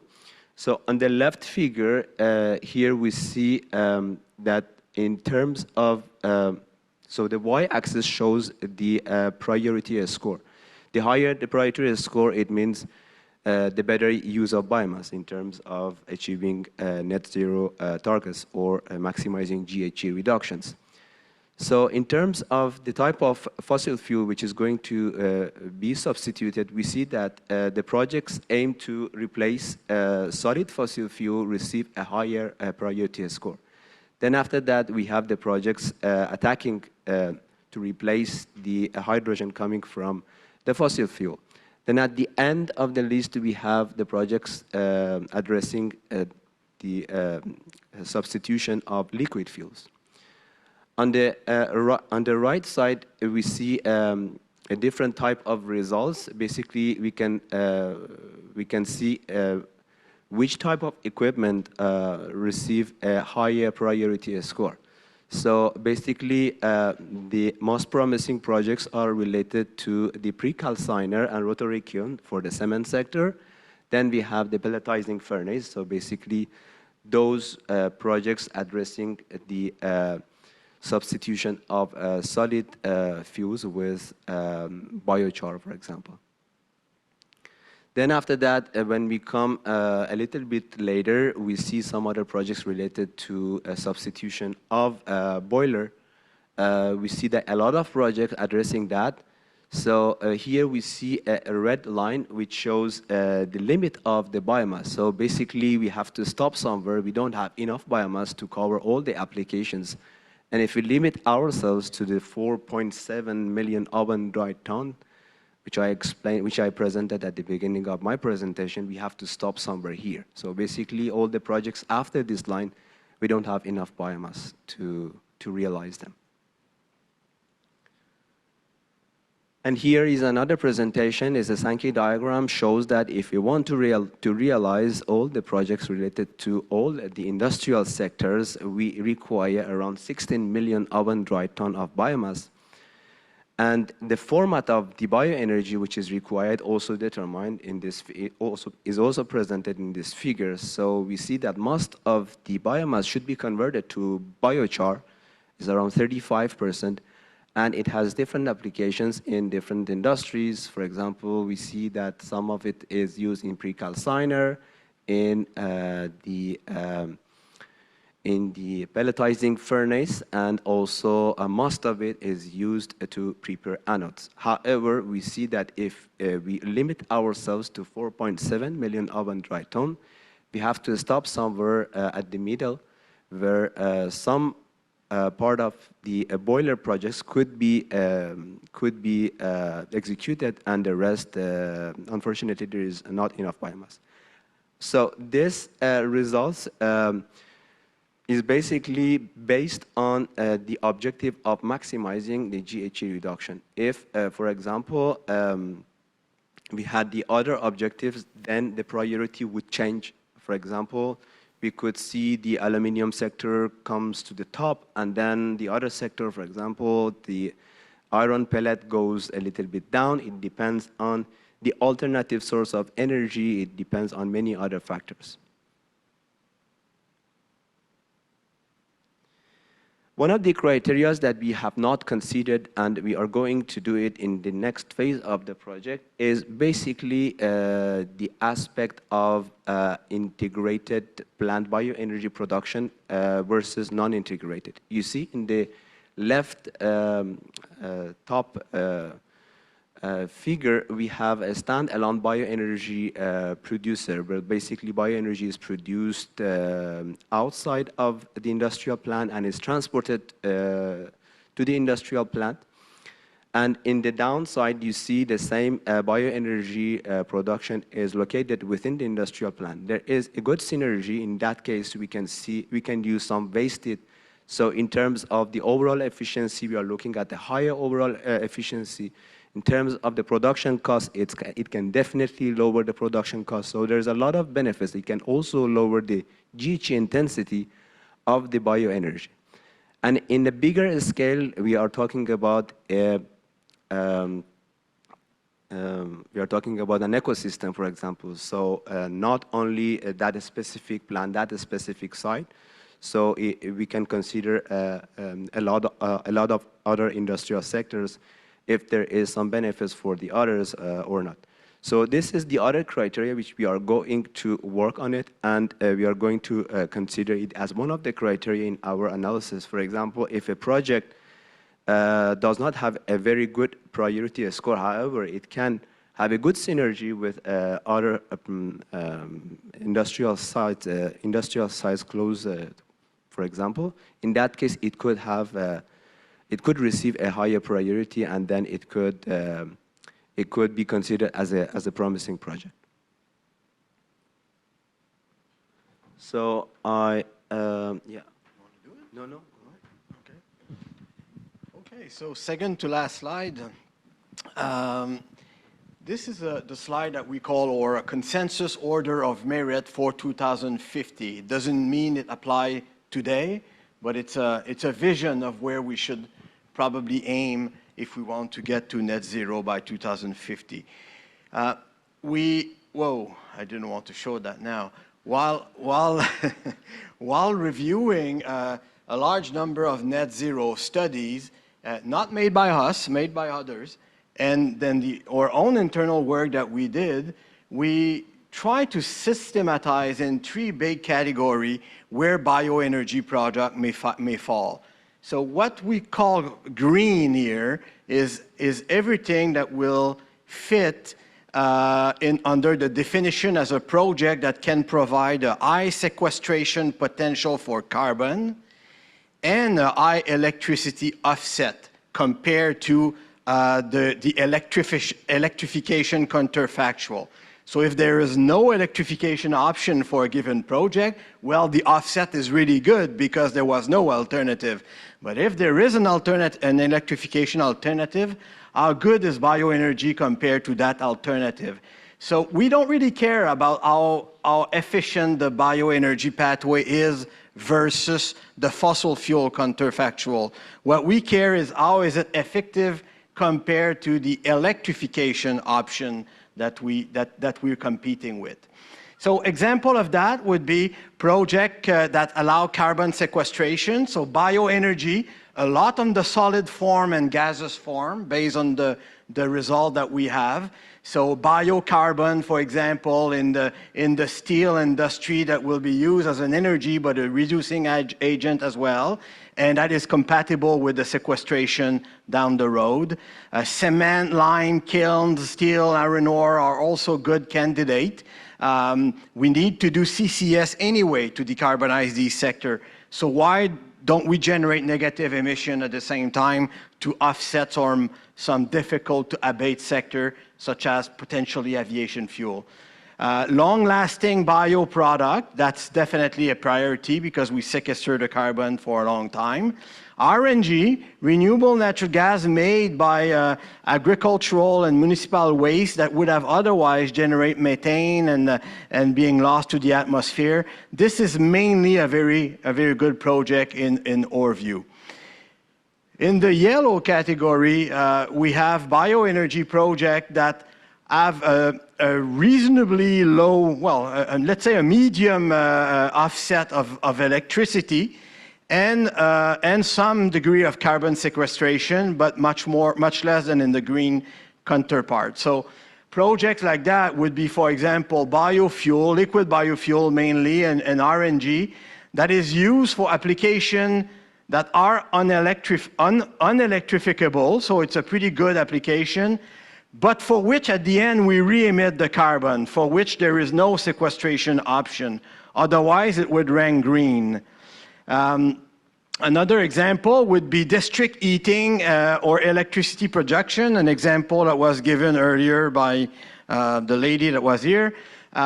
If it comes together with BECCS, with carbon sequestration, that's a fairly good project. If not, then it ranks in the orange in our merit order. Biochar as soil abatement or as sequestration purposes period, we rank that typically in the yellow category. Some of that can move to green if they become compatible with negative emission. The orange category, and it's not red, it's orange, and there is a reason for that. It is because nobody can say that it's never a good thing. There is contextual, there is particular context, regional consideration that would make them very, very interesting, and maybe for a shorter period of time so that they move back to a yellow category. For example, the use of biofuel or RNG in applications that are electrificable in a relatively common way, and for which the carbon will not be sequestered at the end, well, those are very low merit projects in our view. Biomass combustion for building, heating, commercial building, or low temperature industrial heat, if it's not combined with CCS, that also fall in relatively low merit because it's directly competing with industrial high temperature heat pumps, which would have a much better yield. So that's for bioenergy, and I realize this could raise a lot of questions. We may disagree on some of that, but that's where we are at the moment. We did the same thing for electrification, direct electrification, and for green hydrogen, but that's not going to be the subject today. You'll need to re-invite me, Louis. So, conclusion, I'm done. Quickly. Yeah, quickly.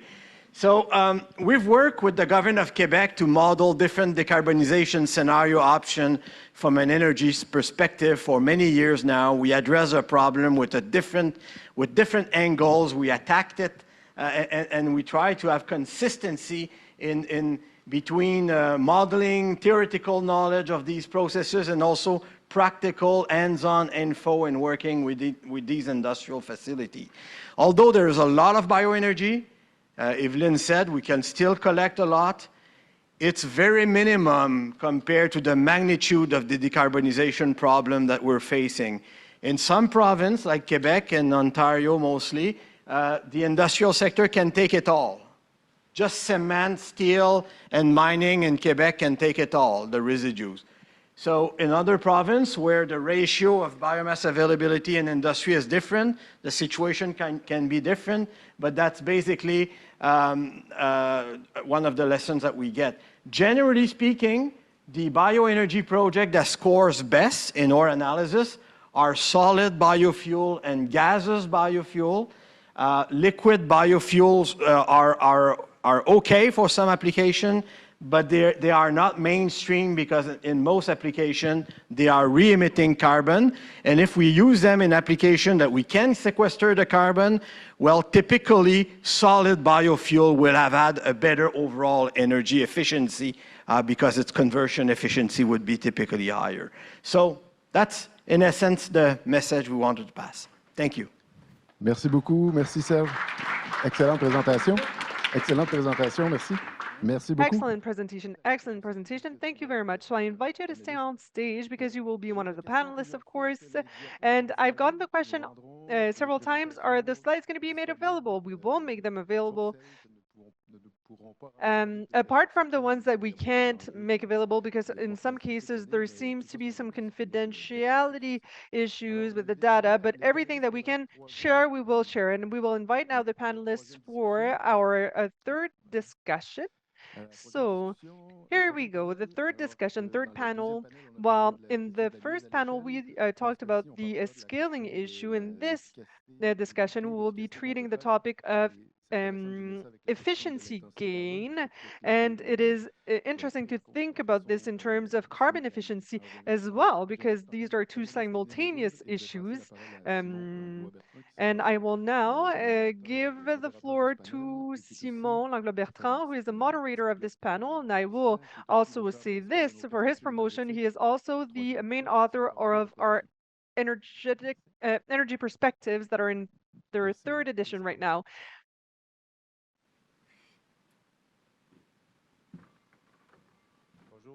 Bonjour à tous. Je n'ai pas rencontré tout le monde encore, donc c'est ça, je suis associé de recherche à l'Institut. Hello everyone. I haven't met everyone yet, but I am a research associate at the Trottier Institute with my dear... I don't know if it's fortunately or unfortunately, but you're going to have to listen to Serge talk for 5 more minutes. So he's going to be the first one. We'll see. It was very dynamic. I agree with your strategy to think about the post-lunch problem, but so the floor is yours, and then we'll go on in the list that was alphabetical as well. Je ne sais plus si j'ai le goût avec ça.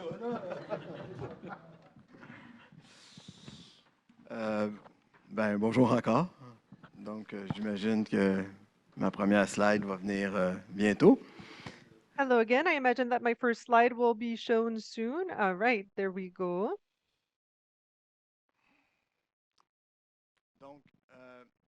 So in the presentation, the previous presentation, I spoke a little bit about energy efficiency, conversion efficiency, but not that much. And I've mentioned that the relative efficiency, it's important versus fossil fuel, but what we see really as the dominant criteria is more the relative efficiency compared to the electrification counterfactual when it exists. Now, let's put that aside and come back to conversion efficiency. We've put a table of just a few bioenergy products. There is multiple others, just a few here, in order to show you possibilities to increase its efficiency. Milad, in his presentation, he showed a diagram where we can produce bioenergy in a standalone process, is an integrated process with waste heat, or in an integrated process in the context of an ecosystem. And those can bring different energy conversion efficiency and carbon intensity as well. So in this example, we have what we've modeled as being the best integrated process for producing white pellet, black pellet, slow pyrolysis, combining biochar and synthesis gas together, and gasification without purification, so making syngas.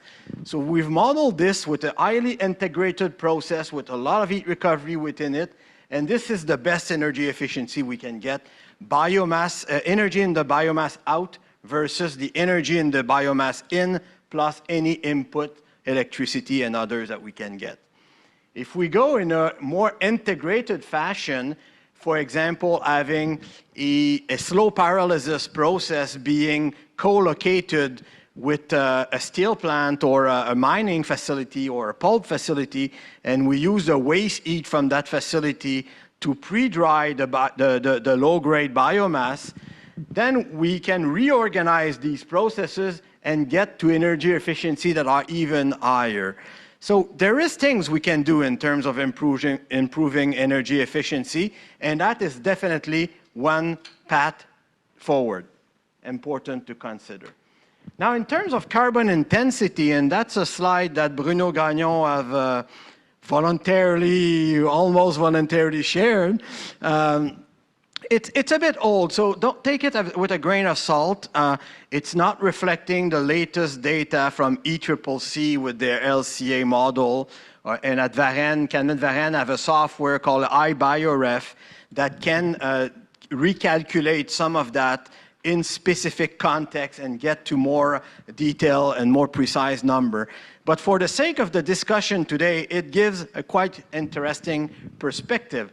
From a carbon intensity and from a life cycle standpoint, the feedstock collection, processing, and combustion, neglecting the biogenic emission here, we could see that different processes have different carbon intensity. And generally speaking, what you can see on the left-hand side, those are solid material, solid form of bioenergy.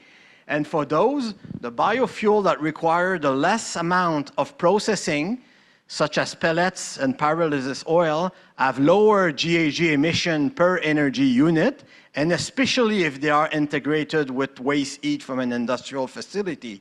So overall, this is really something to consider. They are more energy efficient, they have lower carbon intensity, and they can be used, as we said before, in many applications for which there is no good alternative.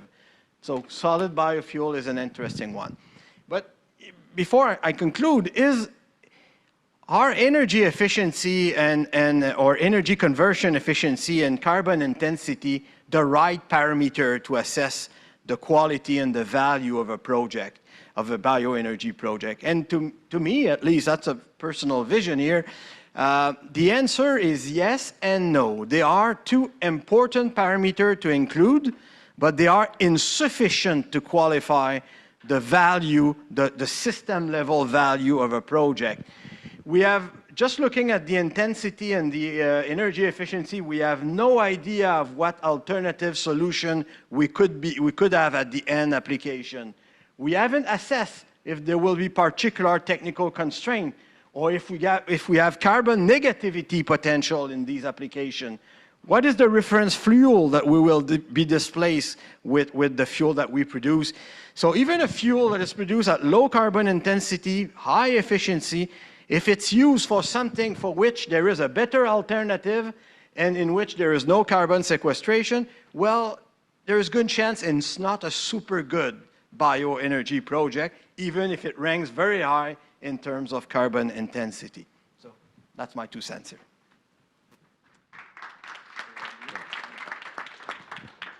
I think I'll use this if it's on. Hi, everyone. I am Fred Gatala. I'm the Director of Carbon and Sustainability for Advanced Biofuels Canada. I also chair our Sustainable Aviation Fuel Caucus. Advanced Biofuels Canada, ABFC, we need acronyms, is a nationwide industry association, about 40 members. Our members have 34 billion liters of installed biofuel and renewable synthetic fuel production capacity around the world. So this is biodiesel, this is ethanol, this is municipal solid waste derived ethanol, this is flue gas derived ethanol, where you have organisms processing the flue gas and then turning that into ethanol. This is sustainable aviation fuel, this is biocrude. This is a pretty big palette of fuels that are being produced and blended in response to policy. So in this slide, here's a snapshot of the expanding renewable fuel sector in Canada that is really in response to provincial and federal policies that are in place. 96% of Canada's diesel supply is under some type of provincial regulation, 92% of our gasoline. We've got a really strong web of policies. And guess what? It's policy that pulls these fuels into the market. So we've got an expansion of oilseed crushing. Will went over what's happening in the significant growth in the ability to process domestic oilseeds in Canada. A lot of that is in response to the Chinese market completely shutting, but that timed with the renewable fuel opportunity has really jump-started oilseed processing. Feedstock production companies, so that's lignocellulosic. So this is things like the Arbios project in Prince George that's making biocrude that will be co-processed in that refinery that's owned by Tidewater Midstream. And there's a number of other projects, 2 others that are included in that list. There are more projects than that are happening, as well as the big opportunity, which is clean fuel production, about 11.7 billion liters of $11.7 billion of capex to create 4.7 billion new liters of clean fuel production capacity that sits on top of the existing 4.1. So we've got a domestic renewable fuel sector that is expanding in response to primarily the clean fuel regulation that provides a compliance credit market. Anyway, lots of economic activity related to that, lots of jobs related to that. And emission reductions coming from the low carbon fuels being blended. This panel is about energy yield and carbon intensity. This is what carbon intensity does. It's grams per megajoule of energy delivered, and that is displacing fossil fuel energy. That's emission reductions. You'll see that since 2010 to 2022, you've got ethanol providing a lot of the emissions reductions, renewable diesel and biodiesel coming up very strongly. Co-processed fuels at the top, and because this is from the Biofuels in Canada report that ABFC contracts Navius Research to undertake year over year, we've also added the light-duty plug-in electric vehicles as a source of emission reductions. But that's put in context with the biofuel energy or emission reductions. They all kind of work in the same way. So almost 9 megatons of GHG reductions per year, and that's going up. Last slide, which is biofuels and net zero. So in the 3 graphs at the top, what you've got are data from the British Columbia Low Carbon Fuel Standard, which was the first LCFS in Canada. It's definitely the strongest GHG transportation fuel policy in Canada. It It's basically led to 13% renewables in diesel and 9% renewables in gasoline in British Columbia. It's doing amazing things to that fuel supply. But you'll see the small lines that are on the left-hand side of the top three graphs. Those show the carbon intensity of biodiesel, ethanol, and HDRD, renewable diesel, hydrogenation-derived renewable diesel. And it shows how the average CI is decreasing once it's under that policy. So there's a clear policy incentive to reduce those emissions, and it shows, you know, the relative decrease, 84%, 45%, 58%. And the lines there, this is all on a website that we have called Net Zero Clean Fuels, shows where the trajectory can go with added technologies like bioenergy CCS, with increased use of soil organic carbon, all types of things that can be done to improve bioenergy's CI score once you put that under a CI-based policy framework.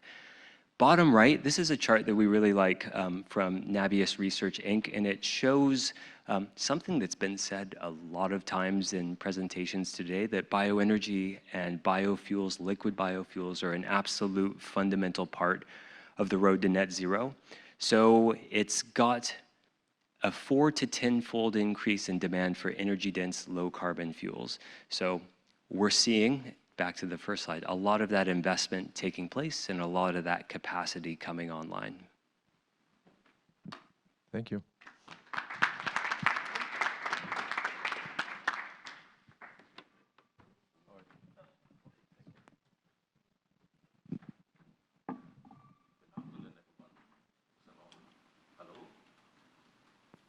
Hi there. Okay, great.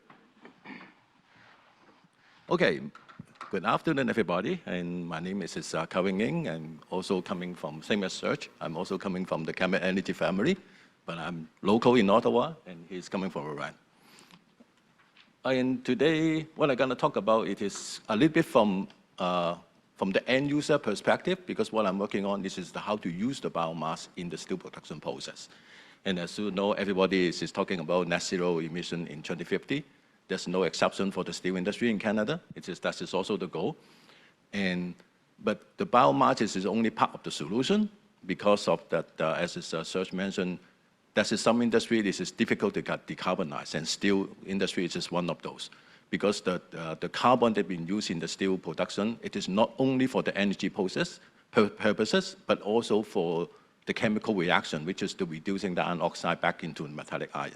So that's why there is not too many choice of the material that can do this job. So that make it that the steel industry is a little bit harder to fully decarbonize, and that's why we also, when we're talking about the use of the biocarbon in the steel industry, we don't use the term fuels or bioenergy, because it is not being used as it's only the energy source. This is used as is the chemical reductant. And one of the challenges that we're using the biomass is first of all, the process itself, it is designed for fossil fuels, and it's been being optimized for more than 100 years up to this point. So this is, because how shall I put it? We don't want to reinvent the process, because the timeline for reaching the net zero it is close. So we want to use the existing process, but just using what we call the fuel switching. It is to switch from the fossil fuels to the biocarbon on that. And at the same time, we know that biocarbon have a lower GHG footprint, but if you have to use a lot of those to make a ton of steel, it doesn't really have the benefit of reducing the overall GHG emission from the process. So that's why we try to maintaining that the carbon consumption of the steel production per tons of steel production process more or less the same, or not changing drastically. And that's why it is required that the biofuels need to be upgraded to a certain properties that can be used in the steel production. And what our currently what we're working on, we on both sides, it is how to define what kind of the fuel property, the properties of the biocarbon is required for the steel production, and also at the same time informing the biocarbon producer to make the right material that the steel industry can use it. And in order to make the communication, we're also working with the ISO committee to making sure that this is, we have the right standard to evaluate the properties of this material. And the biggest challenge that the steel industry is facing now for implementation, it is a supply, it is still very low in terms of the biocarbon suitable for the steel production. So just give you a little bit example of that. We have done some, the industry has done some trial in using the industrial furnace, and the trial will last only for 6 hours, but it also already consumed 200 tons of biochar. And everything is good, everything is working fine, but we want to extend the duration, and then we talk with the producer, and nobody can supply the material that can do a test continue for a week on that. And that's why it ends there. So the scaling up that the process, I mean the capacity, it is important. But at the same time, we want to making sure that we scale up in a sustainable way, instead of who can pay more and then they can get all. That kind of approach. We want to integrate that from all the way from the supply chain, because the steel industry has. I can tell you a little story about that. It is, we know how to make steel. I mean, human, as we know how to make iron, extract iron from the iron ore for thousands and thousands of years already. But in the past, we always used charcoal, which is biofuel, to do that. Up to a certain point, about maybe 100 or 150 years ago, when the industrial revolutions come in, the steel demand shoot up. And at that time, people were chopping down the forest to make steel. And then because the deforestation is getting so bad, and people come back and, hey, we can actually use coal. By using coal, we're actually saving the forest at that time. But now we are trying to reverse. We don't want to do the reverse things and go back to chop down the forest to make steel again. So that's why we have to do it in a very responsible way, and making sure the supply is sustainable, and also maintaining the productivity of the steel, and also maintaining the competitiveness of the steel in the international market. Okay, that's what I want to say. Thank you very much. Thank you.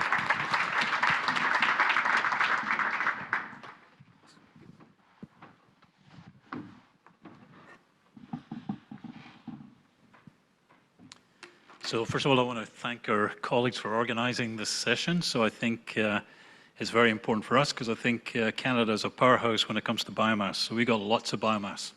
So I think to paraphrase Roberta's first slide, I think it actually comes to cost and sustainability. So the two issues are cost, because we are a major exporter of pellets, but we have slash piles in BC that are about 5 meters high and nobody wants them. So I think the cost is a big issue, and how sustainable the biomass is another big issue. So that's the two main points. So what I'm going to talk about today is the kind of 3 hats that I have. So have a look at it. I'm lucky enough to be based at UBC, so our website there. So again, I'm fortunate that many of our alumni now work for oil companies, for government, for forest products companies. So many of the people that have come through my group are all working at different places around the world, and really interesting to get the perspective. So we're mostly funded now BC Smart. The second sign there is British Columbia Sustainable Marine, Aviation, Rail and Trucking. So the Smart is long-distance transport, because the long-distance transport is going to be very hard to decarbonize. So we get a lot of our funding from Boeing, because Boeing sees using biofuel or SAF for probably about the next 40, 50 years. Electricity you can use for short distances. Hydrogen, you'll never fly transatlantic, transoceanic on hydrogen, so it's going to be pretty well biofuels, is the fuels that are going to be used for aviation. The third category here is IA, and I've got Evelyn, and we had Bruno, he's still here. So I look at some of my IA colleagues with IA. The IA is invaluable because Canada is a powerhouse with biomass, but we have Japan, we have Korea, we have places that are probably going to go nuclear, because they want to decarbonize, but they don't really have much else. But getting that international perspective is invaluable. So this is why I think in this forum, one of our benefits is we've got lots of biomass and we've got lots of lipids that was covered earlier on. So what I want to cover is that there's actually a lot of very credible organizations out there because Canada and British Columbia has the highest source of sustainable biomass in the world, as guaranteed by FSC or SFI. So three groups all say we manage the forest sustainably. However, there's a bunch of groups that don't think we manage the forest sustainably. So this is a debate that will go on forever. So if I look at it just now we go down into the Sustainable Biomass Program. As you probably know, I think of these as the pellet guys, so the people that look at pellet. So how sustainable is pellets? So if I look at it during the last 15 years, Canada was a major exporter of pellets, we still are. US exports far more pellets than we do. Big debates about how sustainable. So the SBP is one of the areas. I put down the Roundtable on sustainable palm oil because the cheapest way to make lipids, biodiesel, renewable diesel, is palm oil. But nobody wants to touch palm oil.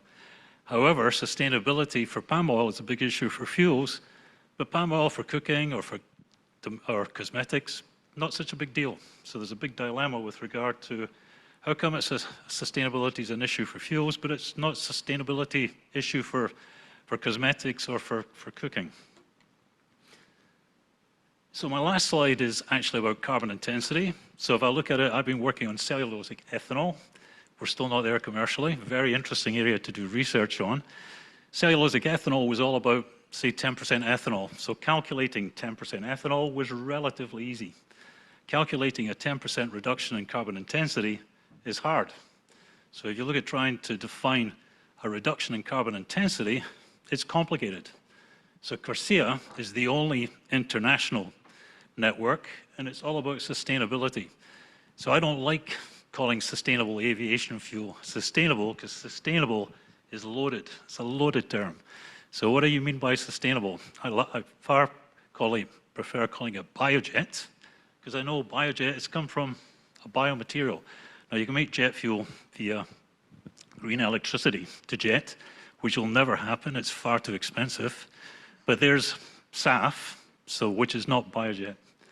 So really what happens is, as Heather knows, quite a few of our group already have some of our former graduates who are working for the BC government in terms of the low carbon fuel standard. The GREET model has lots of variations in GREET, California GREET. So the US is big enough, they're all doing variations on GREET. And the devil in the details is the land use, so land use issue or indirect land use. In BC, we use GH Genius, which is very good, but not user-friendly. And if you look at just now, ECCC has come out with their own model, really interesting. However, I don't think there's any consensus on carbon intensity. So one of the issues, how I'll finish just now, is carbon intensity is hard to determine, is one of these debates that will be ongoing. This is why we need a forum like this. And if I look at it, we actually need a model in long-distance transport that people will all agree on. So in Canada, we've got GH Genius, we've got the open source model, US has got GREET, but we don't even have consensus in North America in terms of what model we will use. Thanks.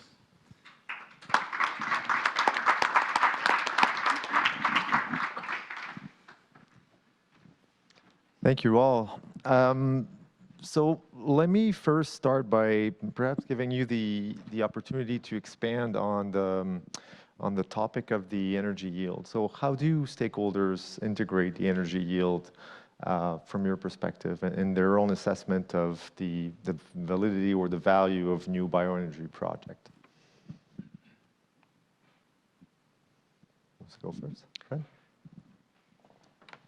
So if you really want the best energy return on energy invested, we should just use coal. It's got a 60 EROI.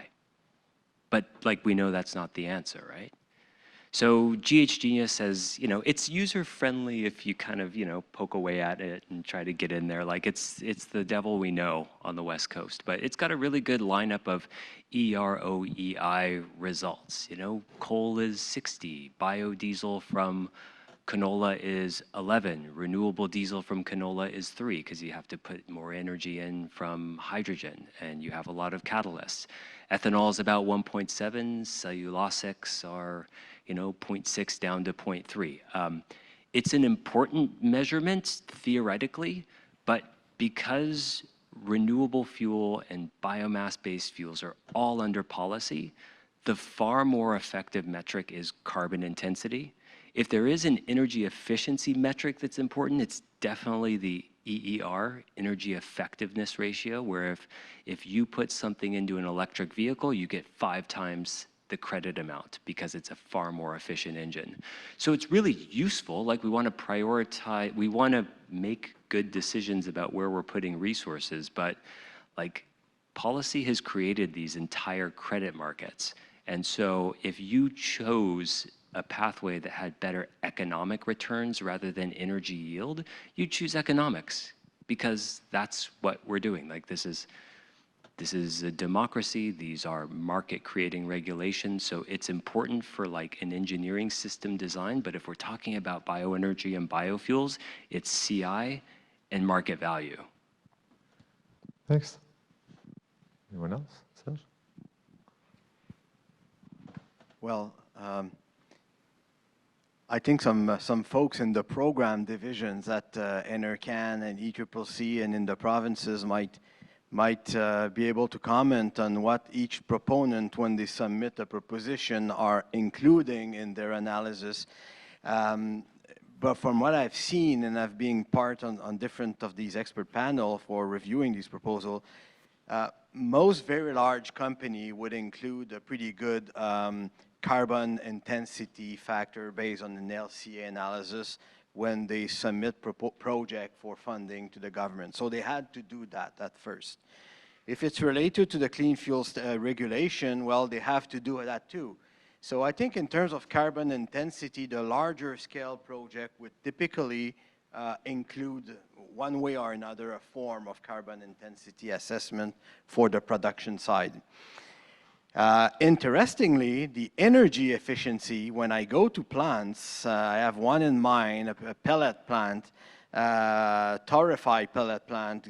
I went there and I asked, well, what's your energy efficiency? Well, carbon efficiency was clear to him, but energy efficiency, he was unable to answer. So I think that's something that we're still struggling with to identify really what's the true energy efficiency of some project, especially the medium to smaller scale project that are not necessarily covered under a major program from the government. So I think this is from my perspective on that, from the end user perspective of that, it is, what I want to know is if I use this material, how does it affect my productivity? So that's, to me, it is the energy efficiency of this product. And what is important, it is actually the carbon intensity of that, because that will determine should I use it, because once I take into the consideration of the carbon tax, purely from the economic point of view. Do I have to actually spend more money by using this material, or do I have some saving from that? So if I use an example from the IEA linkage, so I often make a comparison between British Columbia and Finland, about the same size area, same population. So BC, I mean, we're lucky because our electricity is hydroelectric, like Quebec. So, however, Finland is now 50% bioenergy. So half of their total energy comes from bioenergy. And so if you look at it, they use a lot of combined heat and power, a lot of mill towns. So they very efficiently use biomass, much better than we do, partly because we already have cheap green electricity. But then I use, like Neste is the Finnish oil company. So they wanted to become international. They were too dependent on Russian oil. So there was Neste importing Russian oil, but they now have refineries in Singapore, they have them in Rotterdam. They originally were going to use palm oil from Singapore, but it's not sustainable. So they now import used cooking oil from Australia, from New Zealand. So I think part of it is watching how someone like Finland has pivoted into this area. And in BC, we kind of export pellets. So we don't use them. We export pellets. So very interesting in terms of how have each of the different countries responded to, first of all, the market. So there's the cost. And the second one is the sustainability or the carbon intensity. So I think they've done a pretty good job of carbon intensity.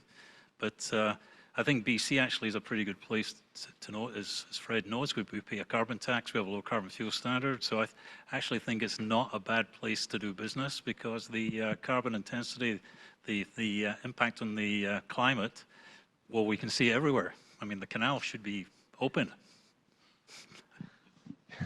Open for skating, right? Yeah. Yes. For swimming. It's down, but not quite open for skating. Okay, thanks. And that topic is also, leading us to there's the evaluation of the projects at first, and then there's also the question of tracking progress and seeing if there's room for improvement and so on. And one topic that was discussed throughout the day, and you alluded to it in your earlier presentation with Milad, is how do you assess, how you draw the lines over the evaluation of carbon intensity? If you do it from the user perspective, it's a straight line from the availability, the supply, and then what you do.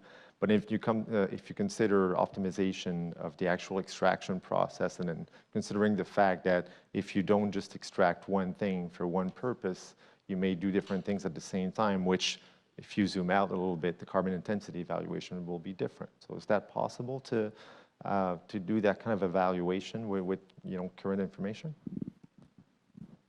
Oh, it's a tough one, and I think that raises the discussion we had earlier with Evelyn.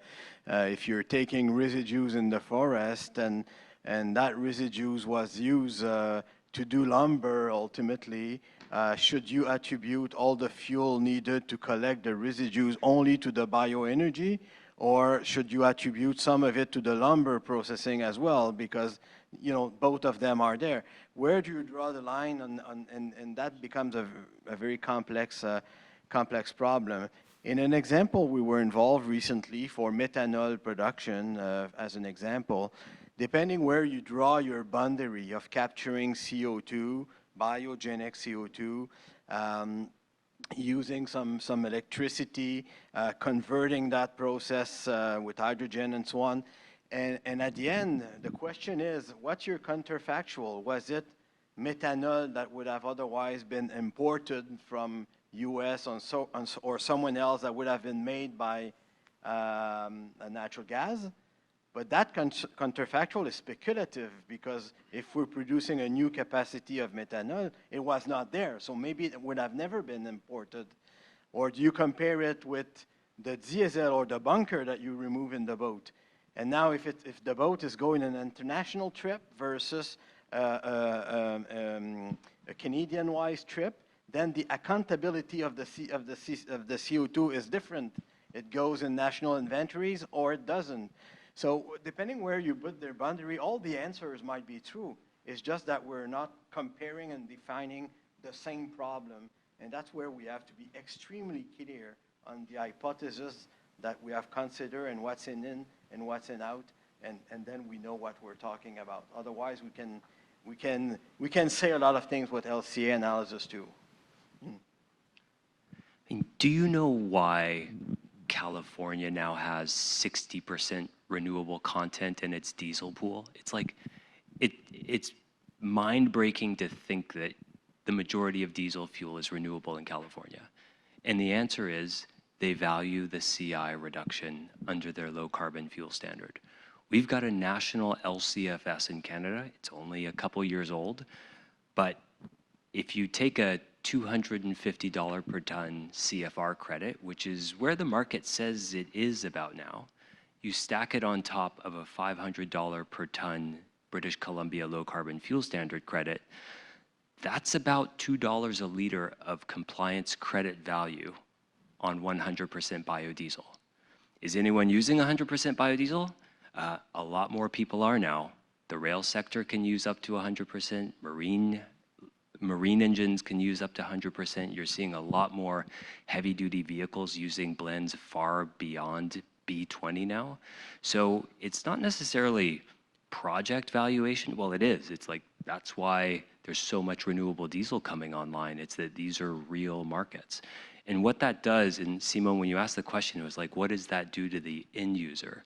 Well, the fact is that the end user buying the fuel, by them purchasing the fuel, they allow the primary supplier or the fuel provider to earn that credit on the fuel they're supplying to them.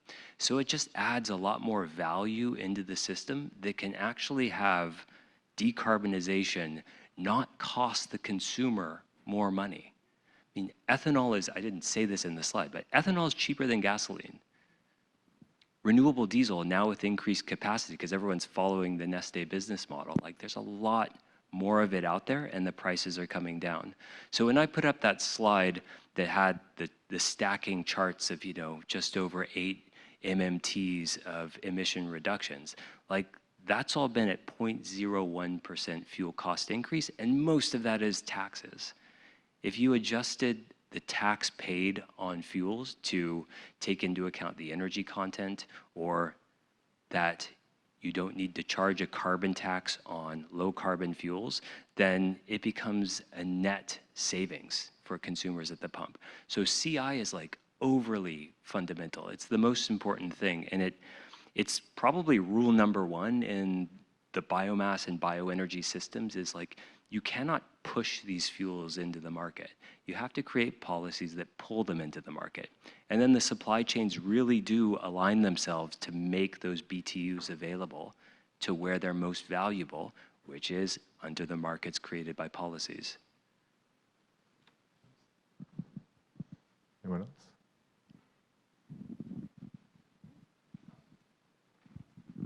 Yeah, I think that the policy aspect, that is the most important part, because it's from the experience, again, from the steel industry, it is, we encounter a lot of innovator that they claim that they can make some biochar and that they can be used in the steel and all these things.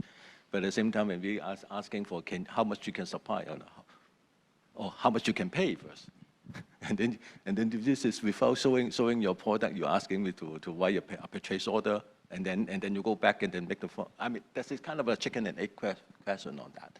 It is who is going to take the first step to make the material available on the market and demonstrate that it works, then the market will grow. But the first step is important, and the first step is the policy it is the most important part to actually foster the first step to move on. So Fred's absolutely right. I think so the place that we look at in BC is California. So I think California's got it right for all the reasons Fred has said. I think policy is really, really important. However, it's not everything. So I think one of the issues is you look at how the oil sector has evolved. So you can pretty well blend in jet fuel into diesel, no problem. You can't blend diesel into jet fuel or the plane will crash. So effectively what's happening just now is that we're used to paying relatively low prices for jet fuel because in most cases it's not taxed. So if you fly from here to Europe, it's not taxed. So the problem with biojet fuel is about 3 or 4 times more expensive than jet fuel. However, there's no real alternative. So hydrogen, green hydrogen is going to take a while, electricity to take a while. So we're all going to have to pay more to fly. So if I look at that's one of the reasons I came from Vancouver. It was relatively cheap. That was a joke. Basically, so if I look at it just now, I think the market is changing. So what's going to happen is the aviation sector is pushing back big time because the fuel is a big part of their operation. They don't want to pay more. They're going to have to pay more. So we're going to have to pay more because they're going to downside it to the customer just because there's few. So I think policy is key. But what's going to happen is, if I look at part of my history, is the US EPA mandated cellulosic ethanol. So they mandated it, but we couldn't do it. So they basically tried to mandate cellulosic ethanol when the economics were terrible. So what's happening right now is, do we mandate biojet fuel? Because we can do it. But how quickly can we do it? And I think we're probably in the situation we are just now where Canada imports most of its ethanol, most of its biodiesel, most of its... So I think we might meet it, but we'll be selling the US at the feedstock and we'll be importing the finished product, probably, to get things going. I agree with a lot of that. We're basically trade balanced on biodiesel. We are importing renewable diesel until the projects that are under construction. Will mentioned Imperial Oil in Strathcona. There's Bria Renewable Fuels at the Come By Chance refinery that was converted, and there's Tidewater in Prince George, BC. So there is capital flowing and projects turning on. I mean, the cellulosic ethanol piece, George Bush, 16 billion gallons of cellulosic ethanol when there were a lot of problems with the technology and the feedstock coming in. Whereas sustainable aviation fuel, there's not a technical process question about it. Like, we absolutely know how to make this. Neste's making it now. We've got producers in the US Gulf that are going to be online by 2025. There will be fuel supplied to the market. It's not a technical challenge. The cost premium over jet fuel is 1.3x or below, and that includes the value of compliance credits. Like, compliance credits are really what shrinks that gap. And don't forget, jet fuel pays the carbon tax. Sustainable aviation fuel pays the carbon tax in British Columbia. Remove that, and the economics become far more equivalent to Jet A1. So our math says that including, BC has a SAF mandate, the first low carbon jet fuel mandate in North America. Our math puts that at a 1.5% price increase per ticket, about $3. That's in a 737 MAX 8 or 9 going from Vancouver to Los Angeles. Very efficient aircrafts. The fuel works. It really is a relative blip on how much jet costs to begin with. So this is something that's like very, very doable, but back to where you started, it's like the LCFS and the CI type market is very important. And a lot of countries are very jealous of Canada. They're like, wow, you have a national LCFS with sustainability criteria, and it's working. It's starting to work. Thanks. I see time flying by a little bit. I want to open it to the floor, and there's a few online questions as well, but is there anyone who wants to go first? Sur la table dans le fond, je pense. I can pick one of the online ones in the meantime. Can you expand on the biochar soil amendment in terms of scaling capacity? Wouldn't it have high potential? And is it that it's not considered permanent sequestration? I think that's referring to your mention of that earlier session. Well, I'm not an expert in biochar. Let me start by saying that, and especially not in the effect on the soil and its long-term sequestration. But what we're hearing and what we're being told is to some degree and up to a certain value, biochar can help improving the soil and at the same time sequester carbon. I know there is research going on the duration. How long will it be sequestered? Is it going to be re-emitted someday? So I don't think we have all the answer related to biochar for soil amendment. In terms of capacity, though, it's not difficult to do biochar for soil amendment. It has nothing to do with biocarbon that Wing was referring, where it enters in very complex chemical reaction with steel for reduction and stuff like that. It's relatively tolerant to some not dust, what do you call it? Ashes. So it's relatively tolerant to have a percentage of ashes, as long as there is no heavy metals and stuff like that. There is a potential to use it.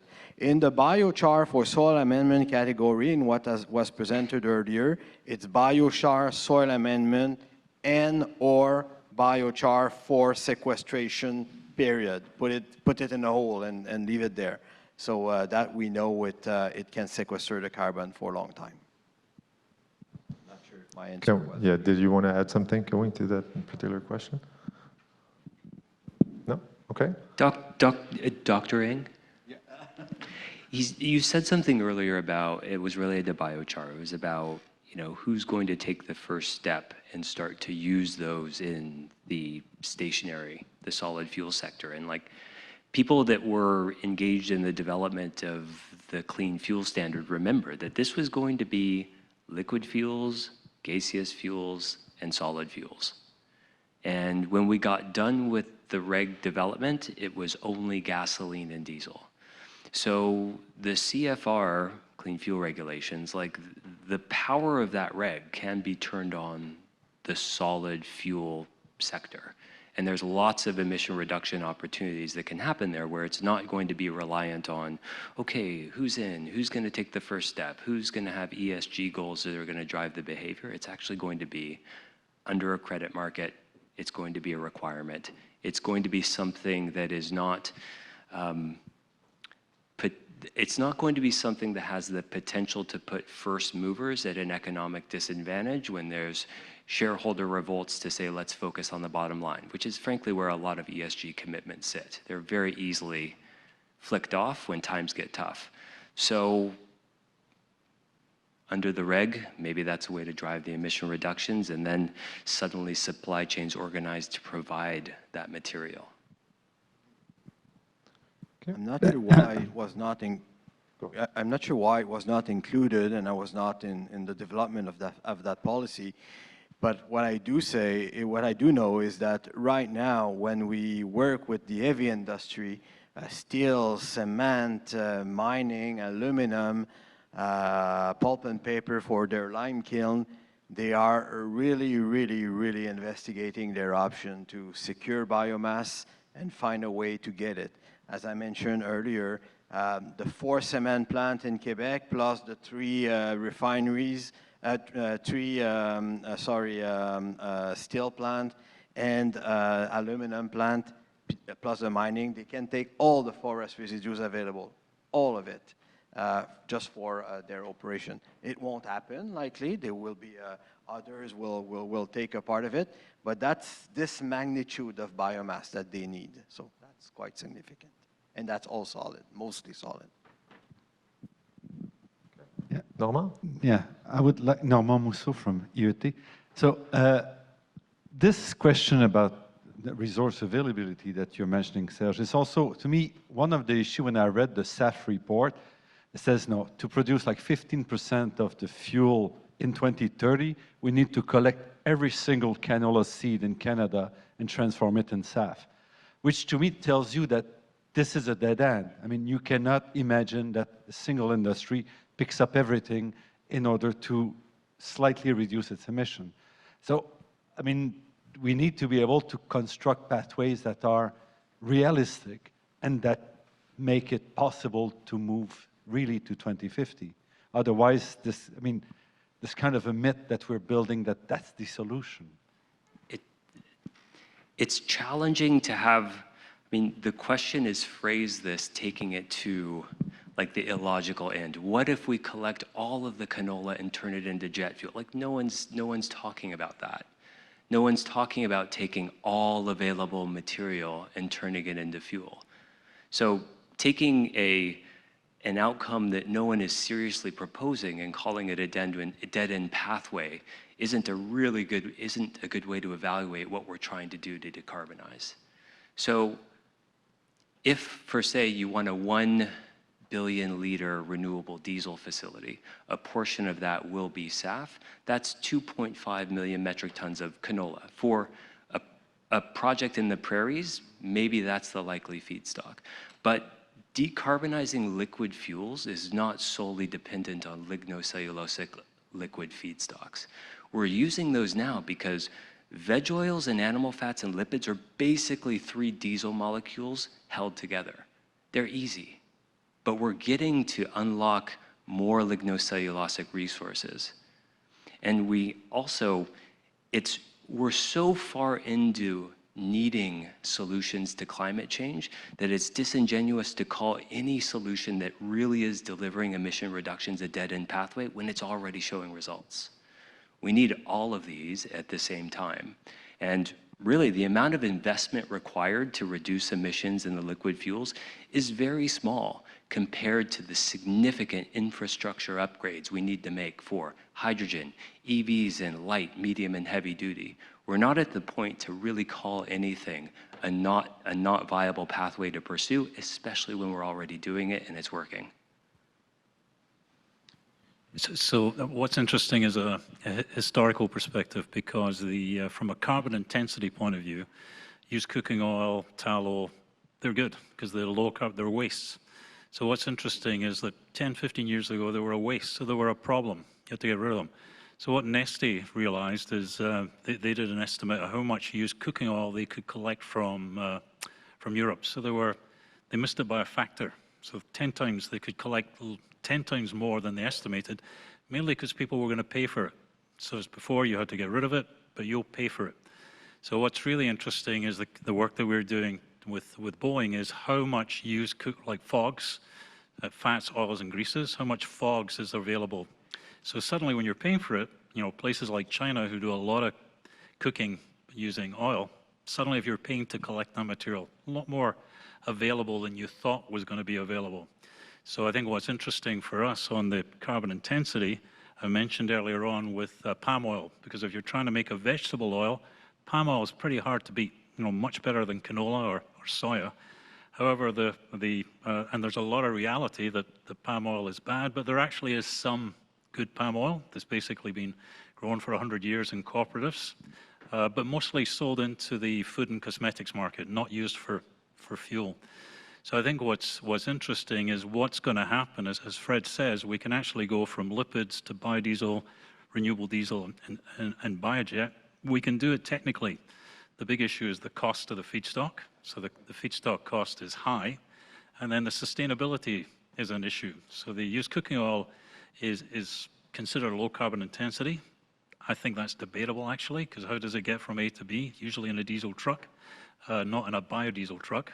So I think what's interesting just now is this is why it's good with the canola getting a presentation, because I think the market's opening up. We've got West Coast Reduction, Canola Council of Canada, so the amount of lipids that we're going into fuel is going up. We get into the food versus fuel. This is what's really happened with corn-based ethanol, which isn't such a big issue just now, but it will never go away. So I think that being said, we still don't have enough lipids globally to replace jet fuel, never mind biodiesel, renewable diesel. So I think part of this forum is we're a very needed part of the solution, because what came up is that we're one of the few that sequester carbon. So we pull that CO2 from the atmosphere, which solar and wind don't do. So I think rather than doing carbon capture and storage and just sticking to the ground, grow a tree. Much better way to sequester the carbon and use the residues to displace fossil fuels. Serge, I think you wanted to jump in? No? Okay. I think our time is up, but we have. Yeah, I was going to say the timer isn't right here. But yes. So, do you want me to switch to this here? How do I do this? No, there's no. Anyways. It's not changing, but it's time for a break. Yes, what you're going to say? We can thank the, yeah. Thanks to all the panelists. Thank you very much. Merci. Merci beaucoup.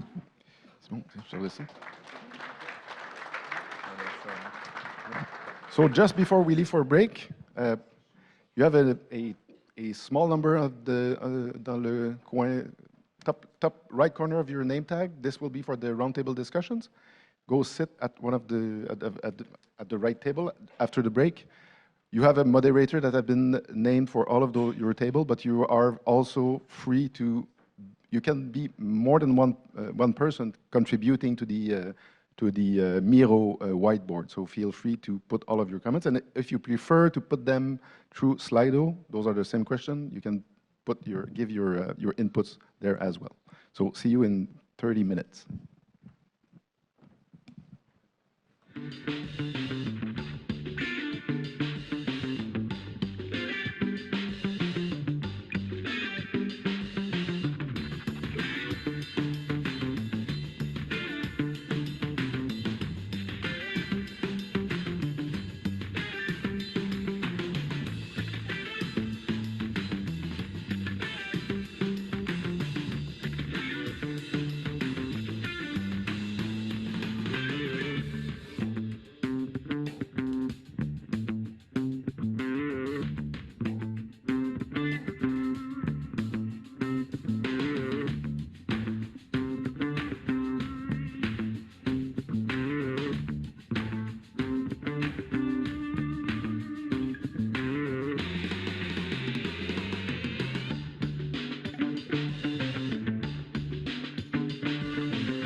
Hello? Okay. The break is over. If you could get to your table, s'il vous plaît. Allez à la table qui vous est assignée. Vous noterez que les tables 8 et 4 ont été combinées, puisque certaines personnes sont absentes. Everyone, you can go to the table that was assigned to you. You can see that tables in 4 and 8 are empty because some people are not present. We'll be taking notes. Again, feel free to be more than one contributing to the Miro page.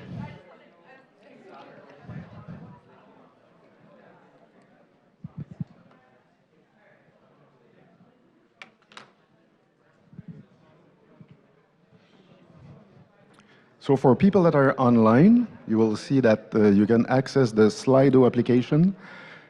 The code is there, or the URL. Vous avez le code pour accéder à Slido et l'URL You have the aussi. code to access Slido and the URL. That's more direct. There you have the 4 questions. The fourth one is more if we forgot something, if something was not covered throughout this day, if there was a point that wasn't covered. So pay special attention to question number. Okay, there are 4 questions. The fourth one is really, okay, have we forgot something? So we can say that we're down to 3 questions. Please make sure that you keep some time to answer the third one, even though they're all important, but make sure that you save some minutes to answer the third one. So have a good discussion.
Okay, so we can get back to this side of the room if you want. So that would be for the final part of the day.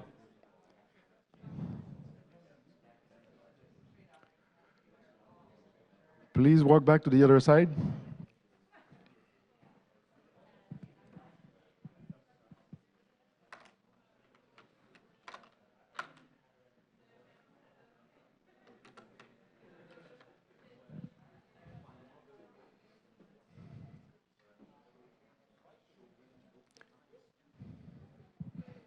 So for our online participant, we're going to be displaying the results of what you put in the questionnaire. So pour les gens qui étaient en ligne, nous allons afficher les résultats de vos différentes... For the people attending online, we're going to show the results from the different questions that we put to you. This was a long day, so thank you for your patience, for your contribution, for the energy that you contributed to to the event. No pun. So, people, please come back to this side of the room. We have some microphone here. Wait. Tu veux faire le tour? On peut commencer par... Je pense qu'on va juste dire ben, c'est ça, mais je veux quand même qu'il sorte au moins un point. Okay. So at my table, it was a fruitful discussion, very interesting. I must say that the name of Canmet Energy came up many times. It was, well, that's a very good thing. But I said, well, yeah, but what more do we need to add to this? Alors, j'aimerais qu'on ait des commentaires de chacune des tables. Si vous pouvez donner un élément. I would like to get comments from each of the tables. So if you could just provide one element that came out of your discussions, I would start with Evelyn. Please, your table.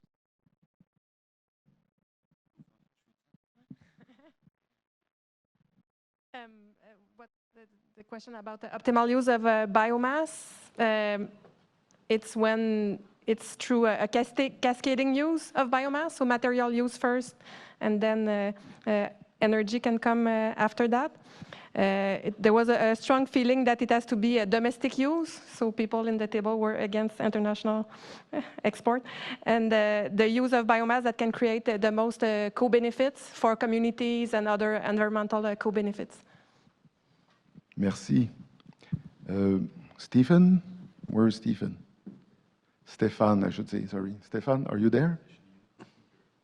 Oops, we lost him. We lost Stefan? Okay, but then Héloïse.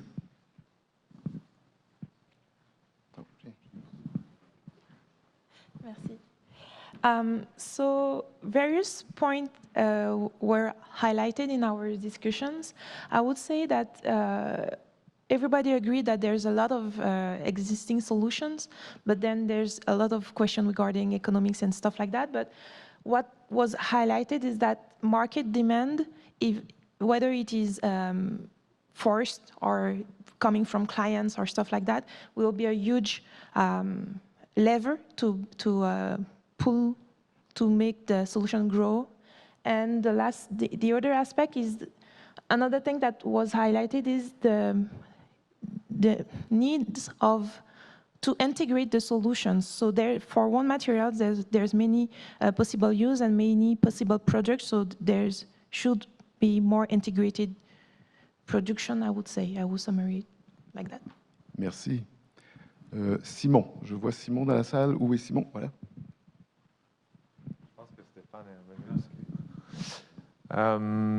Okay, so two things really that I can point out. As Evelyn said too on her table, the economic co-benefits that come with the build out of different activities linked to bioenergy. And the other thing was the necessity to take regionality into account, which makes it very difficult to have a truly national conversation, and perhaps even misleading to have to even try to have one. So there is a relativity which means that basically policy needs to be flexible to accommodate that. So that was brought up. Merci. Stéphane just reappeared, so maybe Stéphane can say a few words about our table. Thanks. Yeah, I think we talked, some of the things we talked about were like from the private sector perspective, investment risk, how to know or which kind of projects to invest in, given the buffet of options. So de-risking investment maybe. And then we also talked a lot about this multi-criteria analysis, which we generally liked quite a bit. We were just wondering to what extent it would be applicable to all regions in Canada, if there are some different considerations more locally that could be relevant, like thinking of remote locations. Also, if technology readiness levels are kind of part of it or not, and potentially indigenous reconciliation factoring in as well. I think those were some things we talked about. Thank you. Roberta, what at your table? Yeah, so for the first part, we're talking with the what is the optimal use of biomass. It was mentioned for the cascading use of biomass. I think Evelyn also mentioned that it was mentioned on her table. So if we can use it for some products and then use it for energy later, that would be something. And to take into consideration what's the highest value. And for the second one, more for the challenges, I would say some things that were mentioned was it's not clear where we want to go. There's no clear direction, and that cost is the biggest barrier. So some alternatives are much cheaper. If we reduce costs, it would make it more competitive. And for example, for LCA also that it's not perfect, but it's good. And how can we make it easier to use? Like if we don't want to do it for each project, like how can we use it in a way that it's more easy? There's also other things, but I just mentioned a few things. Merci, merci. Normand, do you want to add something to this? No, Simon did it for the table. So good. I think okay. So, as you can see, there was also some contribution online, and I would like to thank the people that were online that contributed to this discussion. We're at the end of that long day, and if we can go back to the slides, please, or our deck of slides. Oh, not exactly this, but okay. So some could say that I forgot to fill that slide, but no, I purposely left it blank. At least that's my alibi. But seriously, I said, well, we're kind of still in front of kind of a white page, right, or a blank slate. So, okay, what do we do from now? So we will, of course, get back to everything we said and read everything that was suggested in writing and the various conversation. So, and starting from that, then we will produce this first draft, or what we call in French a martyr proposition or proposal as a first evaluation grid. What will it look like? I cannot tell you yet because we have to do it. But certainly what I get from the conversation today is that there is not a single or a comprehensive or unique way of approaching this. Everyone comes at it with his or her own angle, and our goal is certainly can we lay that out and say, well, this is everything that we should be considering, knowing that it will depend on the region of the country, the sector, and there will not be a one-size-fits-all answer, but certainly if we can have all of those various categories of criteria or categories of element that need... It's dead? No, sorry. So if we can have all that laid out in a single, let's call it a dashboard or a grid, that would be, to me, the good element to push further that conversation and that discussion.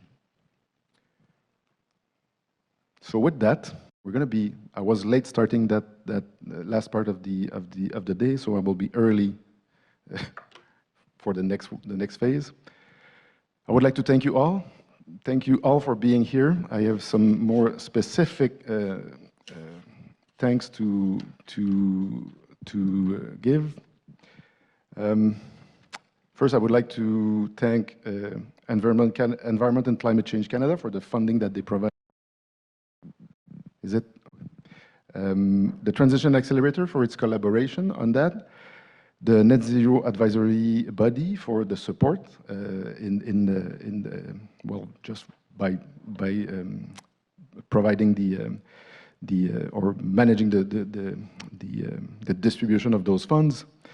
J'aimerais aussi remercier l'équipe de l'IET. I also want to thank the IET team with whom I have the great pleasure of working. Without all of these great, interesting individuals, it would have not have been such a great success and would not have been as much of a pleasure for me to plan all of this. So Roberta, it was great to work with you as well. It was great being able to count on you. Vous tous et toutes qui êtes ici And également. also, each and every one of you, the people who are here, the people who are attending remotely, is certainly not easy for you to be spending the whole day online with us. So thank you for still being there. If you are still there, thank you very much, and see you next time. Thank you.